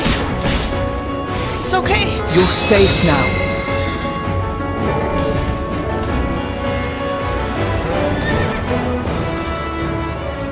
Easy now. Deep breaths.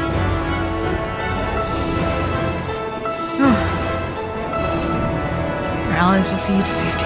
Good. Okay, we got two. Worry not for the refugees, but for yourself. I'm going to protect the refugees anyways. Father.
One down.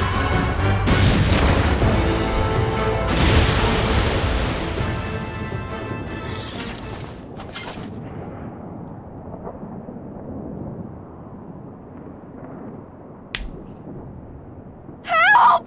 Someone, please! What?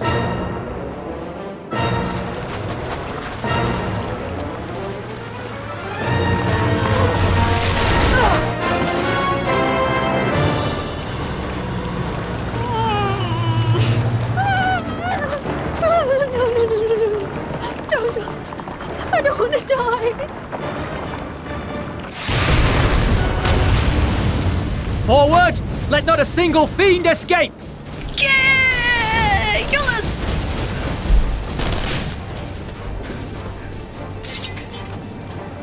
Wait, that's... Euless and the army.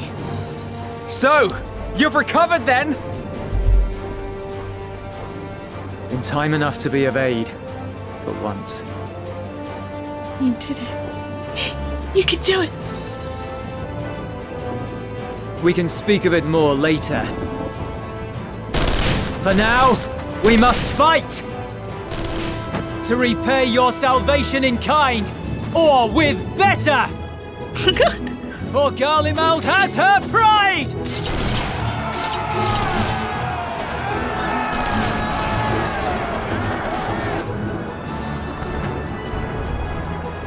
Of that I've no doubt.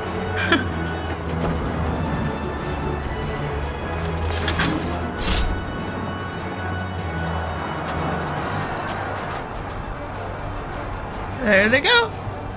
Estinian. Gods. Of all possible saviors, the Imperial Army. Freaking Estinian running off with his spear. Yeah! It's my boy. I had hoped to take all of them down at once. Think a withdrawal might be in order? Oh, sod that. You know who would never abandon these people to their fate. To be devoured by their former friends. That'd be beyond cruel. These beasts must fall here and now. Well then, I'd say it's high time we threw caution to the winds. I'm so glad to see them again. So long as you spare me the heroic sacrifices. Yes, please. Now, let's go! All I keep thinking is how freaking this is all Hermes' fault and Hermes caused this and my friends are in danger because of Hermes and his stupid creation and now I'm gonna cry.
Nothing to worry about. Oh gosh.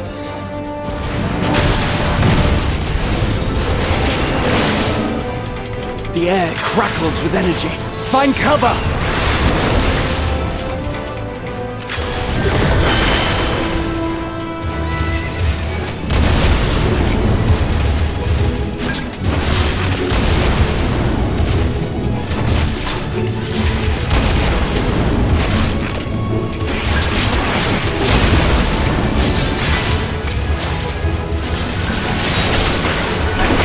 As they say, turnabout's fair play.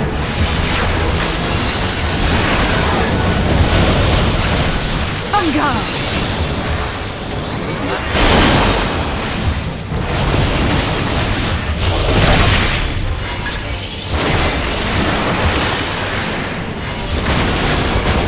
Aha!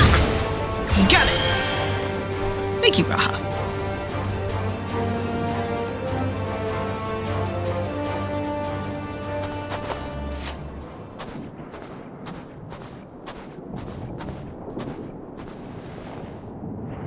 There's not the barest trace of ether. Maybe there really is no way to bring them back.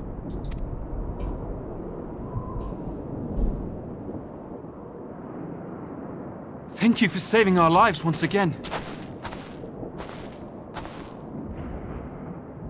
I remember you, from Purusha. You helped us there too, didn't you? That sounds like Erenville. Ah, you're from Palaka's stand. I'm glad you're still in one piece.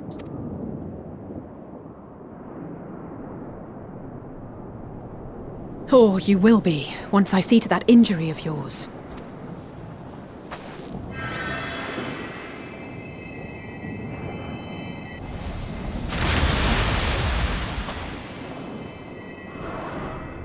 Look out!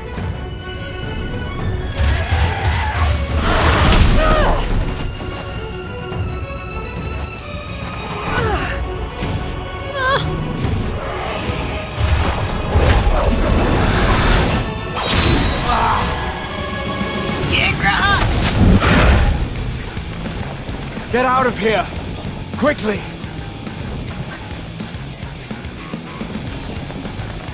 I won't lose them! Not a one! This will be a brighter future! I won't let a madman's apocalypse ruin everything we've fought to achieve!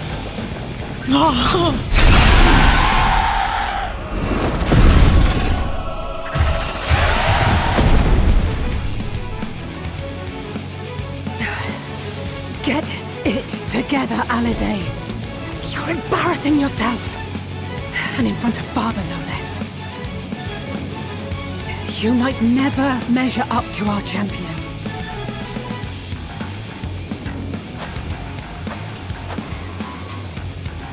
But we ask too much of him as it is. You mustn't let Eorzea's hero fight alone. There he is! The worm kitty! Ah.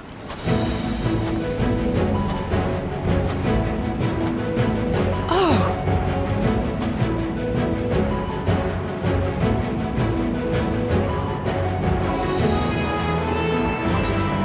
I'm back, bitches! You've done well in my absence. This is precisely why you should never screw up your squat, Ben. Oh, I'm torn between the I'm back, bitches, and this is surprise. Yep. I'm back, bitches.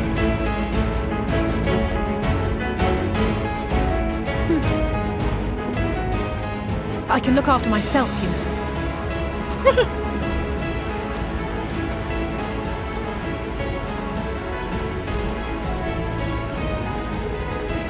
Everything's in order, I trust?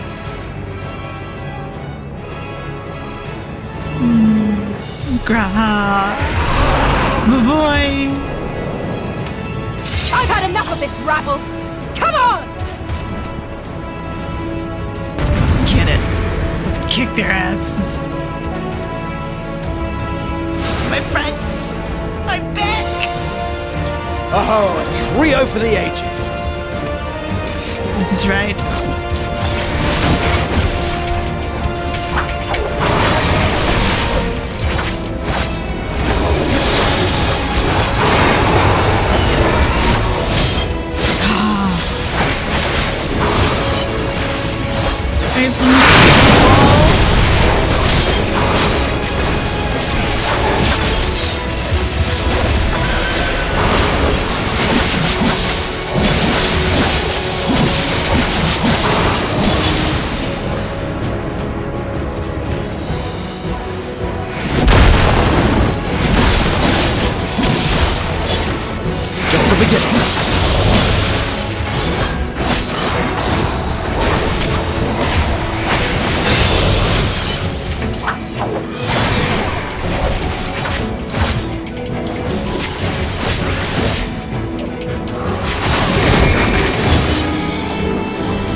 I had a feeling I'd find you here.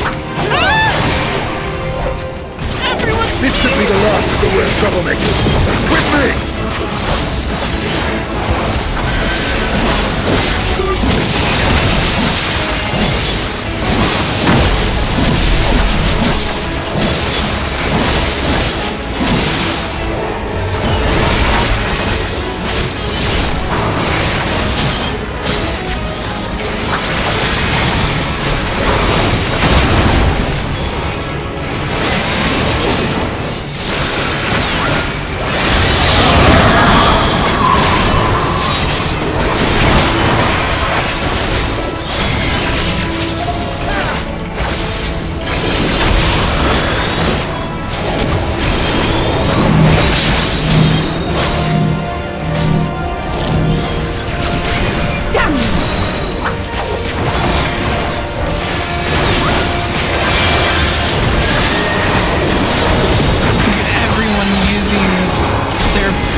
Well, I had no choice but to leave the healing to you, Alphino. I'm with DPS.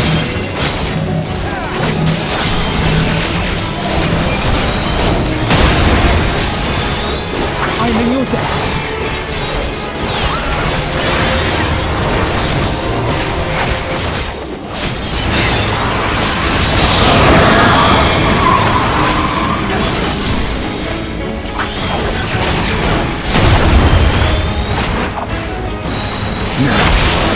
Where were we?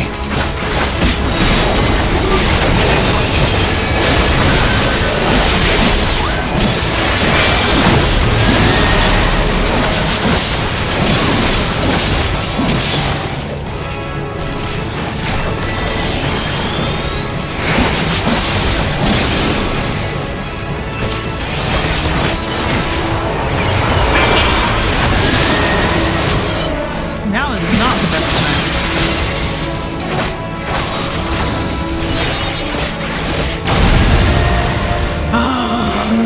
That was so satisfying.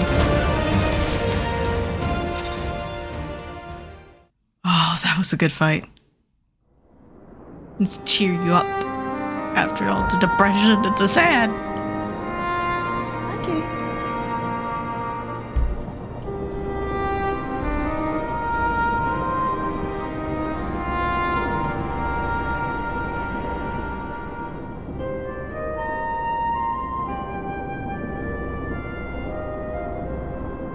You must board without delay. The ship will depart ere long. Your offer to host us in Sharlayan is most appreciated. But will the final days not soon fall upon it as well? Your hesitation is not unwarranted. The satrap entrusted me with your lives, yet I have failed your comrades. Nor are you wrong to fear that this corruption will continue to spread. I cannot promise you complete safety, even in my homeland.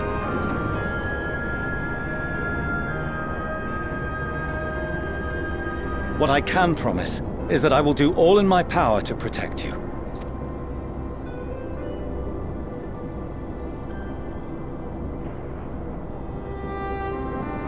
That power is not inconsiderable. Even now, my countrymen are preparing the vessel that will deliver us to a sanctuary on the moon. Join us on our journey there, and beyond, to new horizons. Come to old Sharlayan. Please.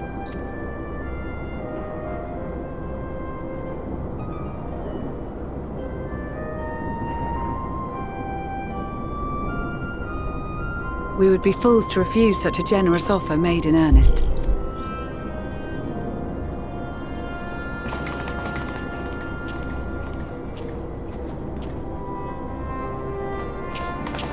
It seems they've a new destination.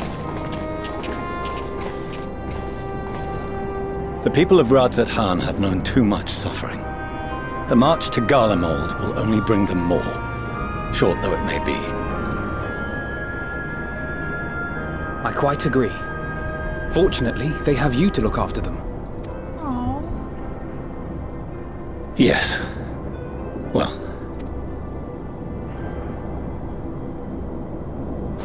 Behind you!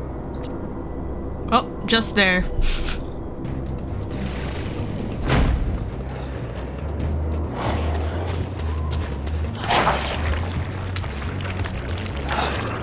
More of them.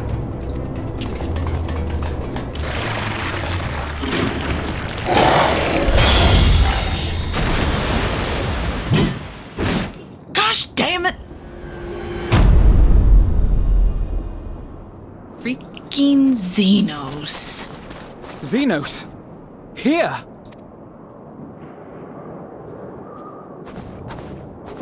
You'll be all right. Hurry to the airship.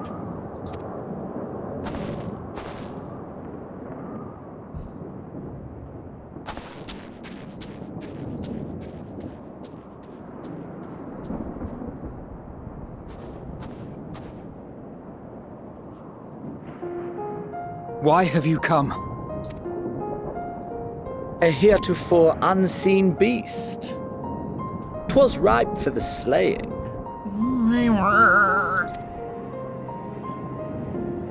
Poor sport, alas. Unfit to temper my blade. Can you hunt all of them and get rid of them, please? Oh, for the love of... You cannot still be on about a rematch. Of course he is. He's insane. That is and has ever been my sole concern. See?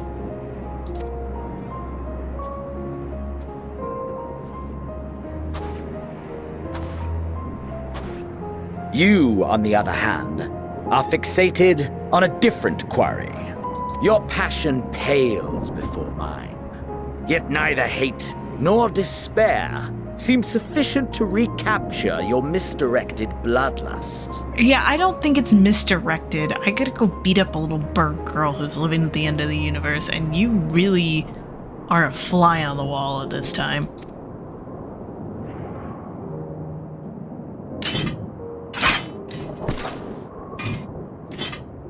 So, I hone my blade, and I wait.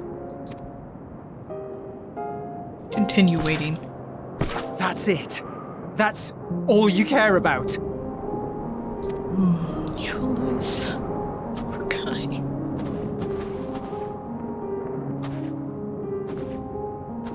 Garlemald is in ruins. Our homeland, the nation you rule, is as good as gone. Along with so many of its people. Not just soldiers like us. Not only those who fought and killed for power and duty. Innocent civilians. Murdered by their own flesh and blood. Lost and confused as they breathed their last. While we who survived with our lives and minds intact were left to freeze to death. The Eorzeans tell me all this was your doing! You slaughtered your countrymen! You did! For what? For nothing, in the end. So much wasted effort.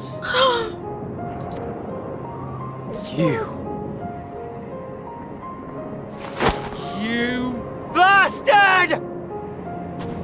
For your own sake, Ulus, you must control your anger.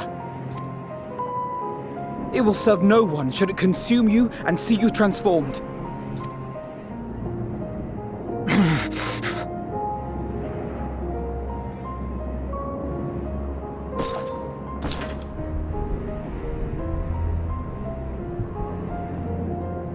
Would you be happier had I a good reason? What? If my motives met with your approval, would you no longer resent the outcome? If so, then perhaps a beast's skin would suit you better. Duty, honor, morality. All constructs of convenience when put to proof. Surely the war taught you how easily power becomes the tool of the self-righteous. How the people's justice was merely a means to their ends. Yet you would ask me why. Ask any creature of this star and those above for answers, and they will tell you what suits their fancy. And they would be right to do so. What meaning there is to be found in the petty vicissitudes of your existence must be gleaned by you, and you alone.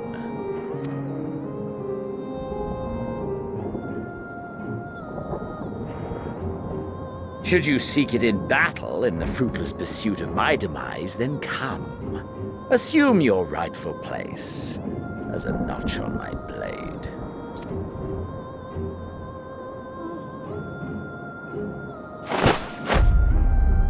Julius, no.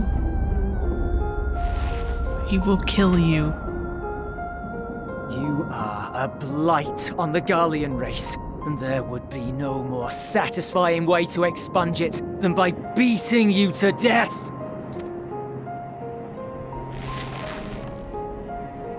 But I will not be party to another tragedy. I refuse to lose anyone else because of you.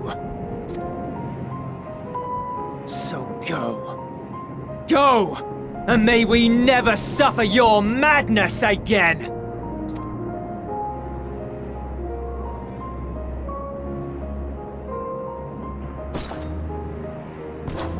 Xenos!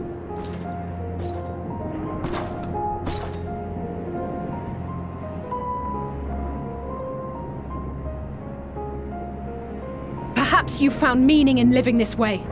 I cannot deny you found strength. Yet if you only pursue your hedonistic pleasures and pay no heed to the plight of others, then no one will give you the time of day. Angry indeed! He's all alone right now. He killed his own father, he destroyed his nation, he murdered all of his people for nothing, and now he's just been directly confronted and told GTFO. Nobody loves you. And he is unfazed and does not care. You will never get what you want. Not even the battle you pine for so dearly. You'll be alone for an eternity, and you'll deserve every agonizing second of it.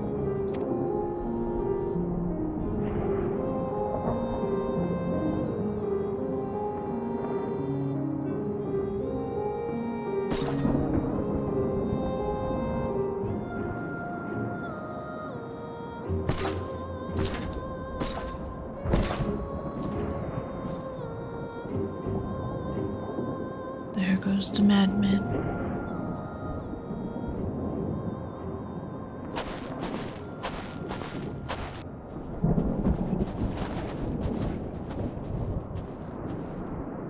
We're ready to depart. The refugee ships will be leaving shortly, but I've asked mine to remain for the time being. There's room enough for you to join me on it, if you wish.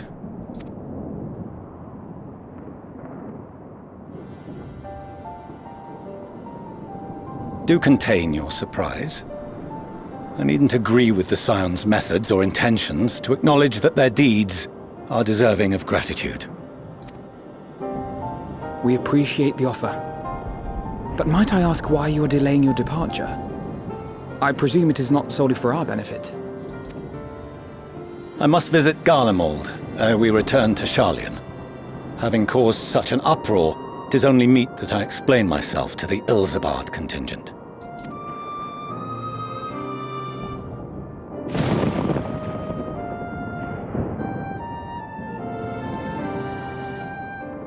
Allow us to accompany you then.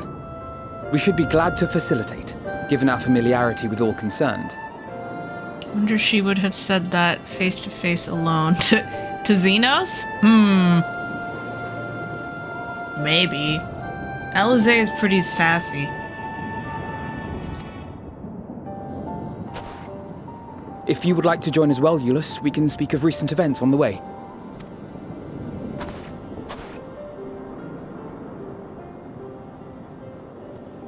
Guys, I kind of have really, really freaking important information. Can we, like, get to the stuff I have? He'll be after your seat on the forum next. Get him! Get him, Estinian! Get him! Yes! Yes! Yes! Oh, I love it.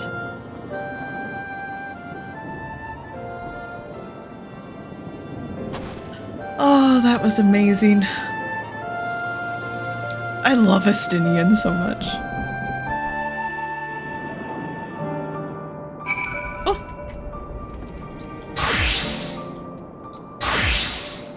Now we continue to turn-ins on Dragoon, as was originally intended.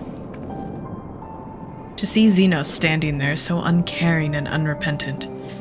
Gods, I didn't know what came over me. I don't know what came over me. I just blurted out the first thing that came to mind, but looking back on it, I stand by those words. I would say I hope they won't entice him to further villainy, but to be honest, I doubt he even remembers what I said. Anyway, enough about all that. It's good to see you again. Yeah, it's good to see me again.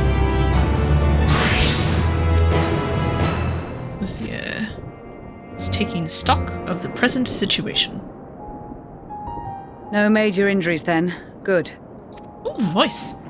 I briefed the recovered soldiers and sent them on their way as quickly as I could, but nevertheless feared they would not make it in time. You like seeing you? What? I'm glad you like seeing you. Who? Where?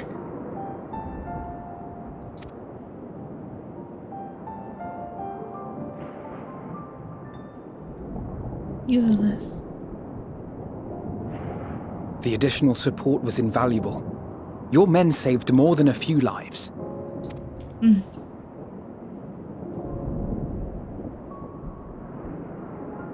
Though not all, I regret to say.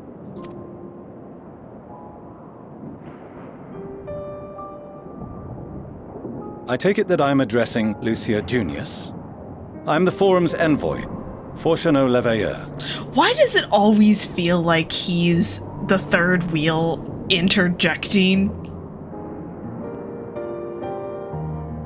Because it's really kind of what it felt like. He just over here, like, we're having this serious conversation. Always like, he's like, hey, I'm here too. I'm here. Me. Pay attention to me.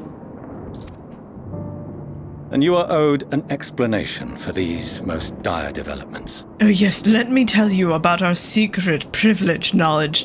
Bitch, I was there. I wrote it.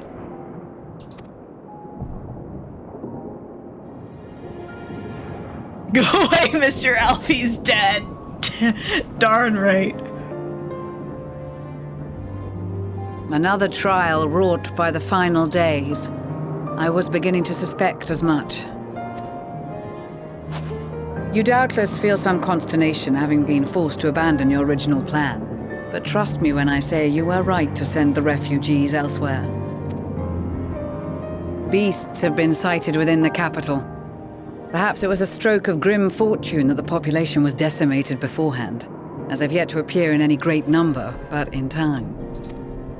In any case, Maxima leads the remainder of the contingent in an effort to cull the creatures and evacuate the populace as we speak. Once the airships have taken to the skies, I pray your men can be persuaded to join him. You'll permit us to retain our weapons? I wouldn't have sent you after the Scions were I expecting you to stab them in the back. She has a point. And I, for one, would not consider past transgressions More relevant than future contributions. Ooh, that's a good line. I would not consider past transgressions more relevant than future contributions. Well Regardless of the circumstances that saw us at odds before, we need men of courage now, more than ever. Oh, the surprise face is freaking adorable on everyone.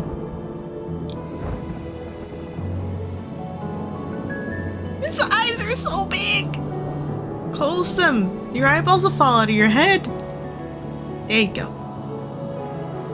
Accept our love. We swore to defend Garlemald, and so we shall.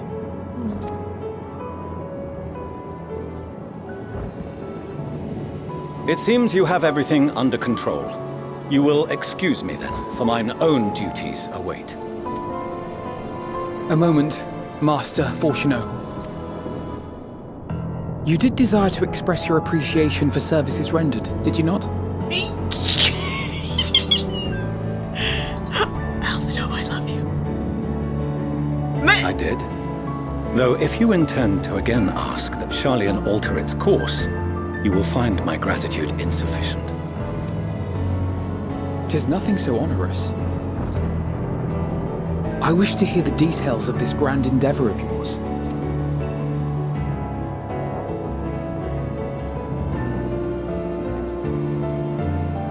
Do you swear to listen and to learn, and not to embark upon some scheme to impede us?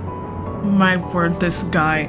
I want to pick him up and throw him by his ankles into a snowbank.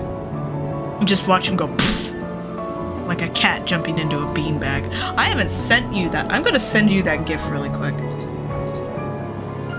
I was provided a gift today, and it's freaking adorable.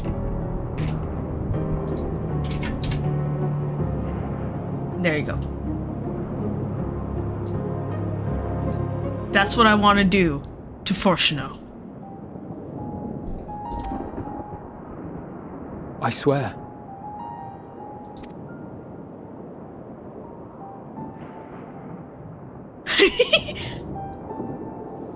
Just. Any other I would doubt, but you I trust to keep your word. For not once have you broken it. This is your child.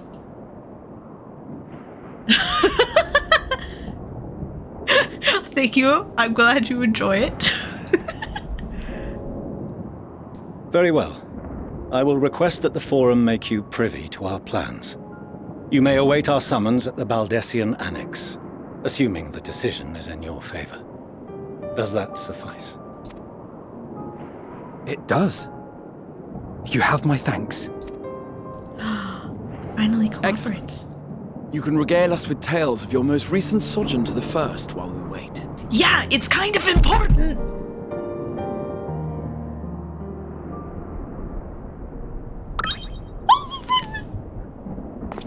Did you hear something just now?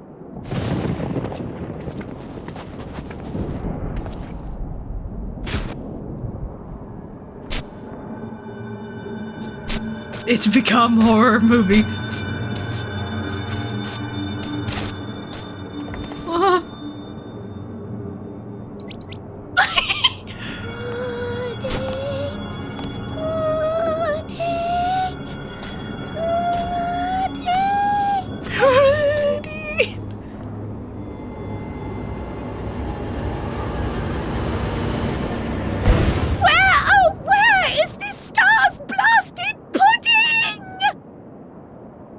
It truly is a horror movie. The Loperates have returned. They're here to kidnap Graha instead of Arianje this time.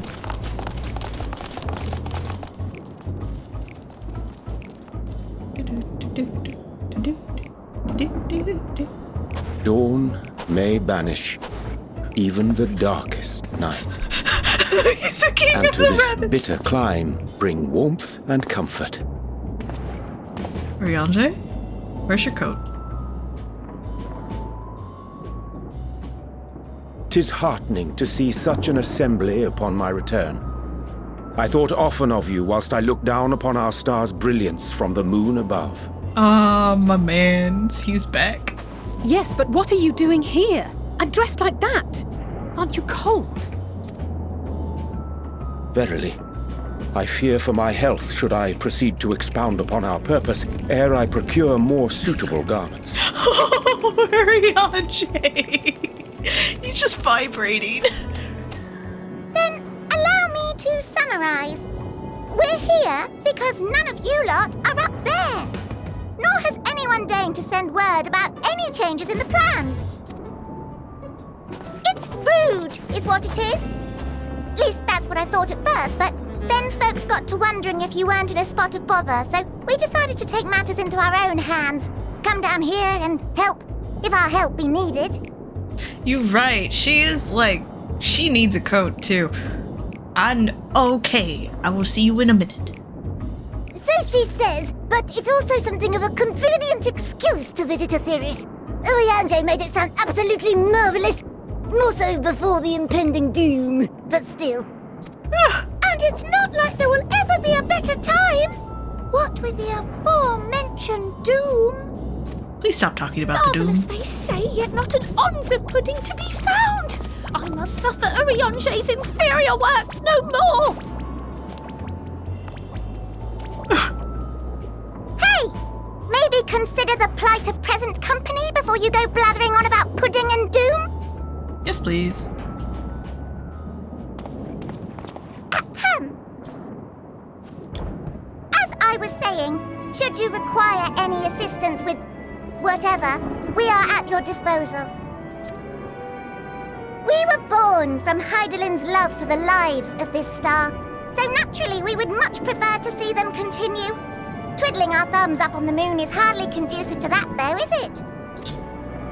Aye, not when you've all got such precious thoughts and feelings and hopes for the future deserving of more active preservation. Speaking to Oriange made us realize that while we've carried out our duties to the letter, we've failed to fulfill them in spirit. From there, it was just a hop, skip, and a jump towards resolving to do better. So please, show us how. Help us help you. Well, that is a change. Forgive me, but are they... Hey, Fortuno, by the way, we've been handling your stuff with the moon, too. Thy distant collaborators, indeed. Hail, fellow, well met. You'd be a member of the Forum, would you? It's an honor and a pleasure to meet you at last. I'm Livingway, Heidelin's right paw. That last bit is very important. As am I, if I may humbly say so myself. I bid you welcome to our star, Livingway. On behalf of the Forum, I thank you for traveling such a distance to meet us. As you have surmised, preparations for the Exodus have not proceeded as smoothly as we had hoped. I should be happy to personally escort you to our headquarters in Charlian, where you may advise us as you deem fit.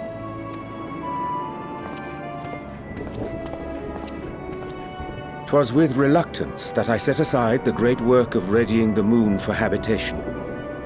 Be assured that I did so only after the Loperites made plain their earnest desire to come hither, and I myself felt a growing certainty that their contributions here would prove invaluable.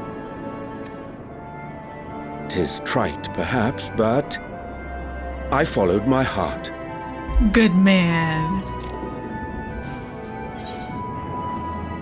Good to haveth you back. May thy disciples banish this darkest of nights. Good to haveth you back, says Dim.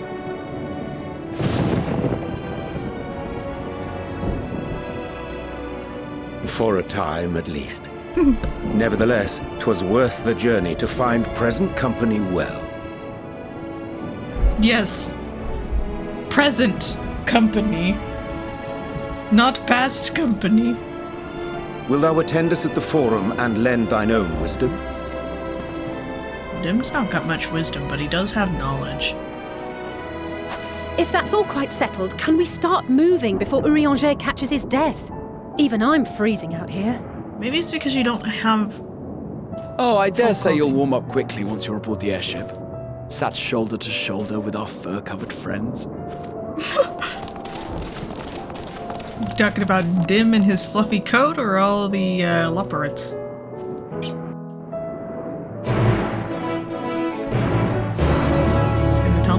Is it gonna teleport me? Excellent. Okay, Dim. This is way too warm for you.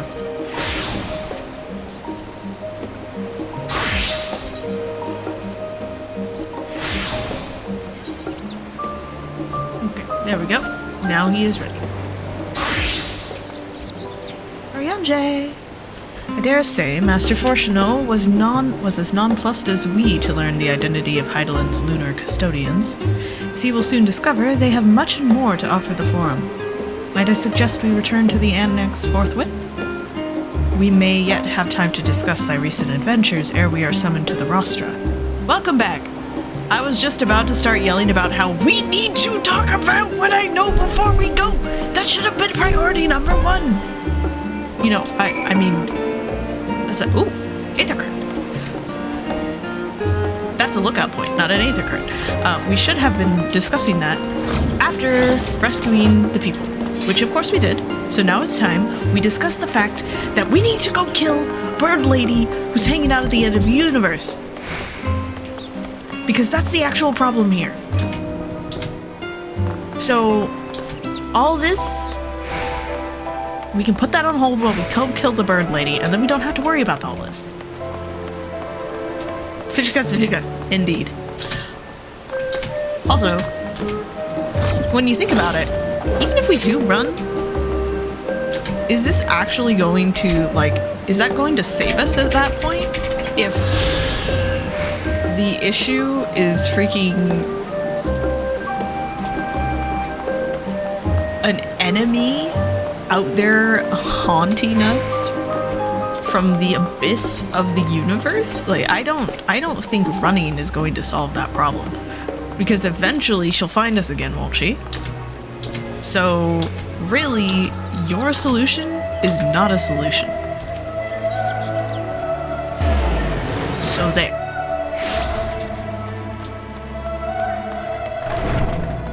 Also, the fact that the Aether was what was protecting us from her, as they said,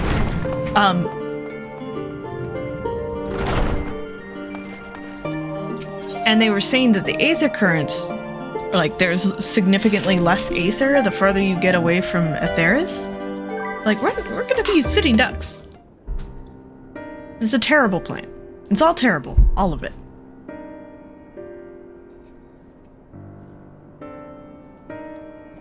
Okay, I'm done being salty now. Now please listen to me.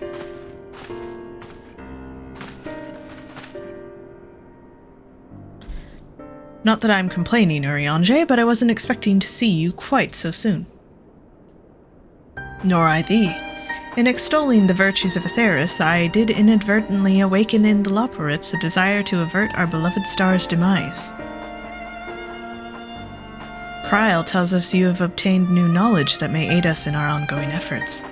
I've news to share regarding our study of the Ethereal Sea, but your findings are certain to be of greater interest, so I would rather hear them first. Yes, please, thank you! To what revelations did Heidelin's Elpis flower lead? See, I kind of had a hand in the final days situation. And my friends are dead. Long dead, and I killed one of them.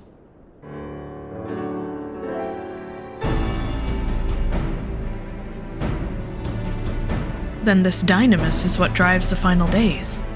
If it and Akasha are one and the same, this all but proves Nidhana's theory. Were an entity, through sheer force of emotion, to channel this vast, dormant reservoir into a raging river, its power might surpass even that of ether. But if our star is so replete with ether, said entity would need to be outside of its influence to effectively manipulate the dynamis of the great expanse. Meteon. rather the sorrow and suffering of fallen civilizations that she has been hoarding for millennia.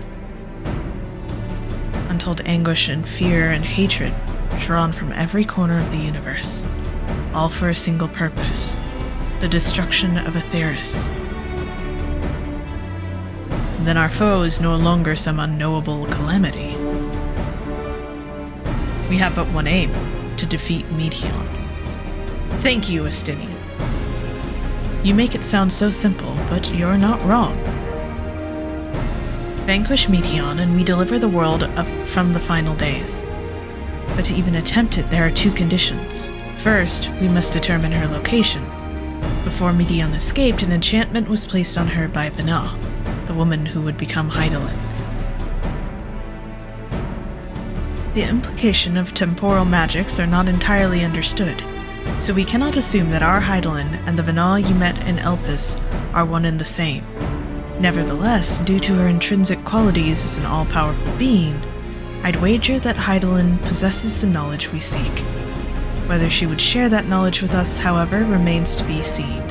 After all, she intends for us to flee Aetheris, not to stay.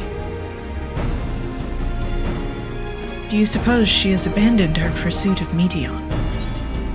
Vana, I know, would never give up. No, but Meteion is still out there. She would never give up. That's my impression too. Otherwise, she wouldn't have used me as a conduit for her will, or provided clues such as the Elpis flower. I believe she has been waiting for mankind's answer to Hermes' question.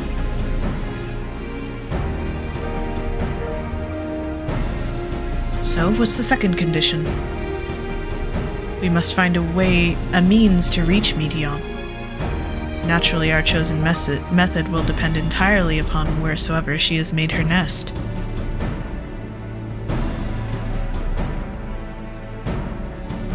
Then, communing with Hydaelyn must, by necessity, come first. Did you and Master Matoya have any luck with your investigation into the Ethereal Sea? Sadly not. Though we enlisted the help of Ehrenwald and other Echo-based allies, we couldn't detect so much as a whisper from Hydaelyn, even from within the antitower. Master Matoya is of the opinion that in the years since abandoning it, the Forum has found some other method of receiving instructions from Hydaelyn. Sorry, hiccups. If so, it would likely be some form of apparatus for observing the Ethereal Sea built closer to home.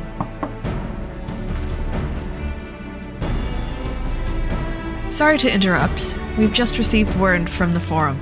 Your presence is required in the Rostra, where they intend to discuss the Great Exodus. Then Father was able to persuade them. They're finally taking us seriously. Let's hear what they have to say. It frustrates me to no end, the decisions of the Forum, because all we're looking for is information. And they're like, oh, let's withhold that. Like, no. To think the Crystal Tower of the First is capable of such feats as sending one's soul into the distant past. The events you witnessed and helped shape may yet hold the key to forestalling the final days. I'm reminded of dear friends in the future Ion made. Those selfless efforts saw the 8th umbral calamity averted. In this timeline, at least. Too much has been sacrificed for us to abandon Aetheris now. After sending Graha and Estinian back to Garlemald, I stayed in Locus Amanius for a time. Being an imperial province, it was already in turmoil before the onset of the final days. You wouldn't believe the difficulties we had overseeing the evacuation of the villages we visited. I have faith the detachment we left behind will continue our work and shepherd the people to safety. To what safety can be found in a world coming to an end? Okay. Alright. I wanted to see if he would say anything about Rain, and he did not. Do you know I did just go visit her, so I thought maybe her adopted father might have some information that or something he wanted to say. Alright. I will probably turn in this quest, like finish this last quest, and then call it a night. This is getting kind of late. Forum is in session, and as such, the rostra is closed to visitors. I'm not a visitor. The Scion of the Seventh Dawn. Very well, you may wait in the corridor. Of course, entry will only be permitted on the condition you leave your armaments at the door. Lest you forget, the sacred institution holds rational discourse in the highest. The implements of war are expressly forbidden. Takes Scythe into the rostra with him.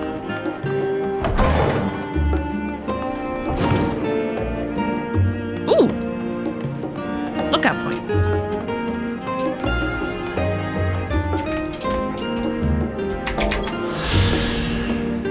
So, if you want to know where the lookout point, the person you need to talk to in order to unlock the sightseeing log, they are in Old Shar. I want to say here. It's either there or there. I can't remember for sure which. But it's like he's at the end of one of these things, and I'm fairly certain it was that one that we were on with Urianger when we first popped back in. I don't remember for sure. No. Get rid of that really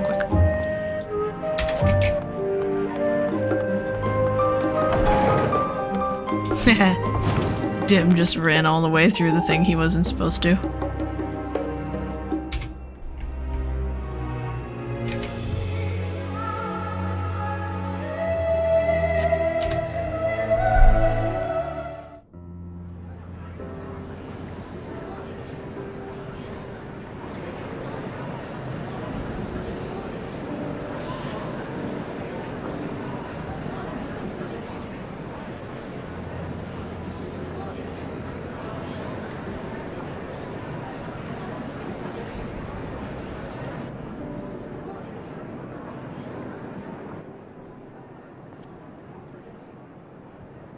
There is a matter I wish to raise with you before we enter. We are here to listen and to learn. But if the Forum's plans are more or less what I expect, then I should like to make a proposal that will serve our ends. By your leave, of course.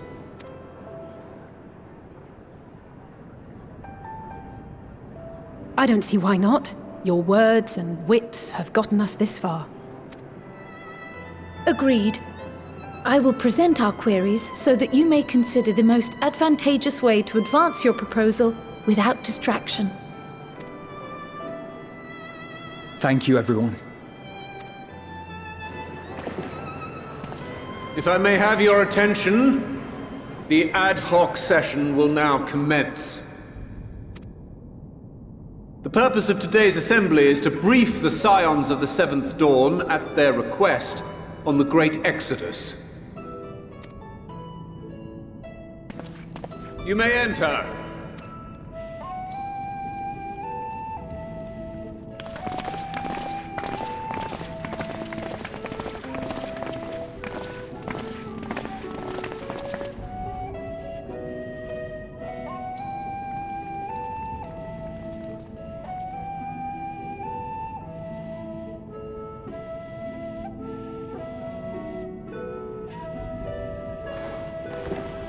On behalf of the Forum, I commend your heroic actions on the Magna Glacies.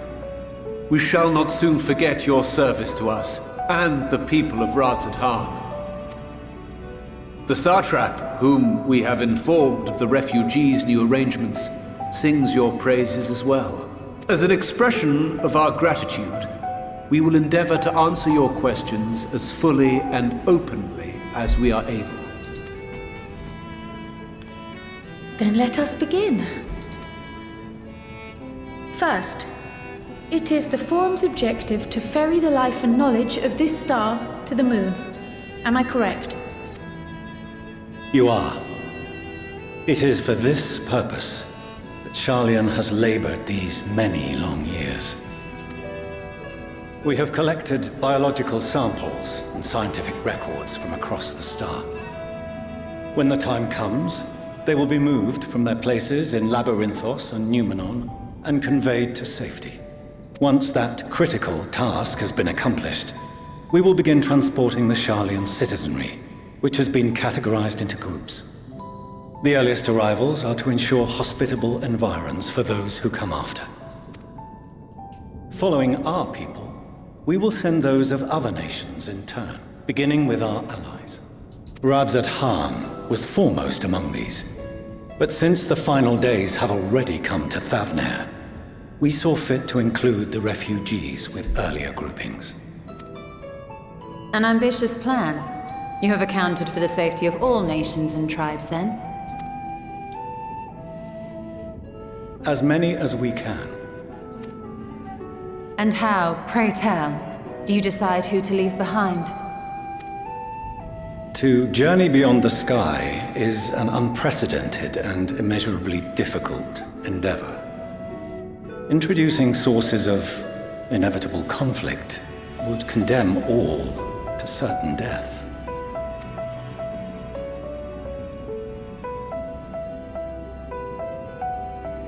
Questions as to the validity of that approach aside, are your plans proceeding apace? We're under the impression that your primary means of celestial transportation is incomplete.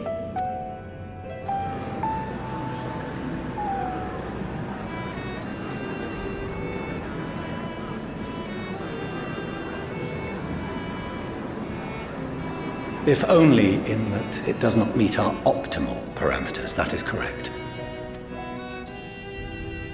This Ark, as some have taken to calling it, is fully operational and could be launched even today. However, the final days have progressed more quickly than we anticipated. At present, the ship is incapable of attaining speeds sufficient to meet our evacuation targets. Should we put the vessel into service, as it is now, we will be unable to travel to the moon and back quickly enough to complete the necessary number of trips. Precious lives and knowledge will be lost. Seven hells. Is there anything to be done? The ether burner, the primary means of propulsion once the craft is in the space between stars, is undergoing testing to determine whether it can be made more efficient. Though cargo is being loaded for the initial phase of the Exodus, we are prepared to continue our experimentation up to the day before launch, should it prove necessary.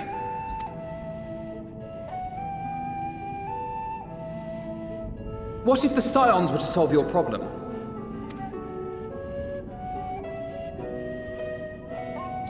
We shall help devise a means to improve the ether burner's efficiency, on 2 conditions. If we succeed, you must allow us to meet with Hydaelyn.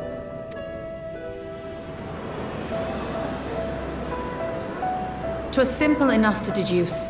You have a Concord, and so you would never have abandoned the anti-tower had you no other means of communication. One far more convenient, I suspect.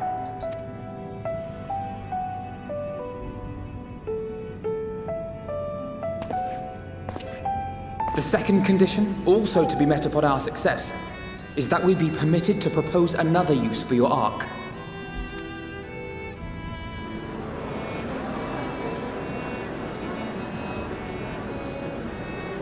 We would be at liberty to refuse this proposal.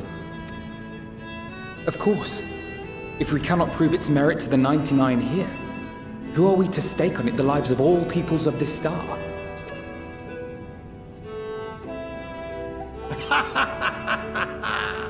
Delightful as always, Master Alfino. I love him.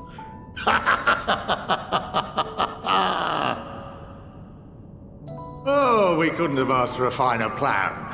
Allow us to solve this complex engineering problem of which we were entirely unaware until moments ago. What could possibly go wrong? The satire writes itself. We're gonna fix it though. Then we'll beat on it till it works. Yet, what field has not benefited from a change in perspective? when we are at wit's end. What we need is not the same dry theories recited ad nauseam, but fresh inspiration.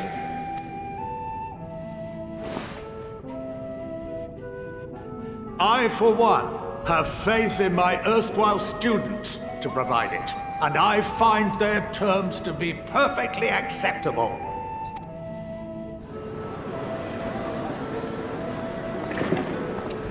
Order! Order! We have no time to waste on debate.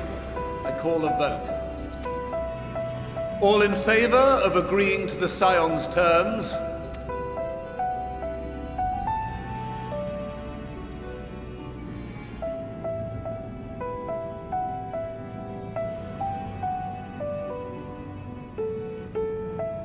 They really do have nothing to lose from this. This deal is in everyone's best interest. 71 in favor, 28 against. The ayes have it. Fortuneau, as the architect of this project, you are the best candidate to show them its current state. And bear in mind that regardless of your personal misgivings, this is the will of the Forum. Gotta love that he didn't vote for it.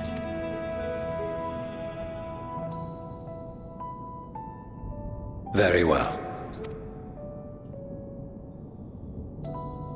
I call this session to a close.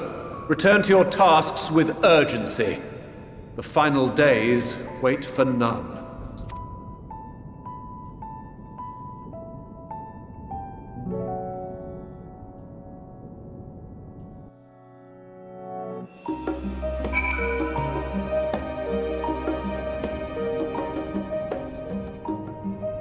What a jerk he is. Oh, there's the turn-in.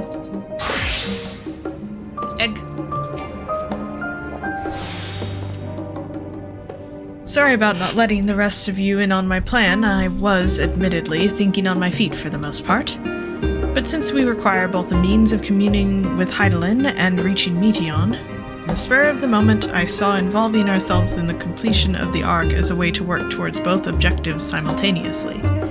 However, we must first keep our end of the bargain by solving the problem of the Aether Burner. I'd like to think it is not a challenge beyond our combined expertise, or at least the expertise of our extended circle of associates. It might behoove us to learn how an Aether Burner actually works before we attempt to improve it, though. Okay, I want to unlock, because I think this is the next zone, so I want to unlock this first, before bed. As instructed, I shall take you to see the Aether Burner. Meet me outside the Archeon. I trust you can make your own way there. Yeah, I definitely am going to have to call it after this, because I'm starting to not be able to read. More so than normal. So the Ark is being built in Labyrinthos. Hardly surprising. Where else could they conceal such a massive undertaking? He has a point. Alright, let's go. Oh, this way.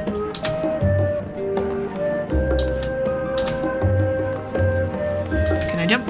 I can! I am Fast Cat! Fast kitty, run, kitty, run! Wait a minute.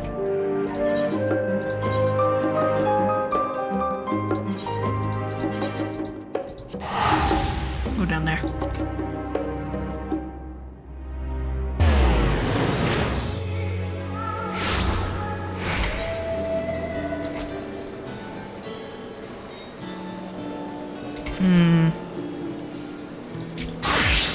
I don't know where he's going to take us, so I'm just going to go ahead and equip Dragoon just in case it's a new spot. Our destination lies in the lower levels. The Forum, in its wisdom, has granted you access to the Archeon's lift. Step inside and have Opheline take you to the medial circuit. The whole gang going.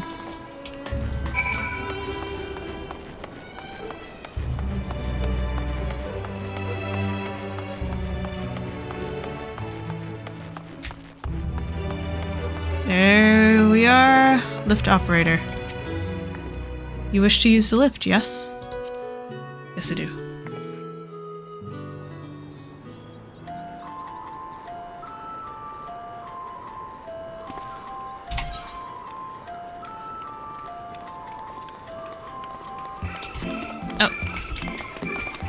I guess they have already unlocked this technically.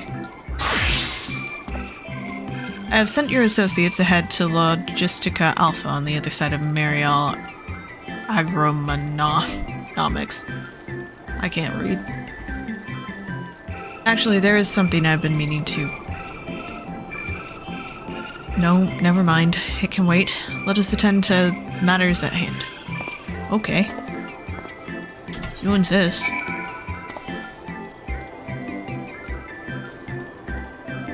Where am I supposed to go? Oh.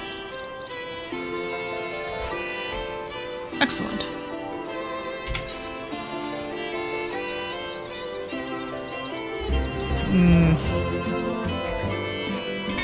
I'm getting to that just one more mentality right now. Which is not good for my sleep schedule.